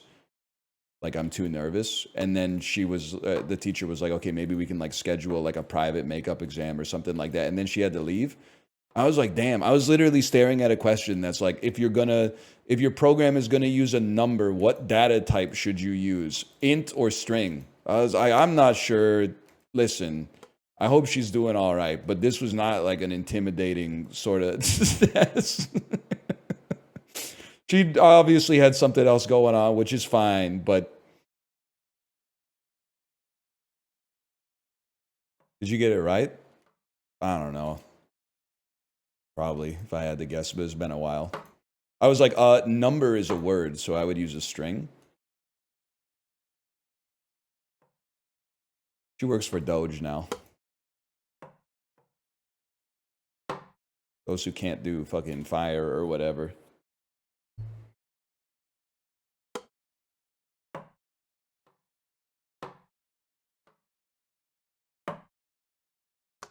Where's Wallace string? Yes, dude.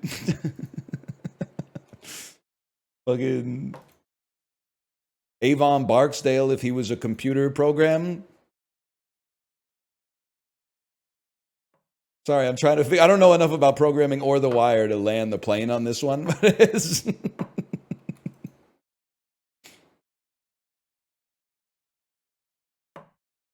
Avon Barks.dll. That might do it, man. That might do it. Who's Stringer Bell? Wallace is Michael B. Jordan, right? Stringer Bell is Idris Elba. That's what I was going to say.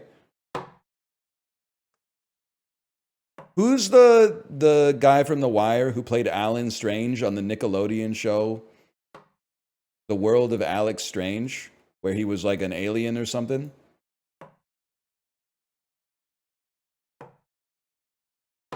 You guys don't know what the fuck I'm talking about, huh? Okay, 1 second. Alan Strange, Nickelodeon.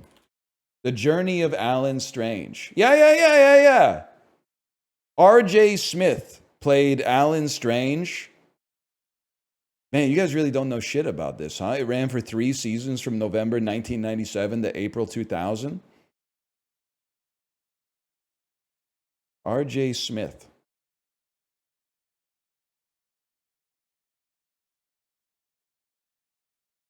Yeah, well, it turns out this guy was not on The Wire. Who the hell am I thinking of, man? Guys, 1 second. The Wire cast. Give me a who's the guy I'm looking for here? The Wire. I got a lot of people in this show. Maybe it's Corey Parker Robinson. Maybe it's Andre Royo. He played Bubbles. I know that guy. No, it's not Wendell Pierce. He plays the guy who goes shit. Wood Harris. No, I know this guy. I know that guy. He's been in lots of movies.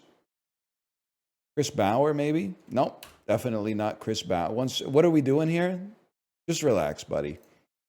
Okay, you wouldn't understand. There's a method to my fucking madness or whatever. Clark Peters? He's like 70 years old. It's not. Whatever, man. Whatever.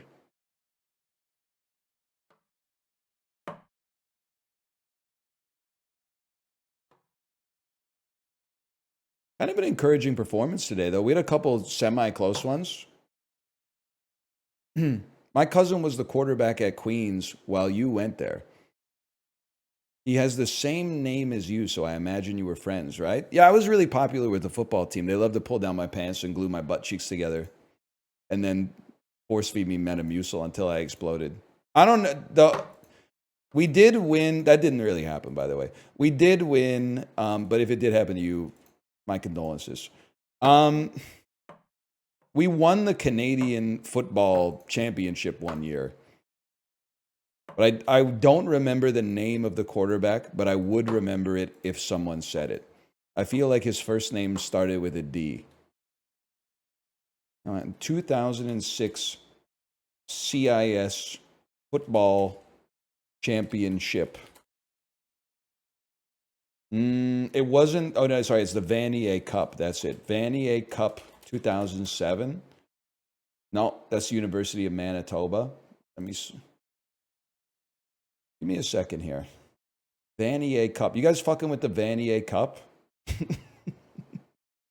There it is, 2009. Danny Brannigan, all-time goated football name. No disrespect, University of Calgary.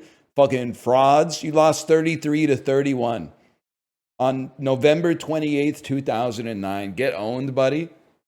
Get owned. Oh, man. Danny Brannigan mogged you.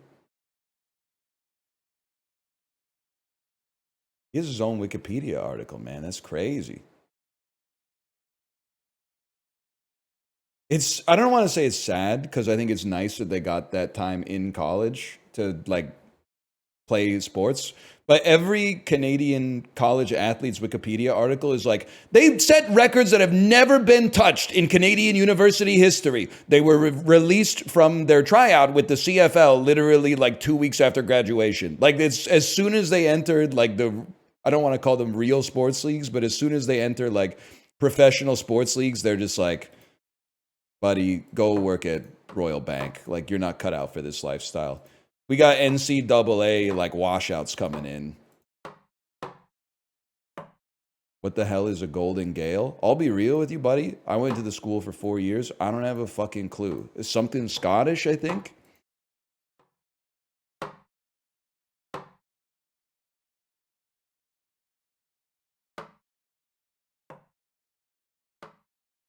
What the hell is a Gigi? I don't know that, but I didn't go to the University of Ottawa, so I don't know.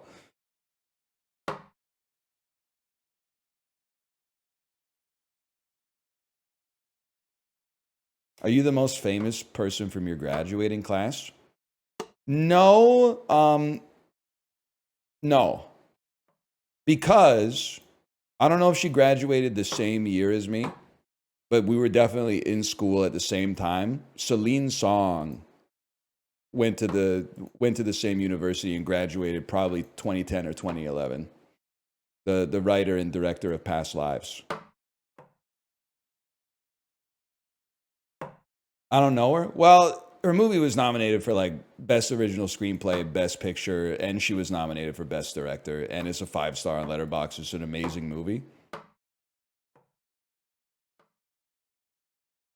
Is that why you love it? No, man, I love it because it's an amazing movie. If anything, I kind of wanted to hate it because, like, you know, we're like the same age and went to the same school. So, like, for her to make something better than I've ever made pisses me off because I'm like a broken person.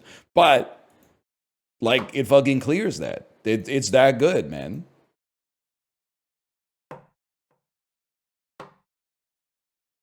Like, if someone makes like an incredible piece of art, but their life is like distant from yours, it's easy to reconcile it. Oh, they're older. Oh, they're like a lot younger. Like, they grew up in a different technology.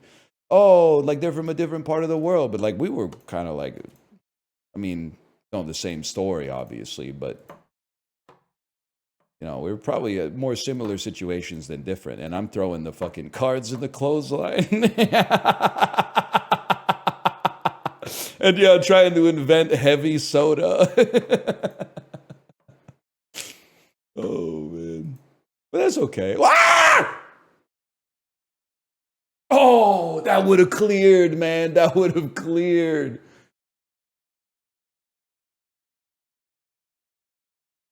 Heavy soda could work. I really needed that. I needed that right there. That's huge, Cope. I needed that.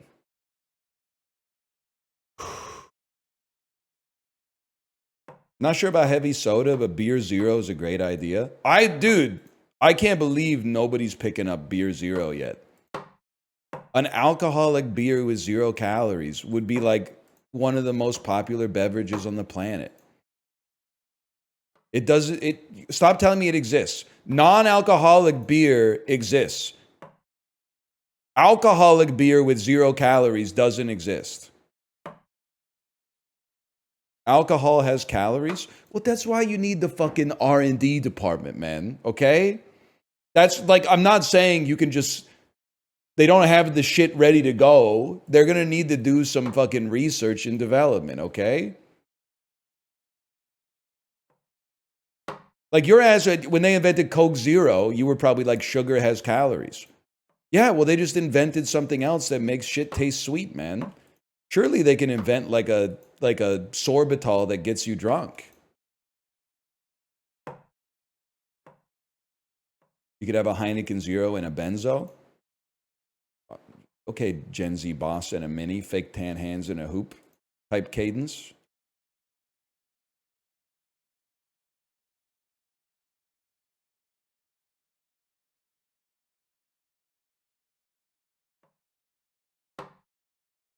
Also, like, I'm not hating on non-alcoholic beer because I also understand there's a ritual aspect to the drinking of a beer.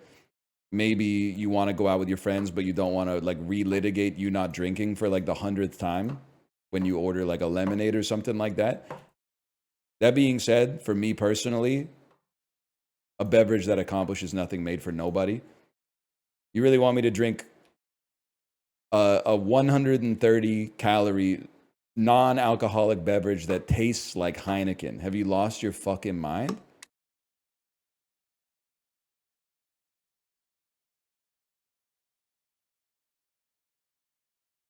I will take the kicking back 0 sugar soda, please, from Western Family.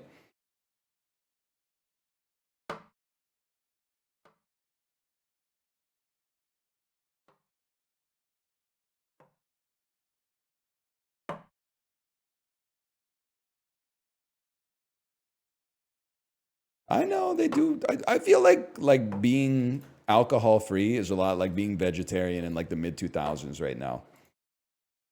Like people who are self conscious of their own consumption are going to give you like a hard time about it. But in like 5 years, it's going to wash out. People will be like, that's good. Most people, I think, are already like that.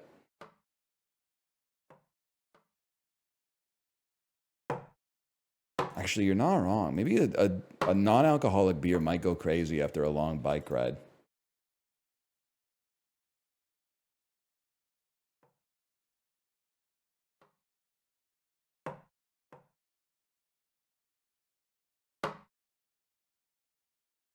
There's a new medical report that says vaping is even worse than for your body than cigarettes. That's probably funded by Big Cigarette. You believe that shit? You believe scientists?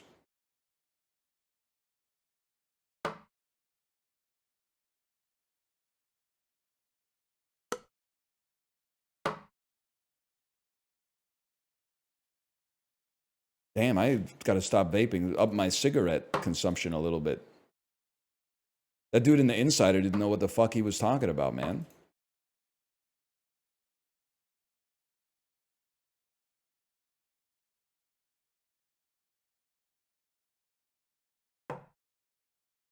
Who funded the study? I believe it was performed. Oh, they gave me another chance. Okay. I believe it was funded by Dr. Philip Morris.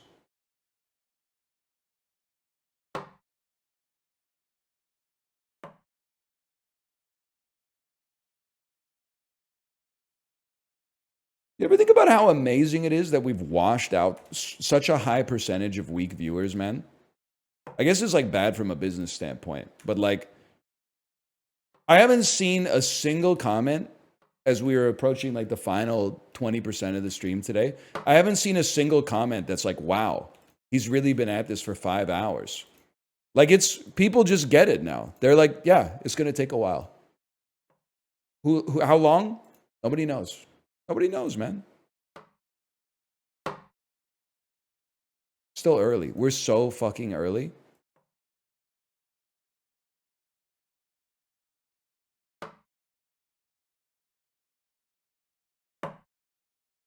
How's your wrist? Not too bad. Not too bad, honestly.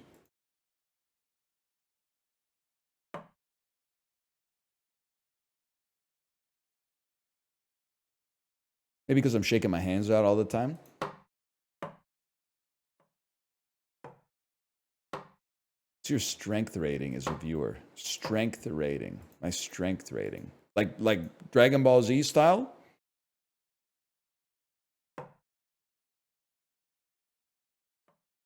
Is that like some Monster Hunter stuff?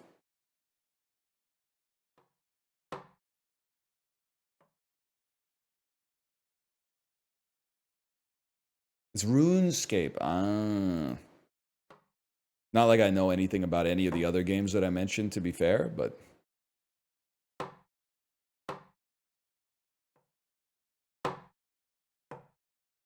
It's crazy, like, even after all this time, I've been in the streaming game for a little while.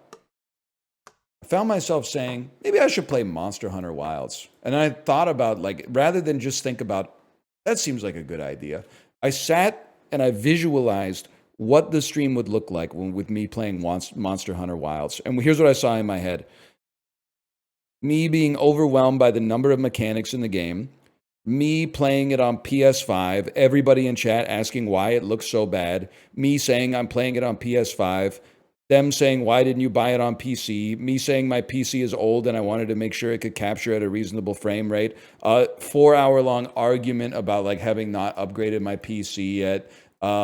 Somebody coming into chat going, I know he hasn't gotten there yet, but when you fight Mecha Gorgonzola, make sure you cut off its gills last. It'll give you the highest chance of getting the carve you want. And I just, after like 45 seconds of that, I was like, the choice is clear. We will be playing Trickshot Simulator today.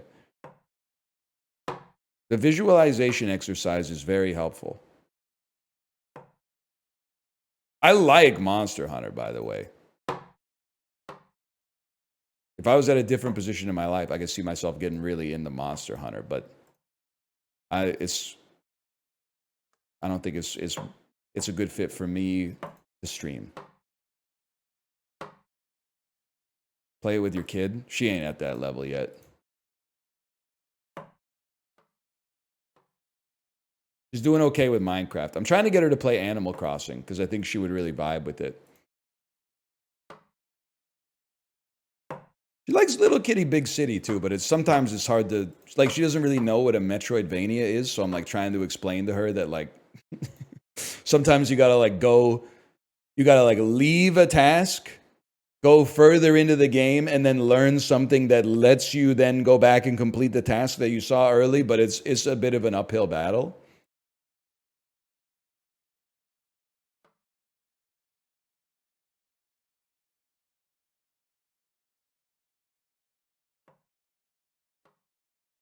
But she seems to really like the idea in Animal Crossing that animals will come live on her island. And if the animals are ugly, she can tell them to leave. And I swear to you, this morning she asked, if I don't like the animal, can I push it into the river? And I said, no, or the water. And I said, no, you can't push him into the water. But you can tell him to get out of there and they'll give you a new animal.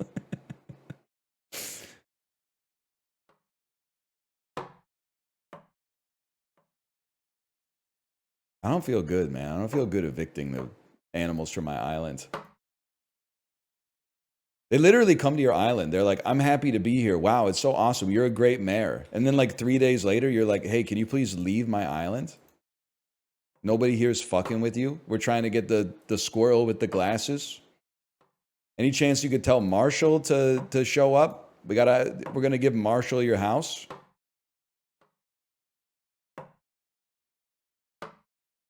Your ugliest sin, please go to hell.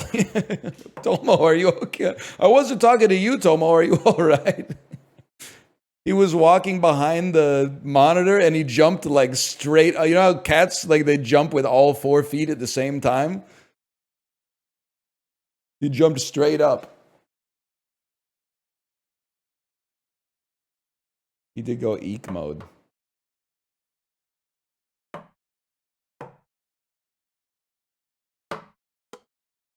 Oh, you pissed him off? Dude, he pisses me off every day. I love him. I would do anything for him within reason. Please read Chib's message. Okay. / user Ghibli. You see what he's saying in here. It's going to sound really bad, but let her be a bully for a while at school. Some of the nicest people I know were horrible bullies and ruined some lives. The guilt changes them. I believe, I half believe you. I don't want my daughter to be a bully. But there is something to learn from like occasionally being like a little bit mean and then seeing that it hurts someone's feelings and then realizing that you don't want to feel like that in your life. The energy that scares the shit out of me is when there's like 40-year-old Redditors that still hate somebody that was mean to them in high school. Like, it was literally like 3 years of their life as teenagers before your brain is fully developed, and it's like you've held that grudge for 24 years. And they're always like, they'll say some like fucked up shit like, yeah, he tripped me in the hallway, but like 8 years later, he overdosed on opiates. So I guess we'll see who the real loser is now. And I'm like, buddy, he fucking died, man. That's a tragedy. That's a disaster, man. I don't care. Well, listen, there's levels to this shit, right? Like if they were like beating your ass, you don't have to forgive them. But if they were just like kind of a dickhead, I think you got to get over it. You don't have to be like Facebook friends or whatever, but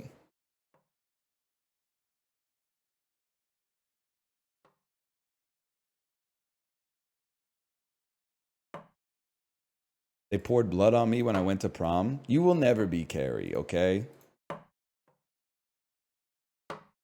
Nice try. Yeah, let me guess. And there was also like a fucking alien clown that was preying on all your fears and shit like that. Made your bathtub fill up with blood. We've all been there.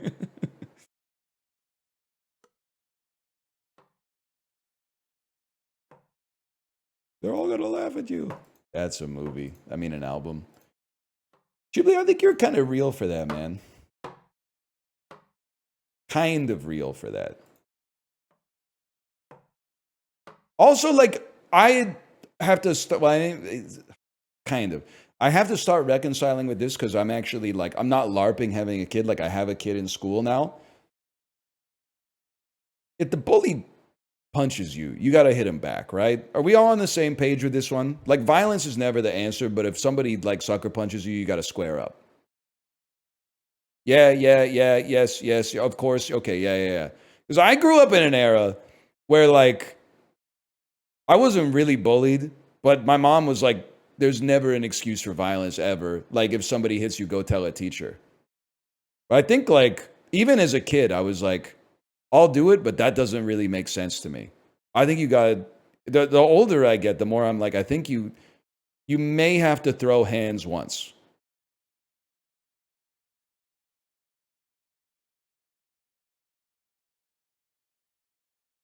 Don't be the first person to do it, but like, I'm a biter. Well, if you're not the instigator, I think that you can't really fight dirty. If you were minding your own business and somebody started some stuff with you, yeah, I think you can. I mean, you can use like some Krav Maga stuff. You can go for the nuts, the eyeballs, that soft spot on like the side of your head and stuff like that. All bets are off because you didn't do anything. Windpipe, well.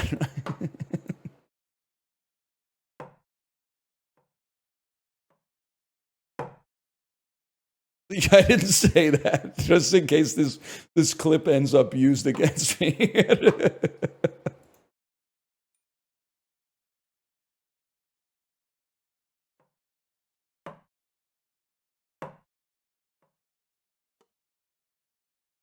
I know that also, like, people simultaneously have like too little sympathy for kids who just happen to be mean, but also too much sympathy for bullies who come from broken homes.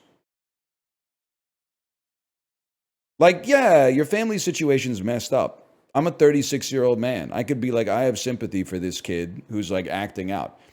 But if they're 10 and you're 10 years old, you're like, damn, buddy, that's not my fucking problem. Lay off me. There's always like you get bullied, and then somebody's got to be like, yeah, but his dad's an alcoholic. You're like, that's not my fault, bitch. It's easy to say that when you're not the one getting stuffed in the locker, I'm sure, but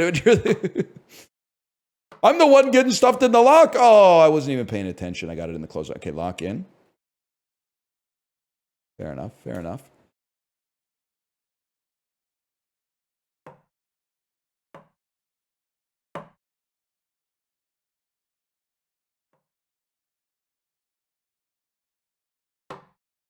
And they swirly your hair away. True story, man. True story. Then, like, the kids who are mean to you. Well, anybody else a millennial? The kids who are mean to you, when Facebook starts popping off, start adding you as a friend on Facebook. No, fucking Matt P. I'm not going to add you as a friend on Facebook, dude. Enjoy life in Inverary. I'm out that bitch. I'm 20 minutes away by car. We're not getting into a poke war, bro. I fucking hate you.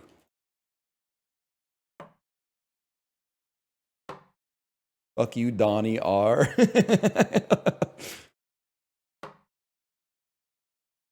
You know what? You know how it goes, man. My dad was juror 10. That's fucked. You shouldn't be saying that shit. Your dad said some out-of-pocket stuff in that documentary.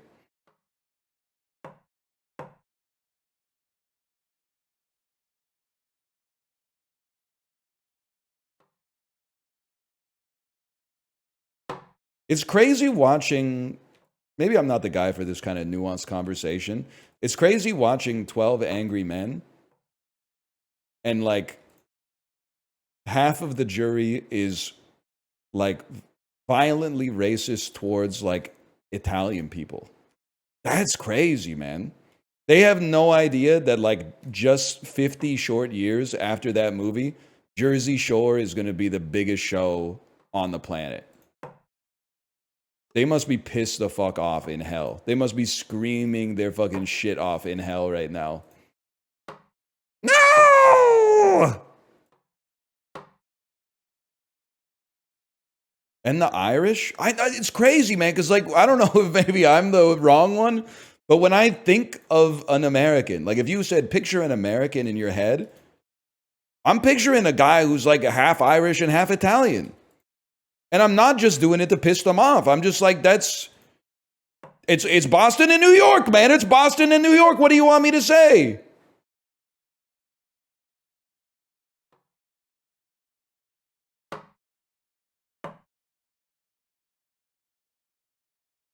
Anyway.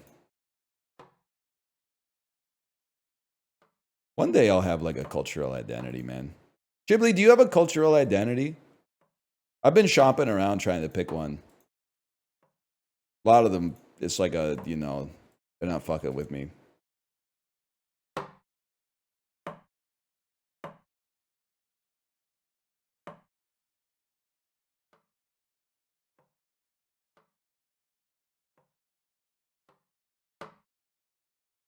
Yeah, no, I don't think I really fit in with Korean culture, but, like, I think it's because I never made an effort, but also, like, I feel patronized all the time. Because I don't know, this is more of like a, if you've ever taught ESL in Korea type bit, this might strike you as very real. You'll, like, be in Korea and you'll buy something at a store, and then you'll say 감사합니다, and some people will freak the fuck out. They'll be like, oh my God, you're, like, the smartest person I've ever seen in my entire life. You know how to say thank you in Korean? Welcome to our country. We're happy to have you. And I'm always like, fuck you, man. This shit is patronizing as fuck. Just because I learned how to say thank you, you come over to me and you're, like, treating me like a zoo animal. The thing is, though, if they were like, okay, say anything else then, I would be like, gotta go, bye. Like, because I don't fucking know anything else. They're literally praising me for, like, the height of my mastery of the language because I'm lazy. And I'm taking offense to it. Man, fuck your patronizing ass comment just because I know how to say thank you. But do you know how to say anything else? Not really. But you shouldn't be complimenting me for that shit.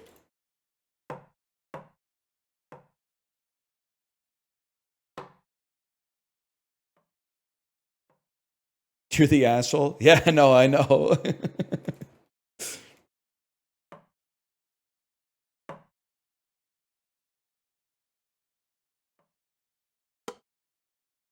Or when you use chopsticks well, and they're like, wow, you're awesome at using chopsticks. And you're like, I'm capable of much more than that. And they're like, all right, motherfucker. Grandma's putting the fucking plastic gloves on. Let's make some kimchi. Oh, you thought you were gangster, huh? Because you didn't want to take the compliment for being good at using chopsticks? All right, bitch, let's start massaging this Napa cabbage.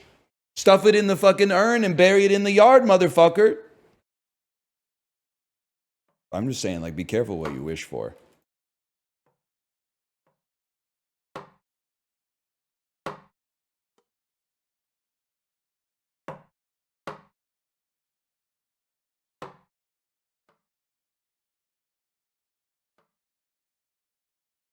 They got 2 fridges, bro. They're not using the yard. That's true. They do have 2 fridges. I know that fucking kimchi fridge reeks, man. Because we have kimchi in our normal fridge. And when that shit starts to get sour, it's till the room stinks, man. That's one of those things. I think if you have it like in a cellar or something like that, it might be dangerous when you open it up, right? Aren't there stories of like people opening up the root cellar to get some potatoes out, and then there's just like no oxygen left in the cellar, so when they walk in, they just die?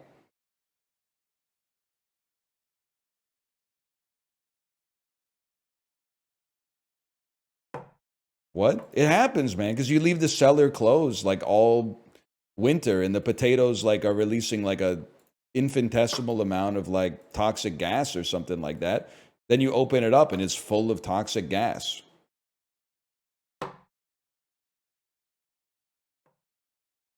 That doesn't apply to kimchi? How would you know? Fucking molecular gastronomy, Heston Blumenthal of Korean cuisine, ass, fucking J. Kenji, Lopez, alt motherfucking. What are you talking about? There's some, it's releasing smells, and smells means there's chemicals, and chemicals means it's not air, or it would just smell like air.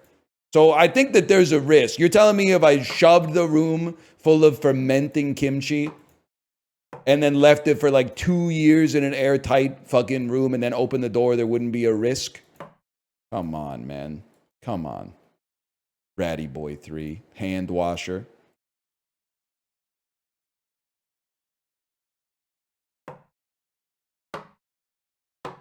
LOL, you thought I forgot?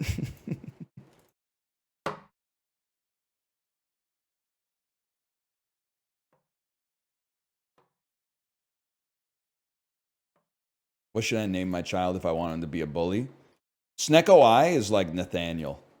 50% chance bully, 50% chance bullied. Brad, yes, man. Brad is a great bully name. What the fuck? Was that username Nathaniel?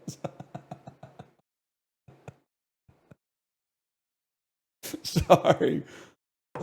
So I'm guessing bullied. I'm guessing bullied on that one.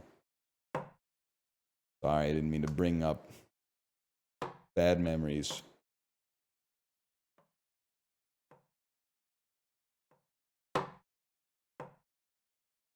Why is David such a popular name? Like most popular boy names in North America are biblical in reference, right? Oh, wait. I get it now because of the Bible.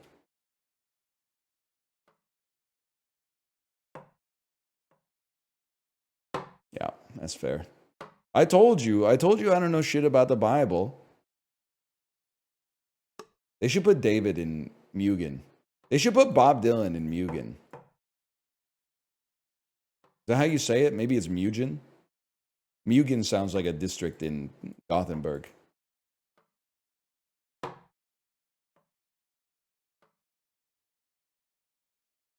What's his alts? It depends what costume you're wearing. Bob Dylan, like pre-1968, is definitely that loud-ass fucking harmonica. There's no doubt about that.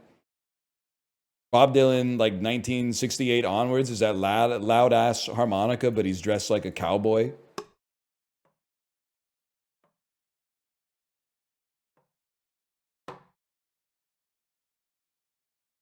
Oh, dude. Yeah, wait, which form are you running? Acoustic bob or electric bob?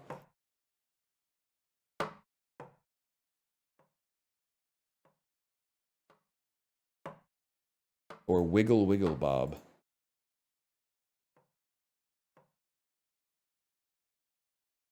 He would be a great assist for sure. I mean, that harmonica could fucking interrupt any combo. You're getting your ass beat by, like, Cyclops or whatever, and he just comes out. He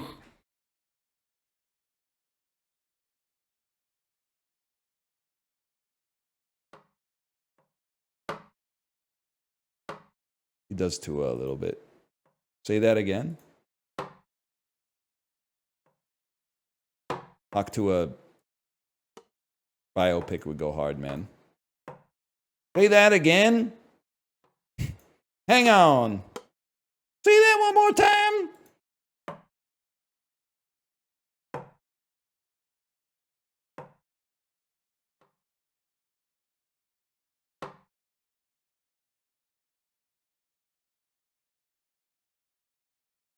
I'm gonna go pee. I'll be right back.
I was not eating oats. For your information, I've stopped eating overnight oats. I now eat yogurt with granola in it, which is like overnight oats, but instead of taking 2 minutes to make, it takes 3 seconds. So it's basically, well, it's very similar. Let's put it that way. That fucks up your stomach? No shot. Not mine.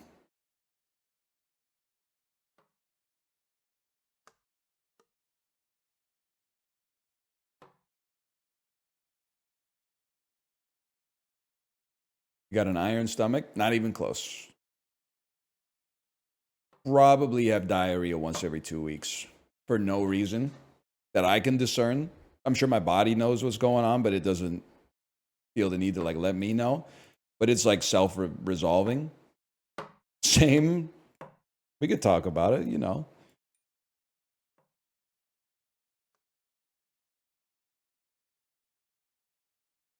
It happens. I don't know what to tell you. Sometimes your body's just like, I'm not fucking with the batch you sent me.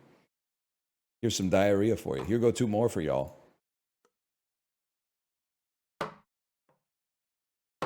Can I tell you something? I'm not doing this to be gross. I swear it to you.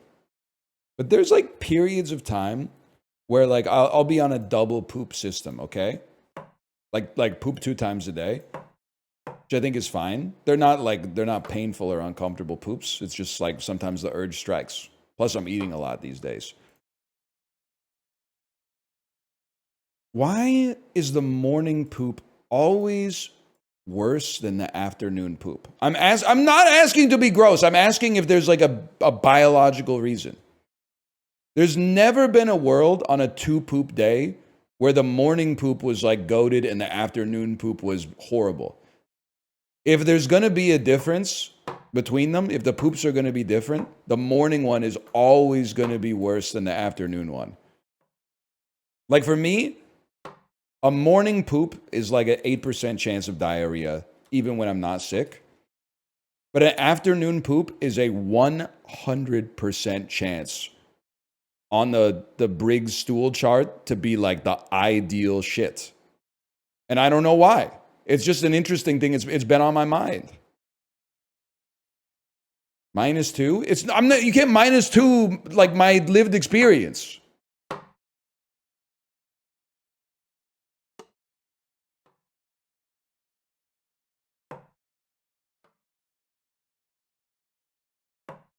I just did. I'm asking maybe there's like some gastroenterologist or something out there. Like I was saying, I should say there's not many situations where I have to poop in the afternoon. It's more like the poop in the afternoon is like, I've got 15 minutes and I think I could poop. Let's knock this bad boy out. So maybe it's like the one in the morning is a necessary poop. You're cleaning the pipes. So maybe that's where you get out like some of the riffraff. And the afternoon poop, your body is like, oh, this is nice. I didn't know this was coming. I'm going to make it the best first impression I can or something. Yeah, it's like the prerequisite versus elective poops.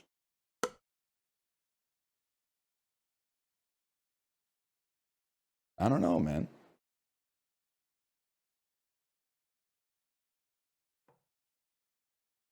If you eat wings at night, it's a guaranteed poo volcano at 3 a.m. Well, let's get off the poo subject, especially poo volcano. It's not like my favorite two words pushed together. It's got a certain, it's evocative, that's for sure. Before you -2 me, I'm going to start with the thesis, and then I'm going to, in this 5-paragraph essay, explain my seeming clickbait message, okay? Chicken wings, one of the most overrated foods of all time. Now, what are my points? My strongest point is that, first I'm going to steel man it. It's not like they taste bad. They're just sauce merchants, and that kind of sauce on any other form of chicken would be superior. That's my organizing principle. Like buffalo chicken wings, I like them. But if the option was there to get buffalo chicken tenders instead, I would rather have the buffalo chicken tenders.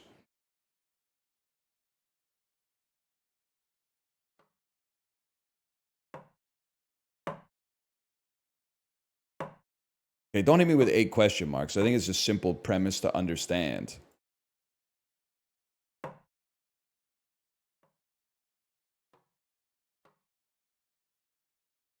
You're not cooking with this one? You haven't, that's ad hominem. You haven't refuted my base premise. It's different meat, though. Are wings light meat or dark meat or something like in the middle?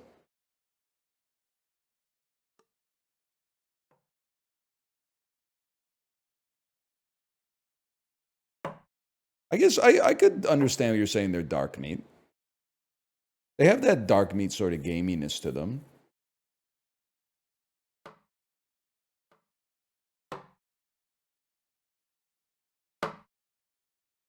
Like they taste more like a chicken thigh than a chicken breast.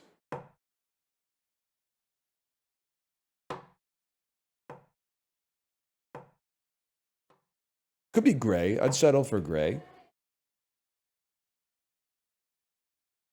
You a thigh or a breast, man?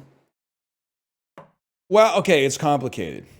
Because chicken, I mean, I have a lot of opinions on it, but it's because I probably eat it like 4 times a week. So like it's very nuanced. Let's make sure I don't want to stutter. I don't want to leave any crumbs. 4,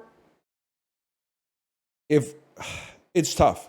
I prefer the flavor of dark meat in chicken. Oh, thank you. So I would prefer to eat a chicken thigh.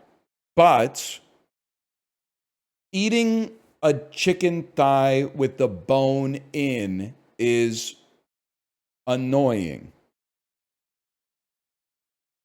So if it's bone in, I would prefer the breast. But for fried chicken, which is best bone in, and Kate and I have done an A/B test. We went through a period, we ordered a lot of Korean fried chicken. We would always get boneless because we were like, why would we want the bones? And then one time we accidentally ordered bone in, and I was like, whoa, this is like at least 10% better. It turns out the bones add a lot to the fried chicken experience. I had no idea. But if we're talking about fried chicken, I'm a drumstick maxer. I'll eat any part of the chicken fried within reason, but the drumstick is the prized piece of fried chicken, in my opinion.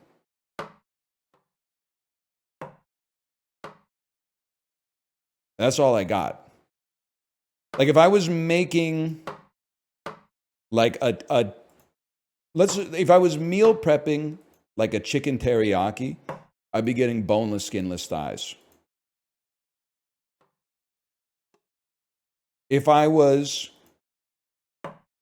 like frying some meat for a once-off dinner, I would be getting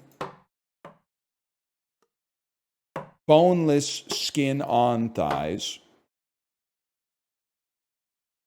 What the fuck was that?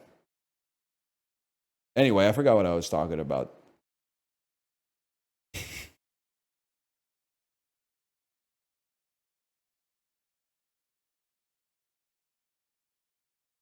You were talking about chicken?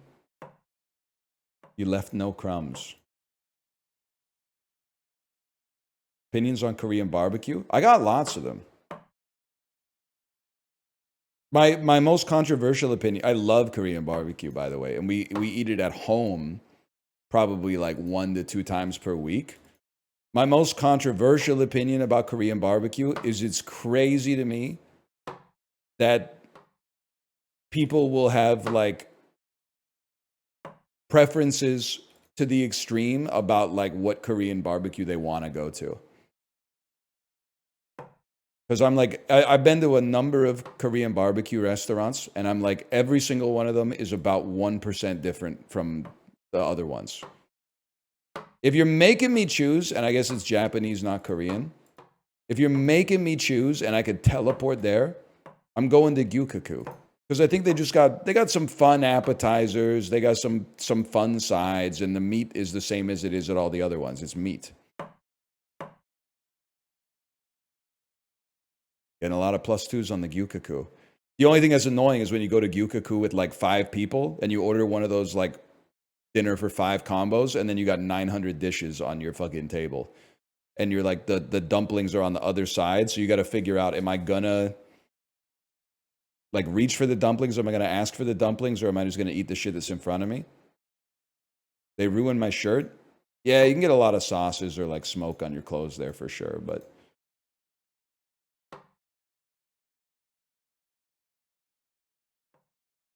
I love Korean barbecue. Best cut? I'm an LA Galbi guy. Anybody here live in Los Angeles, in Koreatown? They not like us, man. They not like us. I like LA Galbi. I mean, I like it all. I love LA Galbi the most, probably.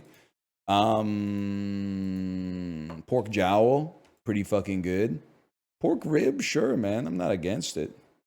Beef tongue, yeah. Bulgogi, I like it. I don't glaze it as much as the average individual, I think.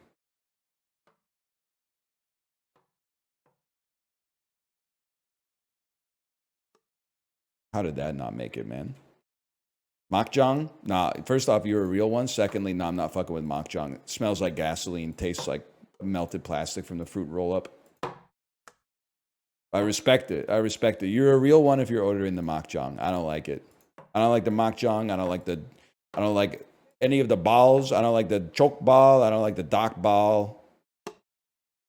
I don't fuck with any of the shit at H Mart that says like steamed pork hock. I'll leave that to the ajushi.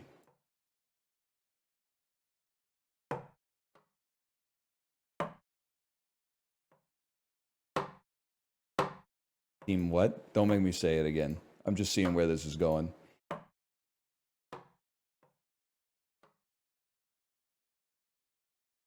Ghibli, you still here? Let's talk, man. I might be here for a bit. Joshi, Joshi, Joshi, Joshi, Joshi, Joshi. Uh-huh. Wrinkly face. Glued to his phone. Sorry. You know what I'm talking about? You seeing that shit? Can I ask, are there any Ajushis in the chat? Can I ask you a question? Why are you always walking like Morpheus in the H Mart? You know? I don't see anybody else walking like Morpheus in the produce department of H Mart. But like 1 in 3 Korean men over the age of 55 is doing the fucking arms crossed behind the back, grab their own elbows, and then like they're the fucking inspector of produce at the grocery store. Always just walking around like picking up radishes and shit and then putting them back down. What are they doing, man?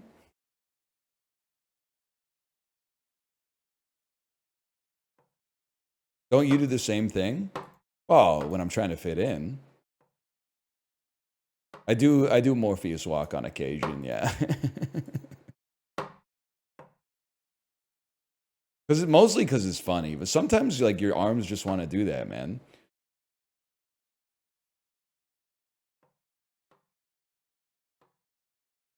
With the toe walking and everything? Well, that's automatic, man. That shit, I don't know how to turn that off.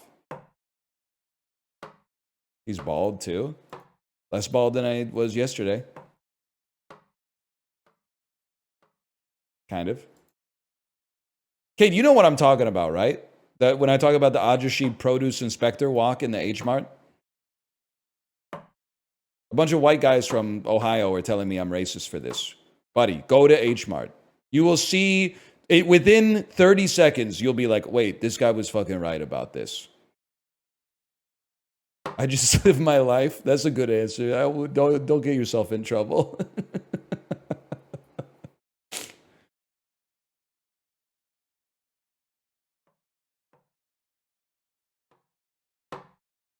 The hell is H Mart? It's a Korean grocery store chain, man. But it's like a big grocery store. It's not like it's not one of the tiny grocery stores where like 2 people can't go down the aisle in opposite directions. No disrespect to Kim's Mart in East Van. You're doing your thing, and I appreciate that. It's just sometimes it can be annoying when I want to get to the furikake, but somebody else is trying to buy some onigiri. I gotta like wait for them to clear the line. TNT or H Mart?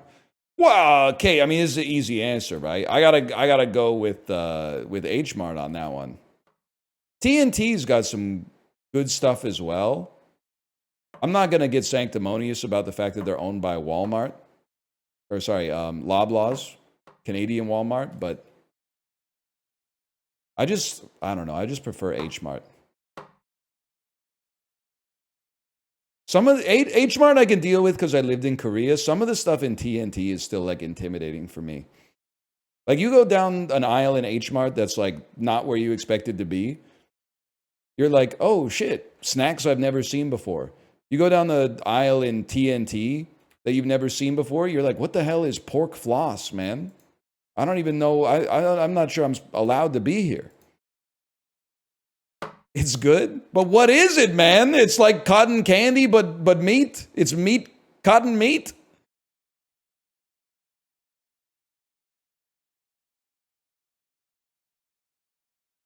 Not even close. Turkey ass. It's shredded pork you put on rice. Oh, okay. So it's like pork bonito or something. Well, I guess that's more like flaked, but maybe I should get some, man.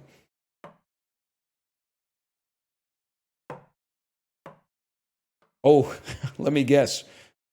You thought a white boy couldn't enjoy pork floss, huh? Well, I got some news for you. Oh, shit. Damn. You ain't ever seen a white boy eat pork floss like this before.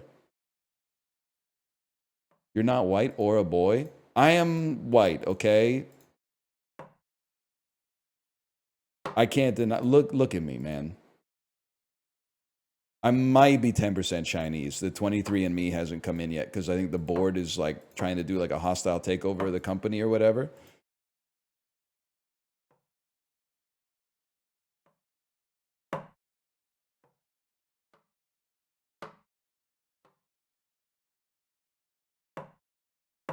You think what would happen if 23andMe is the one where you spit into the vial, right? And you send it to them? What would happen? I'm sure it's happened. Has anyone ever tried just like putting like dog saliva in it and then seeing what kind of results come back? I think that'd be fucking sick to open up your 23andMe live on stream and be like, what the hell? I'm like 75% Cocker Spaniel.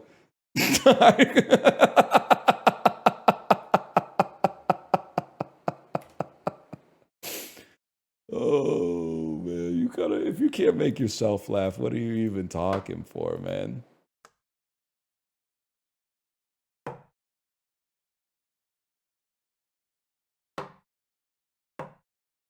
Oh, man.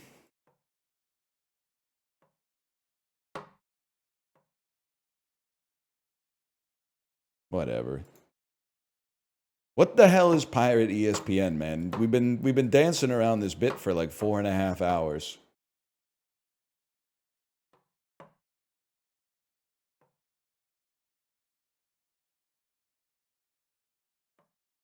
It's so good. What is it, man?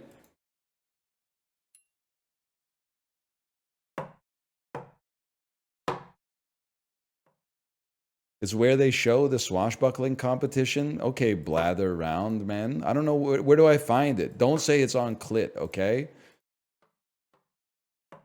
I don't know what that is.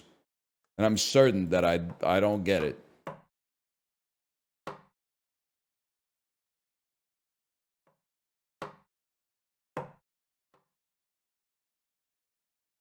Let me see here. Get your clips ready. I don't even know what this is. Is this from Apollo's stream? It is. Okay, let me take a peek at this clip.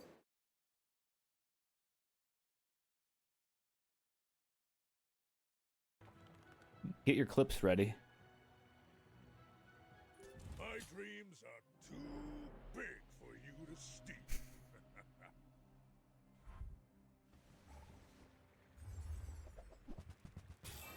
Well, yeah, okay, at 20,000 shield, yeah, okay.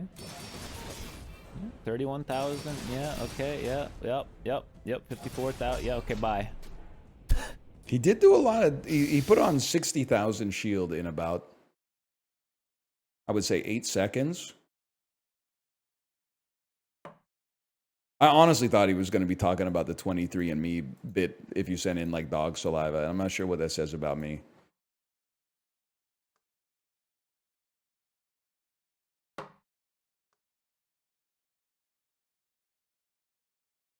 I'm playing the Bazaar too. I was about to play the Bazaar. I was about to change my stream category to the Bazaar because I love this patch so much because Vanessa's OP. And I'm kind of goated with the starts these days, even though it falls off in the end game every single time. Then someone in chat said, this is why you should always be toxic. Someone in chat said, please no Bazaar today. And I said, you got it, bud. And here we are 5 hours later with Trickshot Simulator.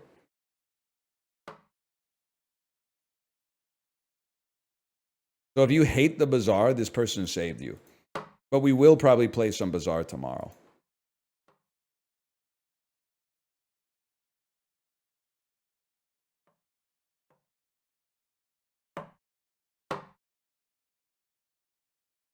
When are we gonna do Backshot Simulator? I don't mean to be glib. Isn't that shit like easy? Like, don't you just sort of...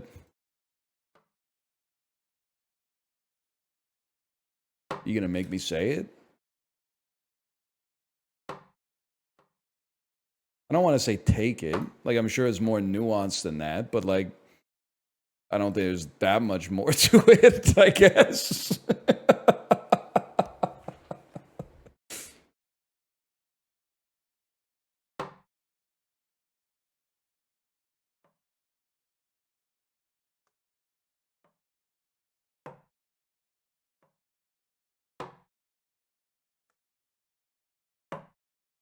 Yeah, just put the dick in the ass, bro. That's what I'm trying to say.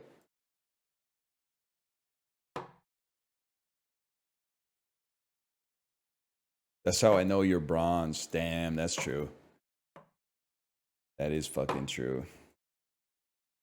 But yeah, just try to put some spin on it.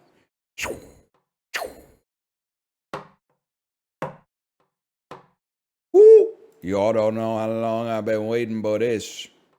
I'm about to make a name for myself. That's what he does, right? Something like that.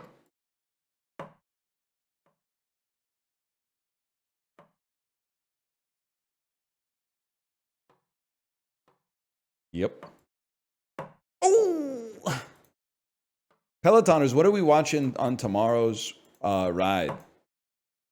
I did train spotting on Tuesday. I got zone 2 tomorrow. What are we watching? Could watch Pearl.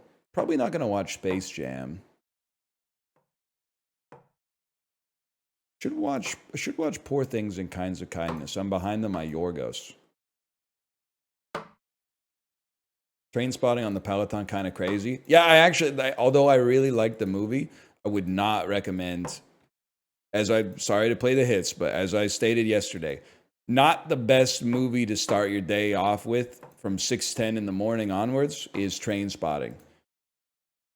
Puts kind of a damper on your mood that early on. Maybe start with something. I'm not saying the movie has to be like joyful, but maybe like not as much of a downer as the second half of Train Spotting. It's my favorite movie. It's not my favorite movie, but while watching Train Spotting, I could totally understand this being someone's favorite movie. The opening is so stylish, man. Like, Danny Boyle came out swinging. I guess it's not his first movie. He made, like, Warm Bodies first or whatever, but still.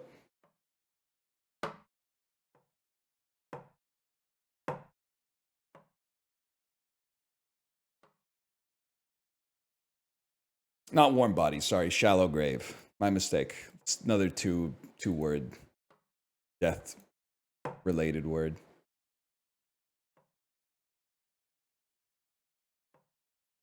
Have you seen Yesterday? I have, and I hated it.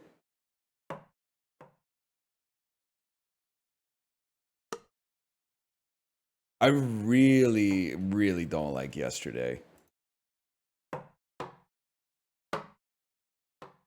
But I'm pretty excited for 28 Days Later 2, The Bone Temple. Maybe it's 28 Days Later 3, now that I think about it.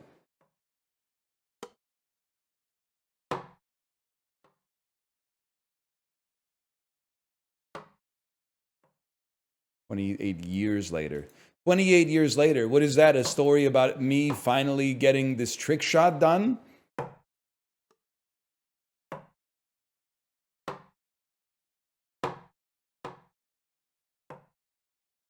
You know what's an interesting element of human psychology?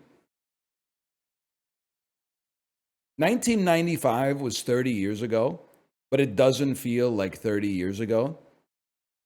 2055 is 30 years from now, but it doesn't feel like 30 years from now. Like 1995 feels like 21 years ago, and 2055 feels like 100 years in the future. Like if I saw a movie and it started with the text, the year is 2055 on the stream, I'd be like, damn, this shit's taking place in like an alien world. Like I'm not even going to be fucking alive then. But there's like a pretty decent chance Like, I would bet the over on that. I'd only be like 67 years old or something like that. Lots of busted dudes end up living past 67. I'm hoping to be one.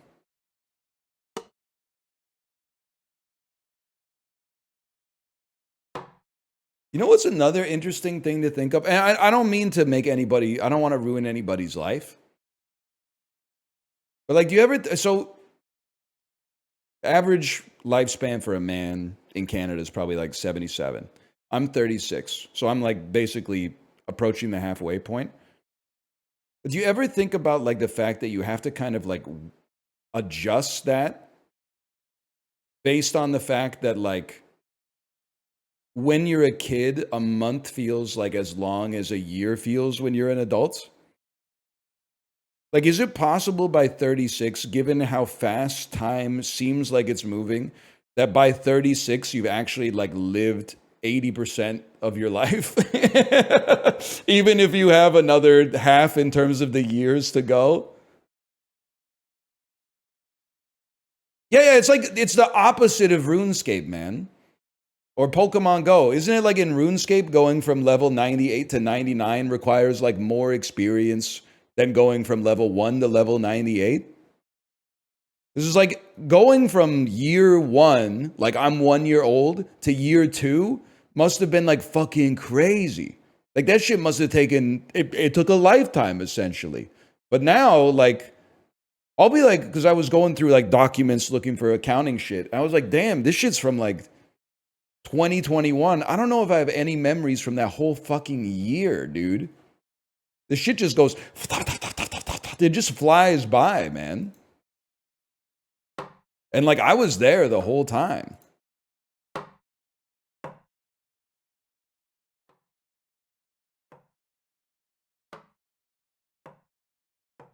It's kind of crazy.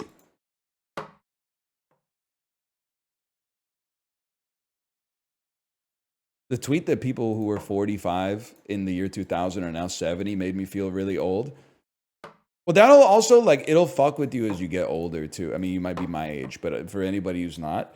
Because, like, when you're, the first, like, 20 years of your life, when you see an old person, they have been, like, old for the whole time that you've been alive.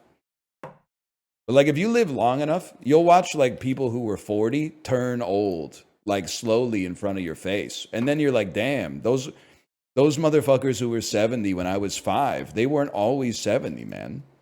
Like, there was a time where they were like 40. And then before that, I think it's possible that they might have even been like 23.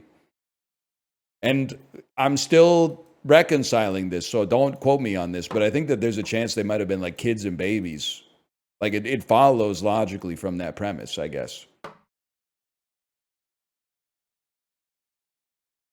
That's crazy. It's crazy. What I want you to do today, if you're outside, single out the oldest motherfucker you see, and then remember that he was a baby once, and imagine what that shit was like when he was a fucking baby in like 1936 or something like that. Playing with a fucking like cup and a ball or some shit, wearing a burlap diaper, sitting on a floor made of dirt and dust, drinking a rock. Yeah. Pet dinosaur type shit. That's crazy, man. But you know what's even crazier is that like the fucking time in his life where he went from like 46 to old as dirt probably felt like roughly as long as it felt for your ass to go from like 10 to 16. That's fucking crazy, man. That'll fuck with you, dude, when you think about it like that.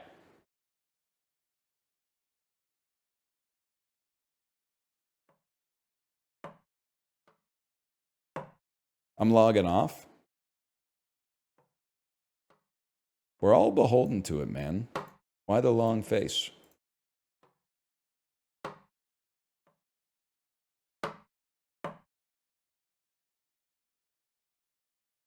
On your bike then, lads. Yeah, go to work.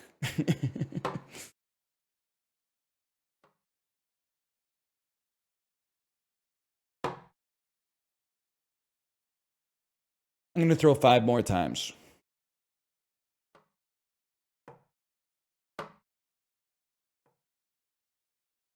Okay. We try again. Slash marker this slash marker. Trickshot Sim. Let me see if my wife is ready to stream. Hello. Are you ready to stream? Smiley face. Quick Bandle. You know what? It's been a long time.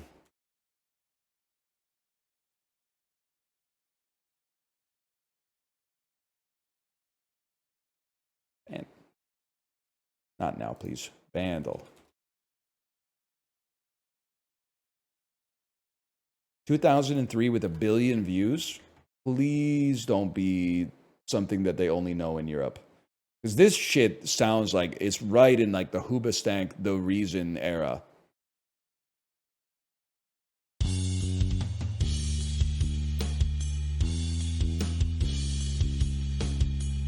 That's so familiar, man. This could be I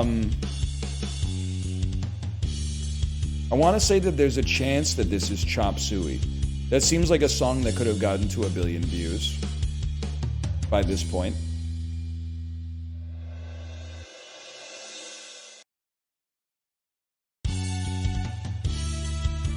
Never mind.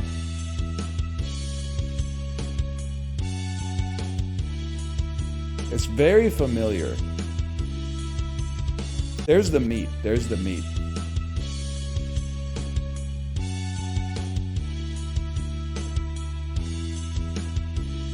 Like right in that Evanescence corridor. I'll try it. I'll try it. Oh! Evanescence, 1 billion views, but it's not Bring Me to Life. I don't even know the name of the other one. Is it My Immortal? My Immortal. Okay. Now this is gonna fuck with you. I don't think I've heard this song.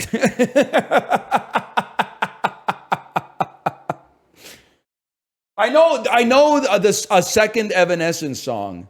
I know Going Under. I'm going under, drowning you. I don't think I know this one though. It just had a certain Evanescence kind of character to it.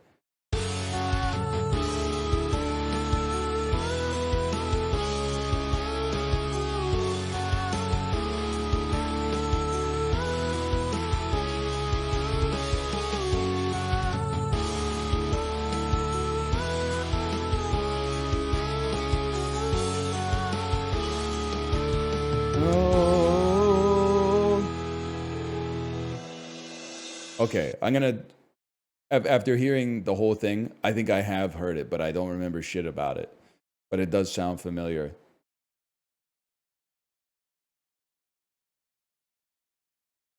Our training manager uses this for the safety/crash compilations. I would be out of a job so fucking fast, man.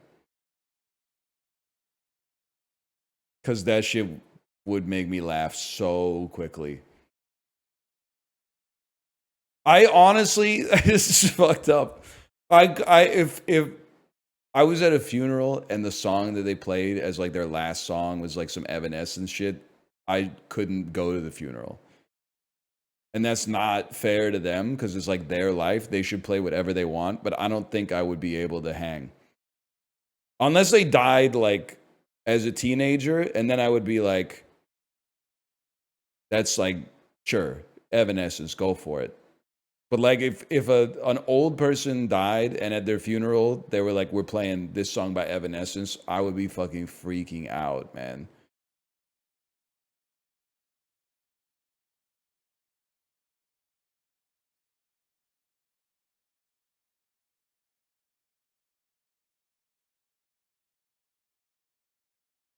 If I die, I need to write my will, but like I keep saying I'm going to do it next week, and then some more urgent shit comes up because like I don't expect to die anytime soon. Is your will where you write what songs they should play at the funeral after you die? Because like I I don't really know what songs I want to play at my funeral, but there's like a few that I don't want to fucking hear. Okay? I'm going to haunt your ass bigly. Kate, are you listening? You might be live already. I'm going to be haunting motherfuckers left, right, and center if they play Louis Armstrong, What a Wonderful World at my fucking funeral. That shit is like, that's like when you die without having told anybody what song you want to hear, is they play Louis Armstrong, What a Wonderful World. My grandpa played that song. Yeah, mine too, bitch. He didn't know he was having a heart attack that day, so they just fucking went with option one or whatever. But like, I'm telling you right now, no fucking Louis Armstrong at my funeral, okay?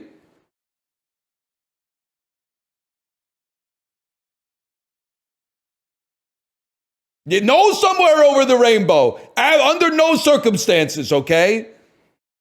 And don't, if my mom outlives me, don't let her play like my favorite song when I was like 8 or some shit like that. I've got a lot of area under the curve since then.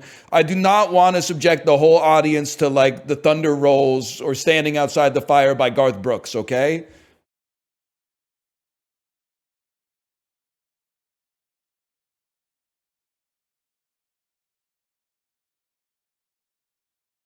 I got to think about it though. Crazy Frog it is. That'd be fucking sick. You can speak at my funeral. You ever think about that? Who do you think would give your eulogy, Dan? I've been thinking about that. Is it like a wedding? Like if somebody close to you dies, maybe this is too Larry David coded. Like if somebody close to you died and you didn't get picked to give the eulogy, would you be a little bit offended? I think I might be a little bit offended. It's not important, but I think I might be a little bit offended. I would be like, I yap for a living, and this person was like a close relative. You should have tapped me on the shoulder for the eulogy. I would have knocked that shit out of the park. I would have brought it in gently with like an affable anecdote that exemplified the character of the deceased, and then gotten a little choked up telling some emotional stories about like what they meant to me. And then I would have brought it back at the end with the fucking crowd pleaser story, and people would have been laughing and crying at the same time. They would be calling it the best funeral of all time. People would speak willfully about that fucking eulogy forever. They'd be like, they would remember the eulogy more than the funeral, man.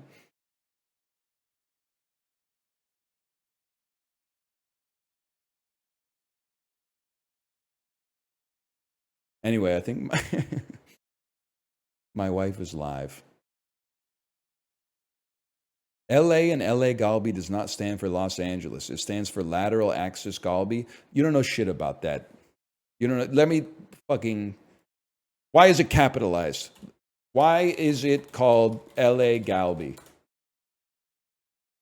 Oh, fuck. Most people mistakenly believe that it's comes from the name Los Angeles, but the name refers to the lateral cut of meat. Okay, well, where was LA Galbi invented? City of Los Angeles. The most likely theories is that the cut originates from the Korean diasporic community in the city of Los Angeles, United States. That's confusing, man.